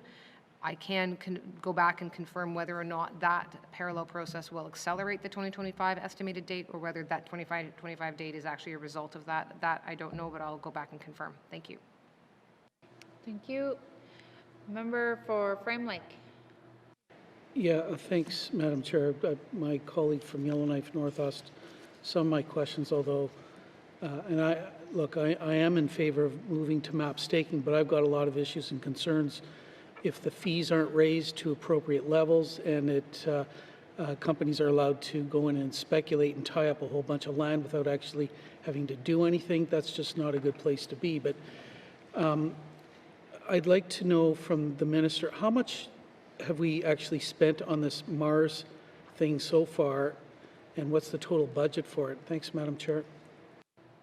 Thank you. Minister? Thank you, Madam Chair. I'm not sure, Madam Chair, if I have the totals here in front of me. Let me check with the Deputy Minister first, please. Thank you. Deputy Minister? Thank you, Madam Chair. I don't believe we do have those, the amount spent by the department on this in front of us here, but we can get back to the member on that. Thank you. Member for Frame Lake? Thanks, Madam Chair. So because we're in a public forum, I want some assurance from the minister that her responses to my public questions are going to be public information. Thanks, Madam Chair. Thank you. Minister? Yeah, thank you, Madam Chair. Madam Chair, anything that certainly has been spent to date would form part of either the public accounts or would certainly, be able to be spoken to publicly here. I think the only challenge I'd run into is with respect to matters that are being procured in future years. And actually, and Madam Chair, as I sit here, it would appear that I may have that to date we have spent $24,000 is the number I'm getting. So again, but I think we can provide more information than that about this project generally by the project leads, which does does require the Department of ITI to be involved. So 24,000 to date is what I have, but I think there's a lot more that I can, or hopefully some more that I can provide, and I would make sure that what we're providing is something that can be public in relation to the work that's happening on the Mineral Resource Act regulations project. I think that, and that would include, Madam Chair, around the idea that there'd be speculation. That matter has been raised with ITI, and I know they do have a fulsome response to it, so I'd like them to be able to provide that to the member and to, I think, alleviate his fears. Thank you. Thank you. Member for Frame Lake? Thanks, Madam Chair. Yeah, I'm not fearful. I just want the information to be made public. I've seen the information the minister has provided. in confidence. I do not understand or accept that it has to be kept confidential. We've got a budgeted amount here for this work, so I guess in better understanding how much has been spent, I don't see any reason why that can't be made public. So I want the assurance of the minister that in her fuller response that she'll be able to say perhaps table that in the House. Thanks, Madam Chair. Thank you. Minister? Thank you, Madam Chair. So again, just subject to not going too far in the future in terms of procurement dollars, of the dollars that have not been yet put out for procurement. Other than that, the responses can be certainly tabled in the House. Thank you. Thank you. Member for Frame Lake? Okay, thanks. I accept that the information on money that's already been spent can be made public. In the future, maybe it's a bit dodgier, but we are actually being asked to authorize moving $1.717 million into a future. So clearly that's what's part of the budget for this project. So I guess my last, I'll start off, maybe I should never say last, Madam Chair, is I don't think I've actually ever seen, or at least a more recent version of some kind of public schedule about the implementation of the Mineral Resources Act and the regulations. I've seen bits and pieces, some in confidence. Can the minister commit to actually provide a public schedule for what's going to happen to the end of this assembly? Thanks, Madam Chair. Thank you. Minister? Thank you, Madam Chair. Yes, we'll provide a public document that shows the timeline to the end, anticipated timelines to the end of the assembly. I don't know where that's at in terms of, that's obviously not what I have in front of me right now, Madam Chair, so I don't know if I will be tabling that in the next sort of 72 hours, but we'll make sure that we get something out publicly. Thank you. Thank you. Member for Frame Lake? Thanks, Madam Chair. Yeah, I appreciate that because it's been a long time since there's been any effort to actually lay that out in a public fashion. So, and if the minister can do it before the end of the week, even better. But and if she can't do it, I don't think it should wait until the end of May. So can I get an assurance from the minister that she's not going to wait till May to make this information public? Thanks, Madam Chair. Thank you. Minister? Thank you, Madam Chair. I agree. It doesn't need to take till May. Thank you. Member for Frame Lake? That's all I've got. Thanks, Madam Chair. Supplementary estimates, infrastructure expenditures number 3, 2022-2023, Department of Industry, Tourism Investment, Capital Investment expenditures, minerals and petroleum resources not previously authorized, negative $1,717,000. Does committee agree? Thank you. Supplementary estimates, infrastructure expenditures number 3, 2022-2023, Department of Industry, Tourism Investment, Capital Investment expenditures, total department not previously authorized, negative $991,000. Does committee agree? Thank you. Please turn to page 8, supplementary estimates, infrastructure expenditures number 3, 2022-2023. Department of Infrastructure, Capital Investment expenditures, programs and services not previously authorized, $158,000. Does committee agree? Thank you. Supplementary estimates, infrastructure expenditures number 3, 2022-2023, Department of Infrastructure, Capital Investment expenditures, total department not previously authorized, $158,000. Does committee agree? Thank you, committee. Do you agree that you have concluded consideration of table document 881-19(2), supplementary estimates, infrastructure expenditures number 3, 2022-2023?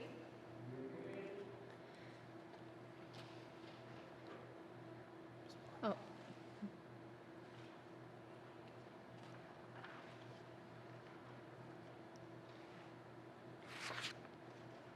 Who is it?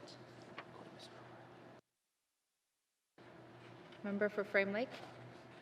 Thanks, Madam Chair. I move that consideration of table document 881-19(2), supplementary estimates, infrastructure expenditures number 3, 2022-2023 be now concluded, and that table document 881-19(2) be reported and recommended as ready for further consideration in formal session through the form of an appropriation bill. Merci, Madam Chair. Thank you. The motion is in order. To the motion. Question has been called. All those in favor?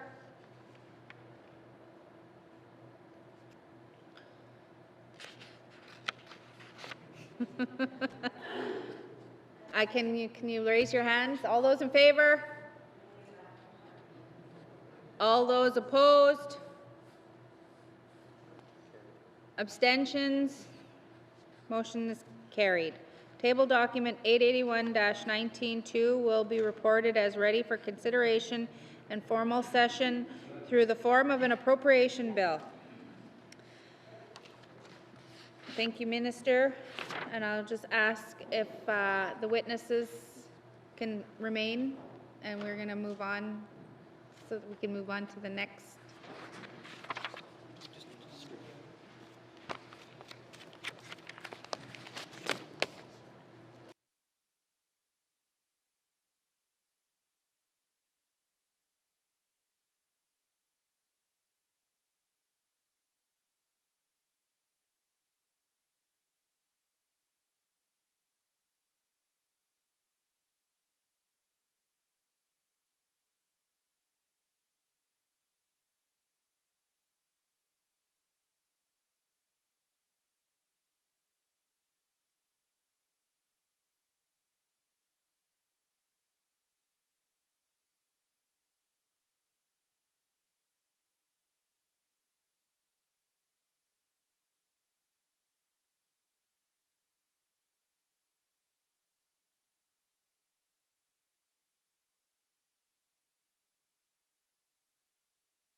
Committee, we've agreed to consider table document 882-19(2), supplementary estimates, operation expenditures number 3, 2022-2023.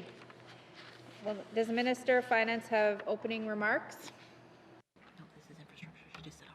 Oh, Madam Chair, I do. However, I thought we were doing the infrastructure sub, and so I have the wrong ones in front of me, Madam Chair. But if you'll bear with me a moment, I will be able to read the correct ones to you.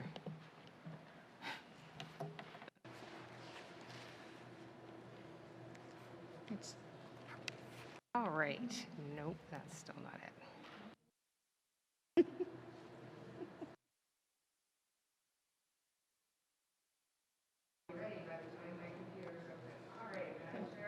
Happy to present supplementary estimates operations expenditures number 3, 2022-2023. These supplementary estimates propose a total increase of $44.1 million, of which $11.9 million will be offset by revenues from the Government of Canada. These supplementary estimates propose the following expenditures: $6.3 million for technology service center costs incurred by departments, $26.6 million in support of health and wellness services for residents of the Northwest Territories, including the following: $15.8 million to support recruitment and retention of physicians and frontline nursing staff, $3.9 million for adult supportive living services, and $882,000 for foster care and support agreements, $3.4 million for the medical travel program, $2 million for radiology and referred laboratory services, $633,000 for chemotherapy drug supplies. Also, $1.8 million for justice and court services, including $1 million for court circuit travel costs and deputy judge honoraria, as well as $808,000 for enhancements and extensions to the First Nations and Inuit policing program, and $375,000 for support to the 2022-2025 Energy Action Plan.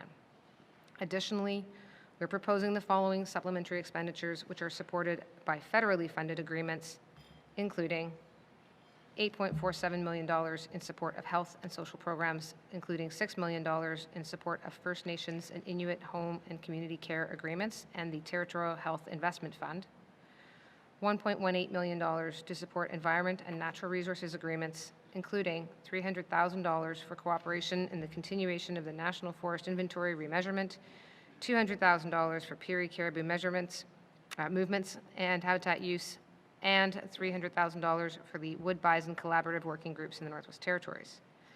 $1.08 million in support of the Canada Northwest Territories Workforce Development Agreement and the Labour Market Development Agreement. $394,000 for the Pan-Territorial Sport Strategy Agreement. $374,000 in support of Women in Leadership and Made in the North campaign schools.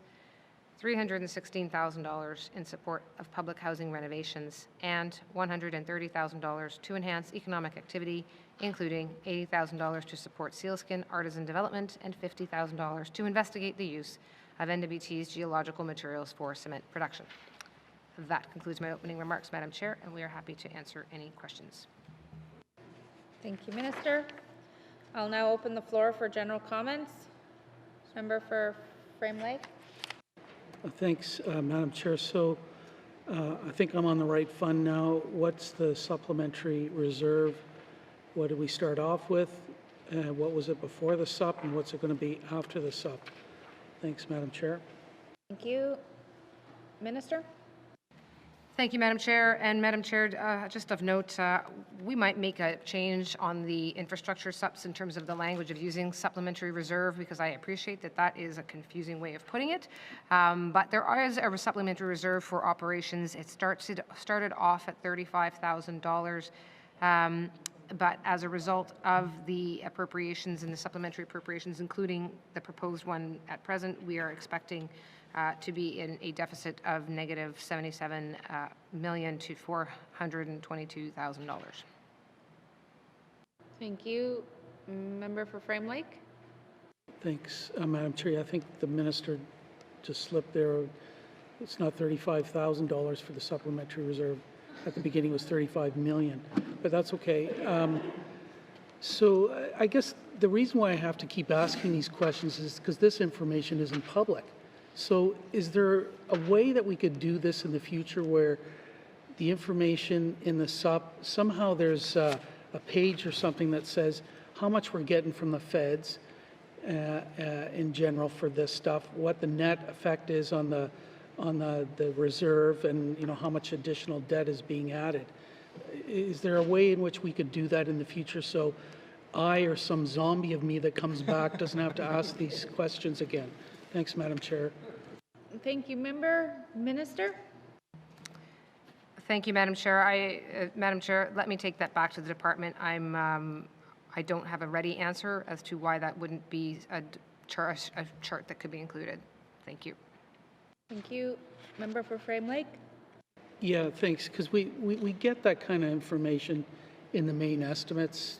Well, sort of, although whatever. Anyways, I just think it's a good thing in terms of greater disclosure, transparency, and so on, and I'm sure the minister will find a way to do it. So this, I think, as I understand it, I think I heard the minister say that the supplementary reserve is going to be $35 million, maybe $44 million in debt, or whatever. How do we cover that shortfall? And do we have to go and get short-term, debt coverage somehow and pay an interest rate for that that's higher than maybe long-term debt? How does that shortfall get covered? And what does it cost us? Thanks, Madam Chair. Thank you. Minister of Finance. Thank you, Madam Chair. Madam Chair, well, depending on the timing of it, there can certainly be, a cash flow situation that would require short-term debt. But in general, at this point in the fiscal year, we can sort of look back and say that if there was a projected surplus, then these amounts come out of whatever that projected surplus would be. We were eats into that, as you might say, which then in turn takes away money that would be available for the capital investments, and in this case, there was a projected surplus, and that between the supplementary appropriations and the special warrant to support flood relief, we are now down to anticipating only a roughly $4 million surplus in the fiscal year. Thank you. Thank you. Member for Frame Lake? Thanks. So I think I heard the minister say, so then at the end of 22-23, the operating surplus is going to be $3 million? Is that what I heard the minister say? Thanks. Thank you. Minister? Thank you, Madam Chair. Estimating or projecting $4 million at this point. Thank you. Member for Frame Lake? Thanks. I'm probably straying a little bit far here, but what was the original projected operating surplus then for 22-23? Minister? Thank you, Madam Chair. Madam Chair, let me see if Ms. Melanson might have that at her fingertips. I don't have it. Thank you. Ms. Melanson? Thank you, Madam Chair. The initial, I do apologize, I just need to bring it up. The initial operating surplus for 22-23 was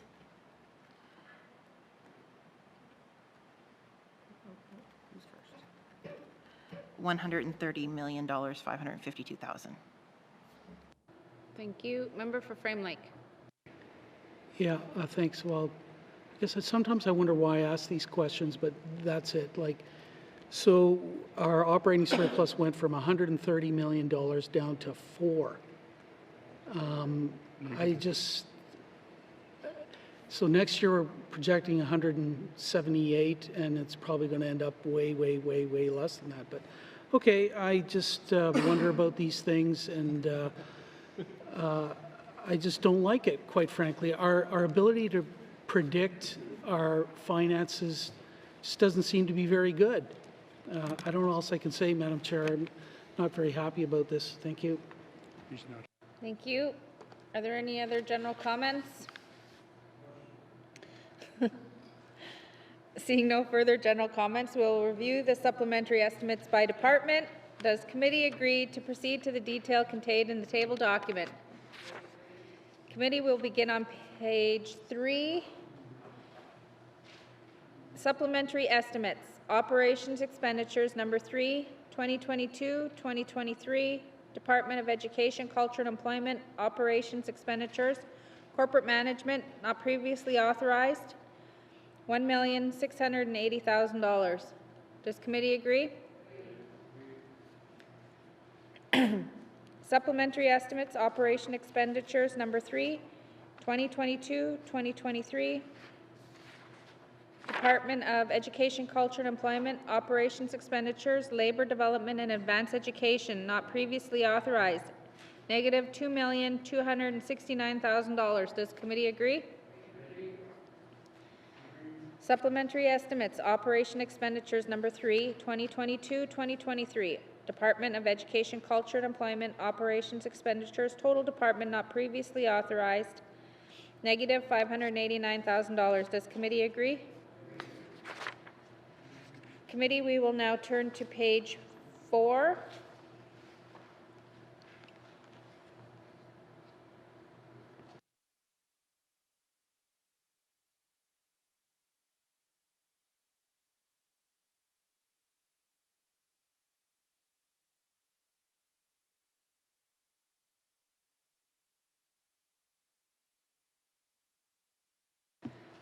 Supplementary estimates, operation expenditures number 3, 2022-2023, Department of Environment and Natural Resources, operations expenditures, corporate management not previously authorized, $75,000.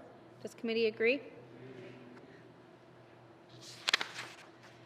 Supplementary estimates, operation expenditures number 3, 2022-2023, Department of Environment and Natural Resources, operations expenditures, environmental stewardship, and climate change not previously authorized, $219,000. Does committee agree? Member for Frame Lake. Thanks, Madam Chair. So What's the date show money actually going to be used for? Thanks, Madam Chair. And will it actually result in the Horn Plateau area being permanently protected? I guess that's my underlying question. Thanks. Minister? Madam Chair, Ms. Melanson has a brief description. I propose she provide it. Melanson? Thank you, Madam Chair. The additional funding will be used to fund meetings, community engagement, and negotiations towards the development of the establishment of agreements for the Decho candidate protected areas. Thank you. Member for Frame Lake.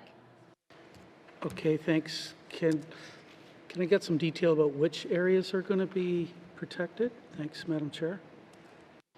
Thank you. Minister?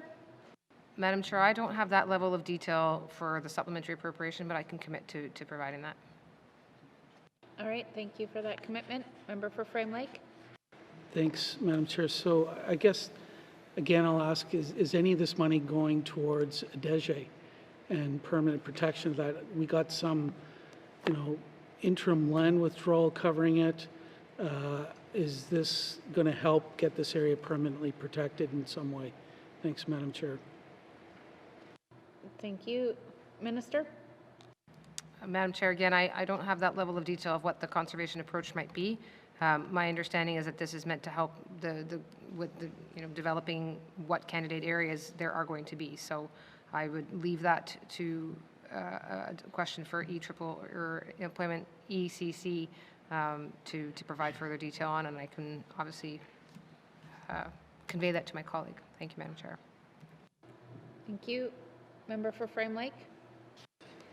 Thanks, Madam Chair. I'm just trying to find a way to say nicely that it'd be better if we could get better answers rather than push it off to some future point where we don't know whether the information is actually going to be made public or not. And I'll leave it at that. Thanks, Madam Chair. Thank you. Supplementary estimates, operation expenditures, number 3, 2022-2023, Department of Environment and Natural Resources, operation expenditures, environmental stewardship, and climate change not previously authorized, $219,000. Does committee agree? Supplementary estimates, operation expenditures, number 3, 2022-2023, Department of Environment and Natural Resources, operation expenditures, forest management not previously authorized, $300,000. Does committee agree? Supplementary estimates, operations expenditures, number 3, 2022-2023, Department of Environment and Natural Resources, operations expenditures, wildlife and fish not previously authorized, $585,000. Does committee agree? Supplementary estimates, operation expenditures, number 3, 2022-2023, Department of Environment and Natural Resources, operation expenditures, total department not previously authorized, $1,179,000. Does committee agree? Please turn to page 6. Supplementary estimates, operation expenditures, number 3, 2022-2023, Department of Executive and Indigenous Affairs, operation expenditures, Directorate, not previously authorized, $290,000. Does committee agree? Supplementary estimates, operation expenditures, number 3, 2022-2023, Department of Executive and Indigenous Affairs, operation expenditures, total department not previously authorized, $290,000. Does committee agree? Please turn to page 7. Supplementary estimates, operation expenditures. Number 3, 2022-2023, Department of Finance, operation expenditures, Directorate not previously authorized, $681,000. Does committee agree? Supplementary estimates, operation expenditures, number 3, 2022-2023, Department of Finance, operation expenditures, total department not previously authorized, $681,000. Does committee agree? Thank you. Please turn to page 8. Supplementary estimates, operation expenditures, number 3, 2022-2023. Department of Health and Social Services, operation expenditures, administrative and support services not previously authorized, $3,107,000. Does committee agree? Supplementary estimates, operation expenditures number 3, 2022-2023. Department of Health and Social Services operations expenditures, health and social service programs not previously authorized, $25,263,000. Does committee agree? Oh, member for Yellowknife North. Thank you, Madam Chair. I feel obligated to ask a couple questions about the $25 million in health spending. And I know the Department of Health and Social Services is just kind of a black hole we have to fund. I'm looking at the $8.4 million increase to standard physician contract. Can the minister just elaborate a little bit more of what we're increasing, how much more the doctors are getting paid to increase competitiveness? Thank you. Thank you. Minister of Finance. Thank you, Madam Chair. So this was concluded as part of negotiation with the Territorial Medical Association and resulted in some small retroactive amount, but also there's recruitment bonuses, and there's an amount that is resulting from changes to the locum contract rates. And I'm certainly happy to provide some further breakdown of each of those. Well, I mean, $1.2 million to the contracts for physicians, standard physician contract rate, as well as $3.4 million just over in recruitment initiatives, and $3.1 million for locums, and then just over $700,000 is for retroactive amounts, again related to that contract. Thank you. Thank you. Member for Yellowknife North. Yeah, thank you, Madam Chair. I actually don't know. Is there somewhere I can look publicly and see the pay scale for all doctors? Thank you. Thank you. Minister? Thank you, Madam Chair. I believe there is. I don't have a link offhand, but we can provide that together with some of the other commitments we've made today. Thank you. Thank you. Member for Yellowknife North. Thank you. I also see that we're $633,000 more for chemotherapy drugs. Can someone just elaborate why we're incurring this cost? Thank you. Thank you. Minister? Thank you, Madam Chair. Madam Chair, this is a projected shortfall in the chemotherapy program that we have here at Stanton Hospital, and it's based on the actuals that we ran as of October, and then extrapolated that to the end of this fiscal year. So based on where the program was at as of October 21st, it was expected that there would be this shortfall. The drug cost, I mean, and it's twofold. It's partly the cost of the drugs and also the amount of usage by clients, by patients. Thank you, Madam Chair. Thank you. Member for Yellowknife North. Thank you. So yeah, more people have cancer, and more people, the drugs are more expensive. Can someone tell me what the total is for funding for chemotherapy drugs? How much the total is? Thank you. Thank you. Minister? Thank you, Madam Chair. Looking as a net of $1.553 million. Member for Yellowknife North. Thank you. Looking next at radiology services, I see that is costing us another $1.5 million. Can I just get another bit of an explanation on why we need another $1.5 million for radiology services? Thank you. Thank you. Minister? Thank you, Madam Chair. Radiology services are an item that is actually contracted out and provided by Beam Radiology, which is based in Calgary. This is done through a competitive procurement process through the NTHSSA, and that contract, as I understand it, has been renewed, and there are increases in over and above what was in the previous contract. Madam Chair, thank you. Thank you. Member for Yellowknife North. Thank you. Last one, $6.79 million for frontline nurses, including agency nurses. Can I just get a bit of a breakdown what this is, whether it's related to, yeah, a breakdown of what this is getting us? Thank you. Thank you. Minister. Thank you, Madam Chair. Madam Chair, so that, yes, that also is for an anticipated shortfall at the NTHSSA, as noted, was for frontline nurses. It is for agency nurse expenditures, so this is in situations where there's an ongoing shortage, notwithstanding efforts for healthcare recruitment. There do continue to be a reliance and a necessity to bring up nurses to cover urgent positions. And with the nationwide shortage that's ongoing, again, as I said, notwithstanding some of the other efforts, some of which are reflected here in terms of other areas of supplementary appropriations, their agency nurses are one way to ensure that there is a person in a position, and that has, with the situation of labor market shortages, there's been a reliance on agency nurses and not enough money to fund that. So in order to keep those services available, that's what is driving the increase in these costs and expenses. Thank you, Madam Chair. Thank you. Member for Yellowknife North.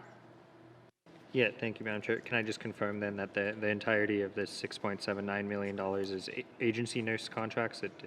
I guess it doesn't include overtime or whatever other the labor markets bonus we gave. I forget what it's called. There's a lot of increased nursing costs, but is this the totality of this, just that we're bringing up more and more agency nurses? Thank you. Thank you. Minister? Thank you, Madam Chair. The total amount requested of 6.792 includes funding for agency nurse contracts of 5.7, as well as providing accommodation for those nurses and also for their union dues. And it's divided up between the different departments within which they would be employed, but that is the total 6.7.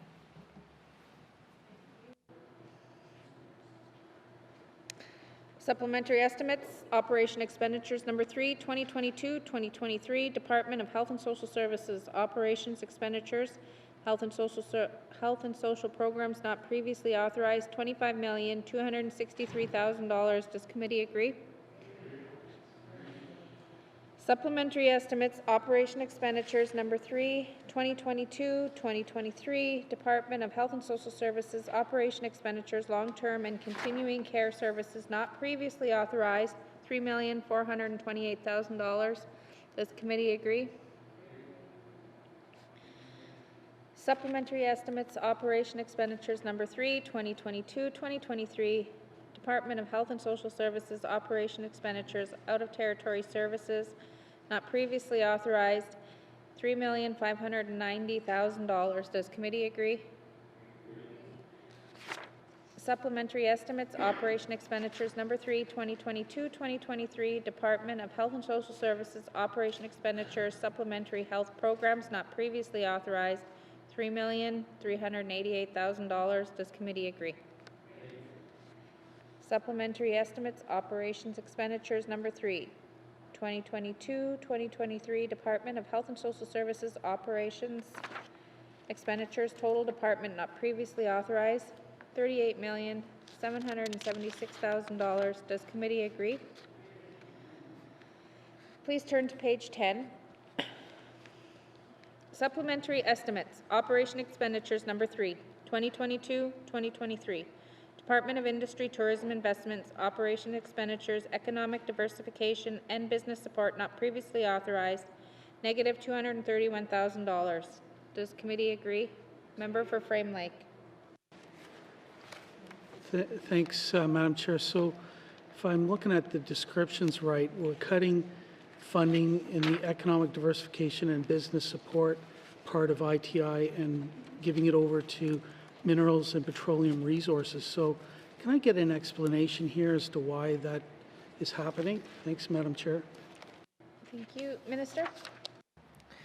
Thank you, Madam Chair. There's two reallocations taken out from the secondment program and the knowledge economy. The knowledge economy is sunsetting. That work's been complete and that money is no longer needed there. It's at a different stage now. The secondment program, there was if I recall correctly, there was a position that was no longer required, and so the secondment agreement was canceled.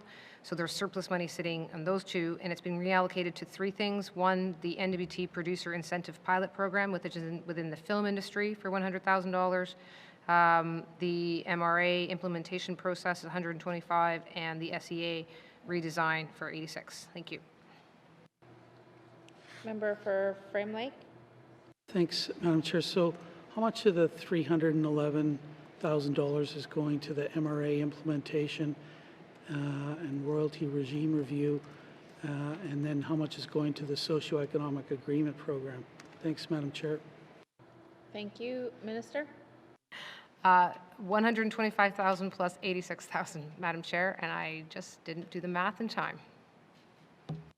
Thank you. Member for Frame Lake.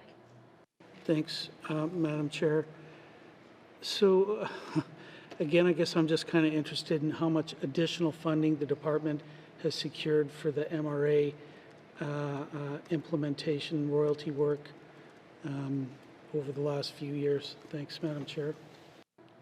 Thank you. Minister? Thank you, Madam Chair. Madam Chair, I don't know if we have a total here, but perhaps I'll suggest we turn to Ms. Mellinson. She might have some further information that she could provide. Thank you. Thank you.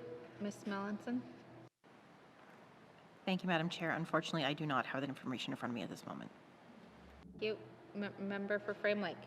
Okay, thanks. I'm happy to get a commitment out of the minister if she can pull together that information and provide it to me publicly. Thanks, Madam Chair. Thank you. Minister? Thank you, Madam Chair. I'm sure we can do that. Thank you. Thank you. Member for Frame Lake.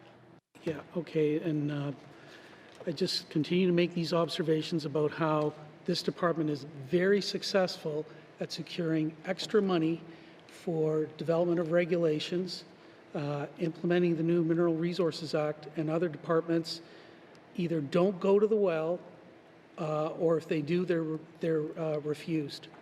You know, and the Forest Act in particular, the Protected Areas Act in the past, the Public Land Act, those departments seem to have to work within their existing budgets to get that work done, and I think it's suffered as a result of that.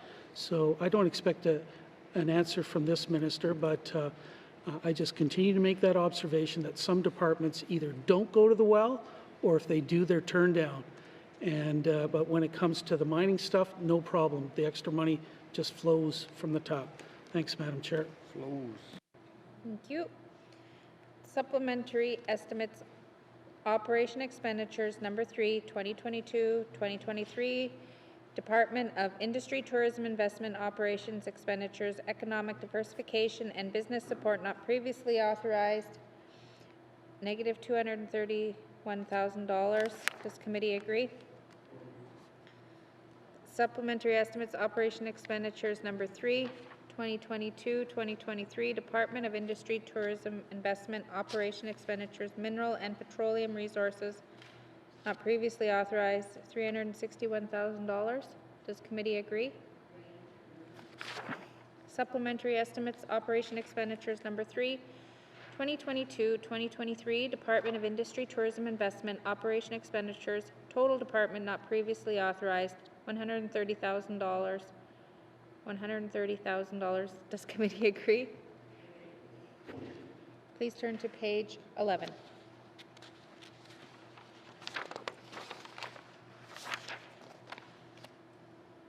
Supplementary estimates, operation expenditures number 3, 2022-2023, Department of Infrastructure, operation expenditures, corporate management not previously authorized, $477,000.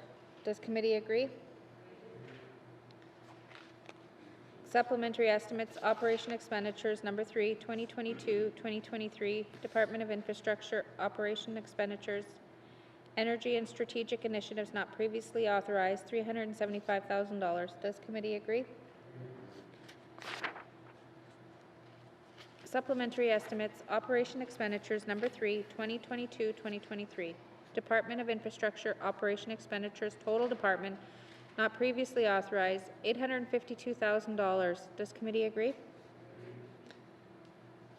Thank you. Please now turn to page 12.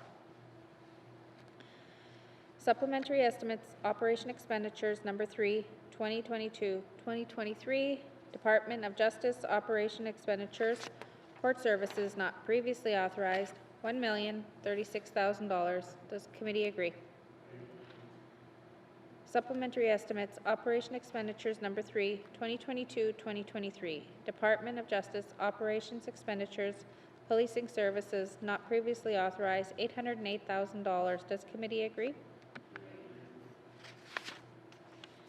Supplementary estimates, operation expenditures number 3, 2022-2023. Department of Justice operations expenditures, services to the government not previously authorized, $755,000. Does committee agree? Supplementary estimates, operation expenditures number 3, 2022-2023. Department of Justice operations expenditures, total department not previously authorized, $2,599,000. Does committee agree? Please turn to page 13.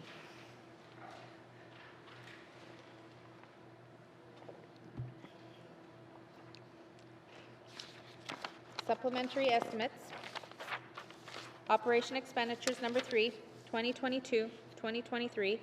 Department of Lands operation expenditures, operations not previously authorized, negative $205,000. Member for Frame Lake. Thanks, Madam Chair. Can I get an explanation as to why this is being shifted from what used to be or will soon be former Department of Lands to the Department of Finance? Thanks, Madam Chair. Thank you, Minister. Thank you, Madam Chair.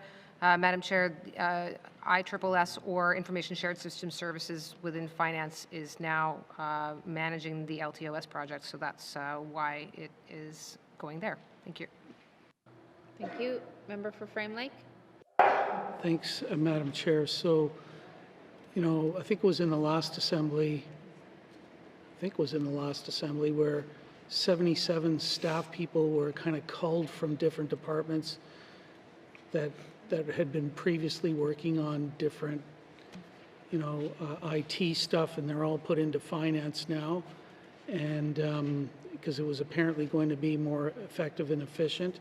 Has there actually ever been an evaluation done of the transfer of the funding and staff into the Department of Finance? Thanks, Madam Chair. Thank you, Minister. Thank you, Madam Chair. Not as of yet. That this is only the first sort of, well, this will be the first full assembly where ISSS has been in existence. So I don't know that, and with the last 2 years that were somewhat lost to COVID, I don't know that we would have been in a position at this point, but certainly the Department of Finance, including ISSS, has been part of the government renewal process and is live to the fact that we're shifting towards a more evaluative process. So I'll certainly take note of the member's comment and can report back to the department and see where and when we would fall within a more evaluative process. Thank you. Thank you. Member for Frame Lake. Madam Chair, so is there any kind of annual satisfaction survey ever done of ISSS and the services that they offer to the departments? Thanks, Madam Chair. Thank you, Minister. Thank you, Madam Chair. Madam Chair, I gather there has been some work done internally within the government as to their satisfaction with ISSS. That was done on the operations side, but I can endeavor to see what information may be available. Thank you. Thank you. Member for Frame Lake. Yeah, thanks, Madam Chair. Yeah, I would be very interested in seeing that because I heard rumblings about some departments not being able to get work done in a timely fashion, or that they have to go outside, and there seems to be some issues there, and not knowing enough about it, if there was some information that the minister could share, and if it has to be done on a confidential basis, that's okay in this case. But I'm not convinced that this move of these 77 people and centralizing this has actually made anything more effective or efficient. So anything the minister can provide on that and the satisfaction levels of the departments that they're supposed to be providing a service to would be helpful, and I look forward to receiving that information. Thanks, Madam Chair. Thank you, Minister. Thank you, Madam Chair. So to clarify, we'll provide a copy of the survey results confidentially to MLAs, but I would also say we'll put something together that we can put together with the public information that is coming as a result of commitments. I know it does get raised in the House with respect to IT projects and what's happening with them. And there are, it takes a bit of time for a new team to come together. And I know there's been some projects, Mineral Resources Act being one, that wind up going back to a department function. So some understanding as to the benefits of having moved IT together is probably valuable. So we'll do both in terms of providing the private results, but also something that can be shared. Thank you. Thank you. Supplementary estimates, operation expenditures number 3, 2022-2023, Department of Lands operations expenditures, operations not previously authorized, negative $205,000. Does committee agree? Supplementary estimates, operation expenditures number 3, 2022-2023, Department of Lands operation expenditures, total department not previously authorized, negative $205,000. Does committee agree? Thank you. Please turn to page 14. Supplementary estimates, operation expenditures number 3, 2022-2023, Department of Municipal and Community Affairs, operation expenditures, sports, recreation, and youth not previously authorized, $394,000. Does committee agree? Supplementary estimates, operation expenditures number 3, 2022-2023, Department of Municipal and Community Affairs, operations expenditures, total department not previously authorized, $394,000. Does committee agree? Thank you. Committee, do you agree that you have concluded consideration of table document 882-19, brackets 2, supplementary estimates, operation expenditures number 3, 2022-2023?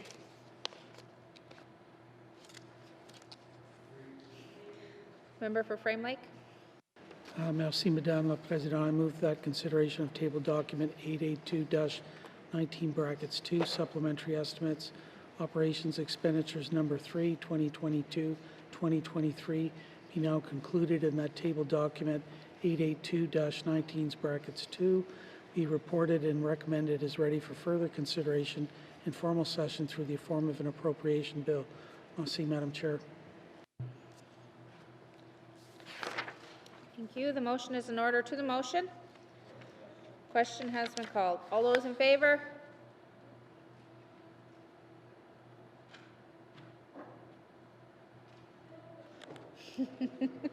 All those opposed? Motion is carried. Table document 882-19 brackets 2 will be reported as ready for consideration in formal session through the form of an appropriation bill. We will just continue along.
committee, we've agreed to consider table document 883-19 brackets 2, supplementary estimates, infrastructure expenditures number 1, 2023-2024.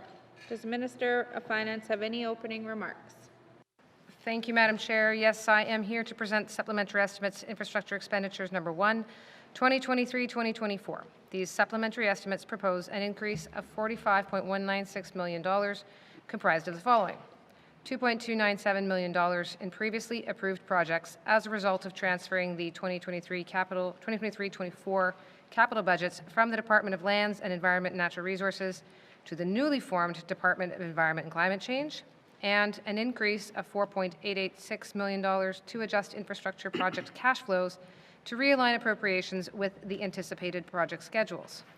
In addition, this amount also includes the following items, which are fully supported by federally funded appropriations: $3.45 million for COVID-19 ventilation projects and $36.86 million to provide funding for community government infrastructure projects under the Investing in Canada Infrastructure Plan and the Small Communities Fund. That concludes my opening remarks, and I'd be happy to answer questions, Madam Chair.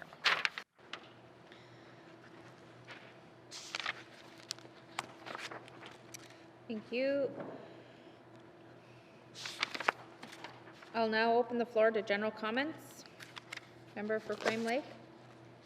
Thanks, Madam Chair. I'm going to sound like a broken record. So what did we start off with as a supplementary reserve, and what impact will this, how much of that is offset by, the new money, how much is offset by feds, and what's the net effect on the supplementary reserve? Thanks, Madam Chair. Thank you. Minister. Thank you, Madam Chair. So this is where on infrastructure supplementary appropriations, there isn't a supplementary reserve for infrastructure. And as I said, I think there's some information that we do provide to committee that could stand a bit of a look at the terminology that's used to make that more clear, because it wouldn't show, there wouldn't be a net impact because there's nothing to be impacting upon. That said, Madam Chair, there is, I mean, again, I'll leave it at that. Thank you, Madam Chair. Thank you. Member for Frame Lake. Yeah, I guess I lost my mind, but okay, is any of this offset by federal money, and how much? Thanks, Madam Chair. Thank you. Minister. Thank you, Madam Chair. So there is $40,310,000 in federal or other revenue offsets. There, just on the same vein, Madam Chair, in terms of money that is being offset to either prior or future fiscal years, there's $4.886 million. Thank you. Thank you. Member for Frame Lake. Thanks. So that the net effect really is zero. Is that correct? Thanks, Madam Chair. Thank you. Minister. That is correct, Madam Chair. Thank you. Seeing no further general comments, we'll review the supplementary estimates by department. Does committee agree to proceed to the detail contained in the table document? Committee will begin on page 5. Supplementary estimates, infrastructure expenditures, number 1, 2023-2024, Department of Municipal and Community Affairs operation expenditures, community operations not previously authorized, $36,860,000. Does committee agree?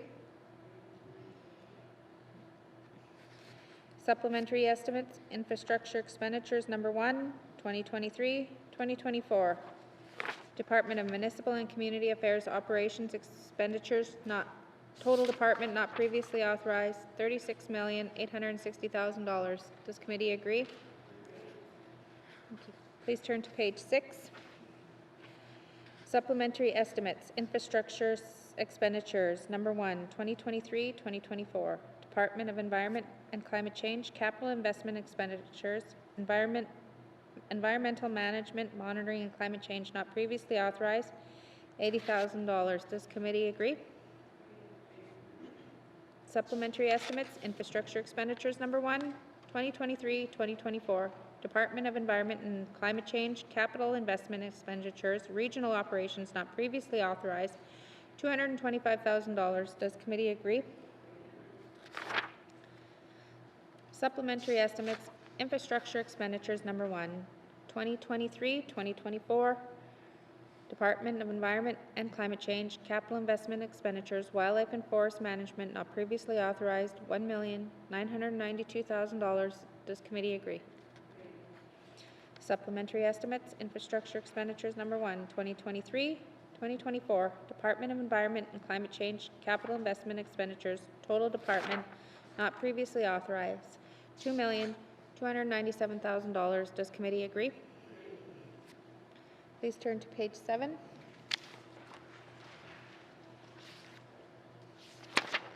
Supplementary estimates, infrastructure expenditures number 1, 2023-2024. Department of Environment and Natural Resource capital investment expenditures, environmental protection and waste management not previously authorized, negative $80,000. Does committee agree? Supplementary estimates, infrastructure expenditures number 1, 2023-2024, Department of Environment and Natural Resource capital investment expenditures, forest management not previously authorized, negative $1,592,000. Does committee agree? Supplementary estimates, infrastructure expenditures number 1, 2023-2024, Department of Environment and Natural Resources, capital investment expenditures, wildlife not previously authorized, negative $400,000. Does committee agree? Supplementary estimates, infrastructure expenditures number 1, 2023-2024, Department of Environment and Natural Resource, capital investment expenditures, total department not previously authorized, negative $2,072,000. Does committee agree? Please turn to page 8. Supplementary estimates, infrastructure expenditures number 1, 2023-2024, Department of Finance, capital investment expenditures, office to the Chief Information Officer not previously authorized, $3,169,000. Does committee agree?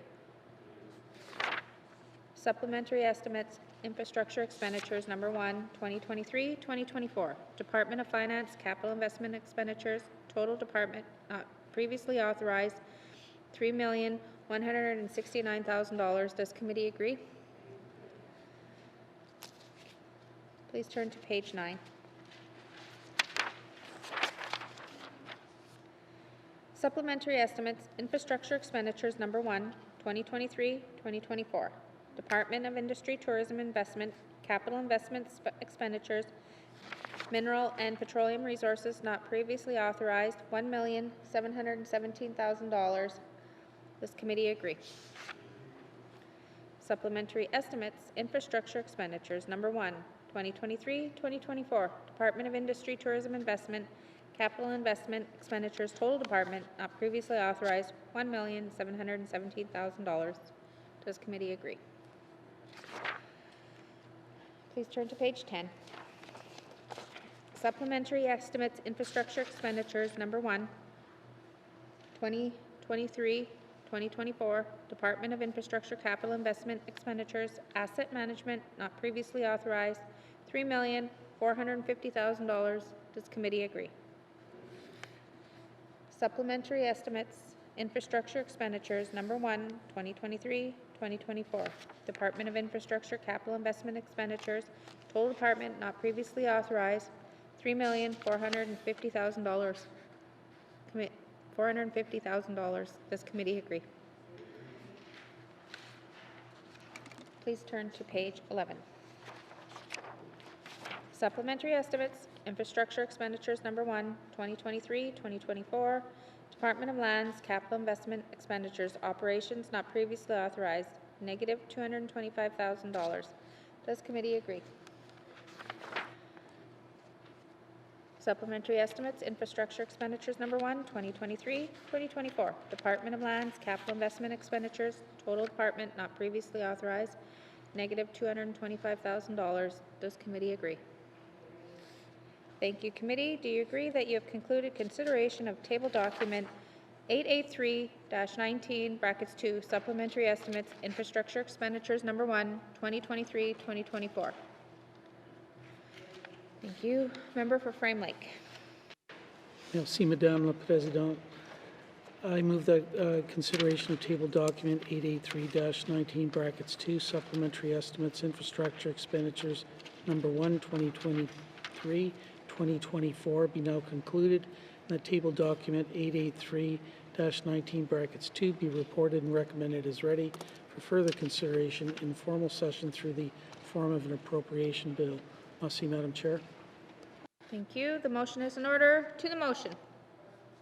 Question has been called. All those in favor?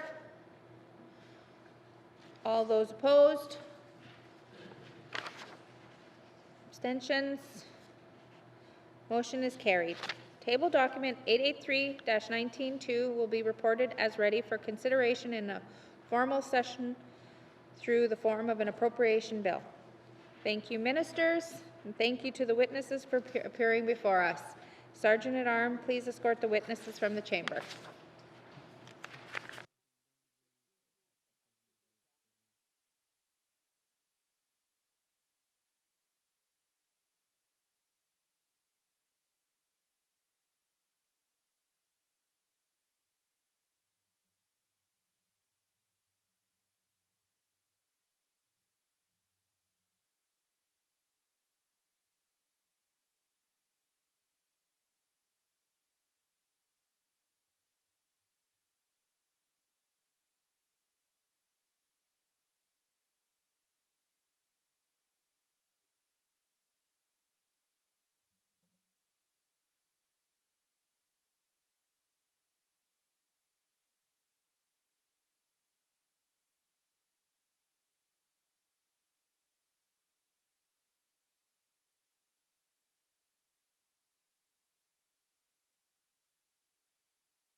Committee, we have agreed to consider Committee Report 4419-2, Special Committee on Reconciliation and Indigenous Affairs Final Report. The Northwest Territories' approach to the United Nations Declaration on the rights of Indigenous peoples and negotiating agreements. I will go to the chair of the Special Committee on Reconciliation and Indigenous Affairs for any opening comments. Member for Inuvik Twin Lakes. Thank you, Mr. Chair. Mr. Chair, the Special Committee's final report was read into the record in the Legislative Assembly on February 28, 2023. This Assembly has tasked the Special Committee on Reconciliation and Indigenous Affairs to seek and encourage discussion and recommendations on opportunities and specific challenges in meeting two specific Assembly priorities: advance resolution of Aboriginal rights negotiations and implement the United Nations Declaration on the Rights of Indigenous Peoples. In this final report, the committee makes recommendations informed by discussions with Indigenous governments and organizations, legal experts, Canadian scholars, the Government of Canada, and the Government of the Northwest Territories. The committee's recommendations address informed governance, enabling a Northwest Territories constitutional framework, monitoring UNDRIP implementation, ensuring policies are consistent with UNDRIP, and concluding land agreements.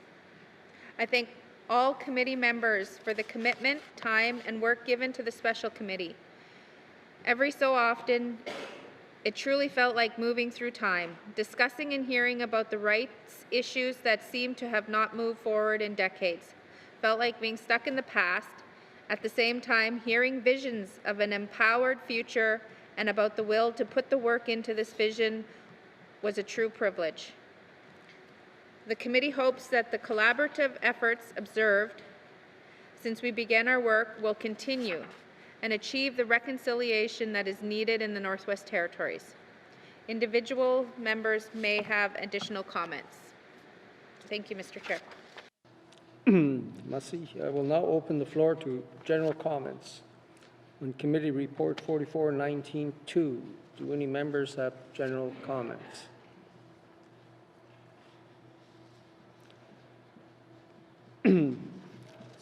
Seeing no comments at all. Member for Inuvik Twin Lakes.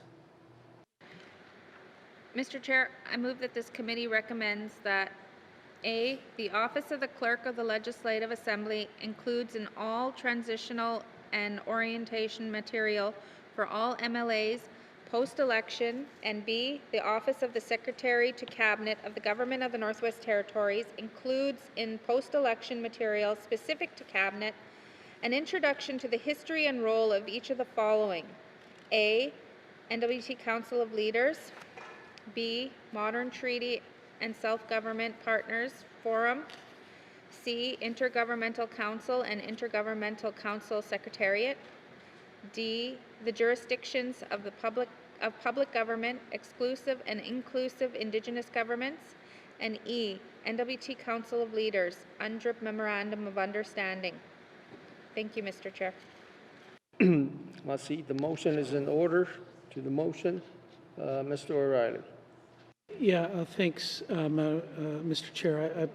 I want to first of all thank the committee for the work that they did on this, and I know that this was tabled in the House on February the 28th. So, since the report was even tabled, there's been other progress made as well. And I point to the process convention on bills drafted pursuant to the Intergovernmental Council Legislative Development Protocol. So I assume that would probably be part of the orientation that regular MLAs and members of cabinet would receive, as some background on that legislative development protocol, and then the process convention that we developed springing from that. So I just thought it would be worthwhile to add that, because I know our staff are probably listening and somebody might pay attention and actually make sure that gets included in the orientation program. Thanks, Mr. Chair. Let's see. The motion is in order. To the motion. Question has been called. All those in favor? Abstentions? Motion is carried.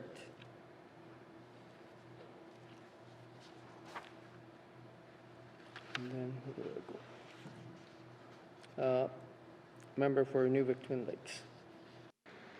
Mr. Chair, I move that this committee recommends that the 20th Legislative Assembly establish a special committee on UNDRIP implementation. Thank you, Mr. Chair. Merci. The motion is in order to the motion.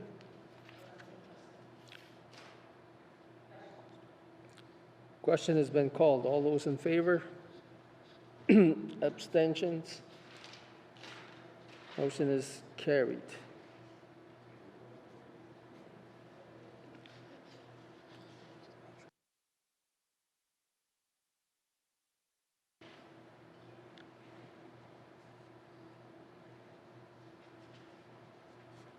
Member for Inuvik Twin Lakes. Mr. Chair, I move that this committee recommends that the work plan proposals to be suggested by the Government of the Northwest Territories under the NWT Council of Leaders UNDRIP Memorandum of Understanding should include description of who or what entity will monitor progress. 2, identification of who or what entity will be accountable for progress. 3, a dispute resolution mechanism other than the Government of the Northwest Territories for disputes between Indigenous governments over the implementation of UNDRIP, land access and land exclusivity, and other interjurisdictional disputes. And 4, an established process or determined place to ensure that the implementation of existing self-government agreements or land claim agreements is consistent with the principles and objectives of UNDRIP. Thank you, Mr. Chair. Merci. The motion is in order to the motion. Question has been called. All those in favor? Abstentions? Any opposed? Motion is carried. Member for Inuvik Twin Lakes. It's the separate motion. It's not the one that's in the package. Mr. Chair, I move that this committee recommends that the Government of the Northwest Territories systematically review the GNWT policies against the principles of UNDRIP, and in consideration of the purposes and objectives established by the NWT Council of Leaders UNDRIP Memorandum of Understanding, A, beginning with the review of Policy 11.51, Aboriginal Land Claims. B, continuing with the review of policies listed under the authority of the Executive Council and ministerial policies, and C, while at the same time establishing an understood process to ensure a check-in with Indigenous governments and members of the Legislative Assembly before final versions are concluded. Thank you, Mr. Chair. Merci. The motion is in order to the motion. Mr. O'Reilly. Yeah, thanks, Mr. Chair. So I was trying to quickly refresh my memory on the report, and I confess I don't think I was here when it was read into the record, but I assume that this special committee is going to be a joint one between regular MLAs and cabinet, but I don't really see that kind of spelled out anywhere in here. Maybe somebody who's on the committee or the chair might be able to help me understand that. I assume, maybe I'm just reading too much into this, but are regular MLAs going to be part of this, or is this just like a cabinet committee, or what's going on here? Thanks, Mr. Chair. MLAs should be part of this. I don't think it should just be cabinet in charge of this. Thanks, Madam Chair.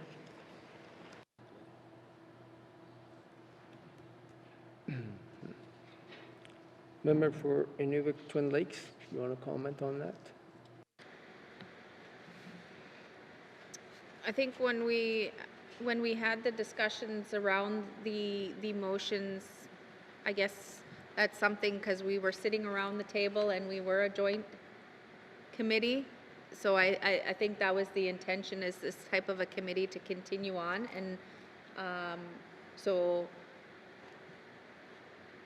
I think it was just a oversight of, I think this committee worked well as being, I mean, to do the work that we had to do, we had to have both sides of this special committee, and I think to continue to do that work, it's going to have to continue to be both sides on this special committee to make sure that, you know, concerns from both sides are represented. So I'll leave it at that, and hopefully this gets into record so that when the next government does form, and if they do choose to do this recommendation, then they understand that this should be recommended as a joint committee. Thank you. Let's see, the motion is in order to the motion. Question has been called. All those, Madam Premier. Thank you, Mr. Chair.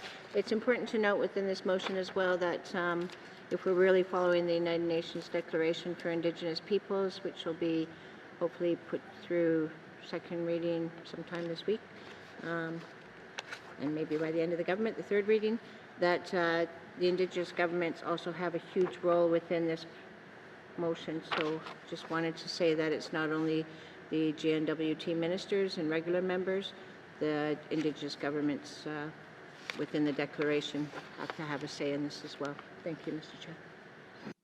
I see. Motion is in order to the motion. Question has been called. All those in favor? Abstentions? Opposed? Motion is carried. Member for Inuvialuktun Lakes. Mr. Chair, I move that this committee recommends that the Government of the Northwest Territories work towards establishing a shared framework with the Government of Canada, Indigenous governments, and organizations for the resolution of outstanding land and self-government agreements, and further that the Government of the Northwest Territories make the option of an independent facilitator available to all negotiation tables. Thank you, Mr. Chair. Must see, the motion is in order to the motion. Question has been called. All those in favor? Abstentions? Any opposed? Motion is carried. Member for Inuvialuktun Lakes. Mr. Chair, I move that this committee recommends the Government of the Northwest Territories provide a response to this report within 120 days. Thank you, Mr. Chair. Must see, the motion is in order to the motion. Question has been called. All those in favor? Abstentions? Any opposed? Motion is carried. Thank you, committee. Do you agree that you have concluded consideration of Committee Report 44-19-2? Agreed. Thank you, committee. We have concluded consideration of Committee Report 44-19-2. Final report, the Northwest Territories' approach to the United Nations Declaration on the Rights of Indigenous Peoples and negotiating agreements.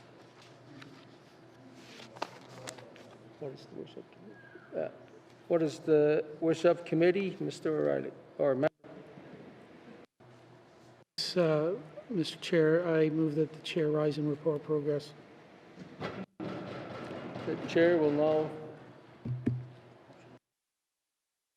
Sorry. The motion is in order and non-debatable. That's it. I just rise and report.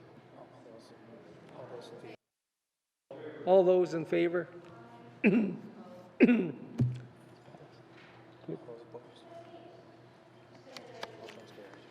Motion is carried.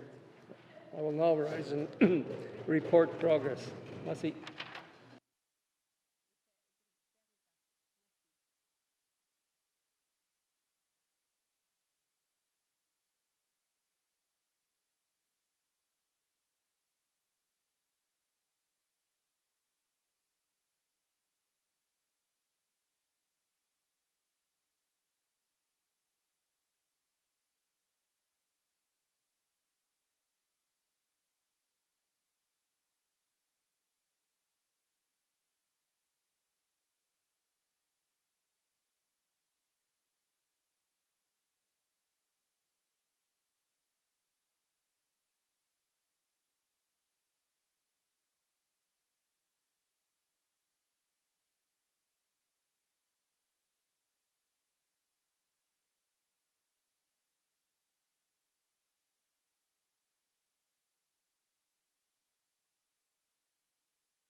Please have the report of Committee of the Whole. Member for Inuvialuktun Lakes.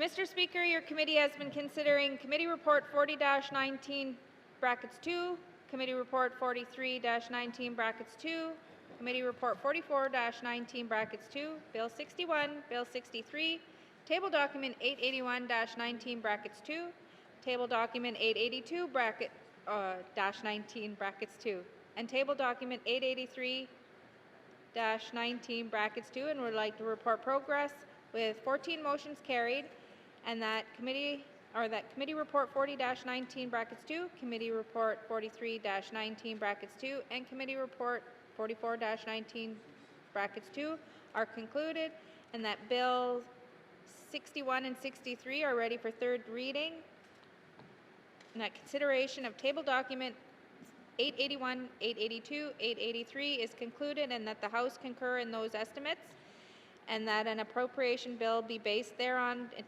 be introduced without delay. And Mr. Speaker, I move that the report of the Committee of the Whole be concurred with.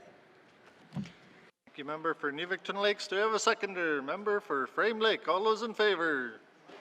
All those opposed? All those abstaining. Motion is carried. Third reading of bills. Third reading of bills. Mr. Clerk, orders of the day. Thank you, Mr. Speaker. Orders of the day for Tuesday, March 28th, 2023, 1:30 p.m.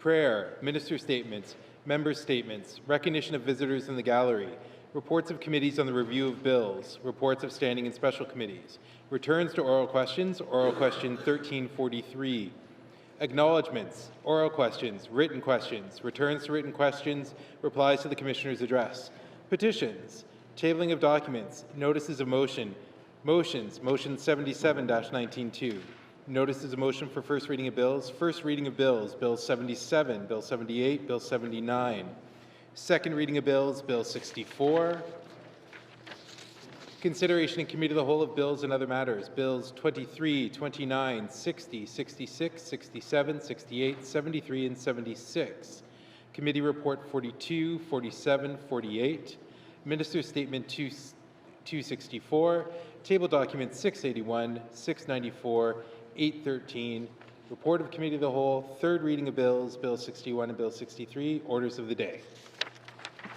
Thank you, Mr. Clerk. This House stands adjourned until Tuesday, March 28th, 2023 at 1:30 p.m.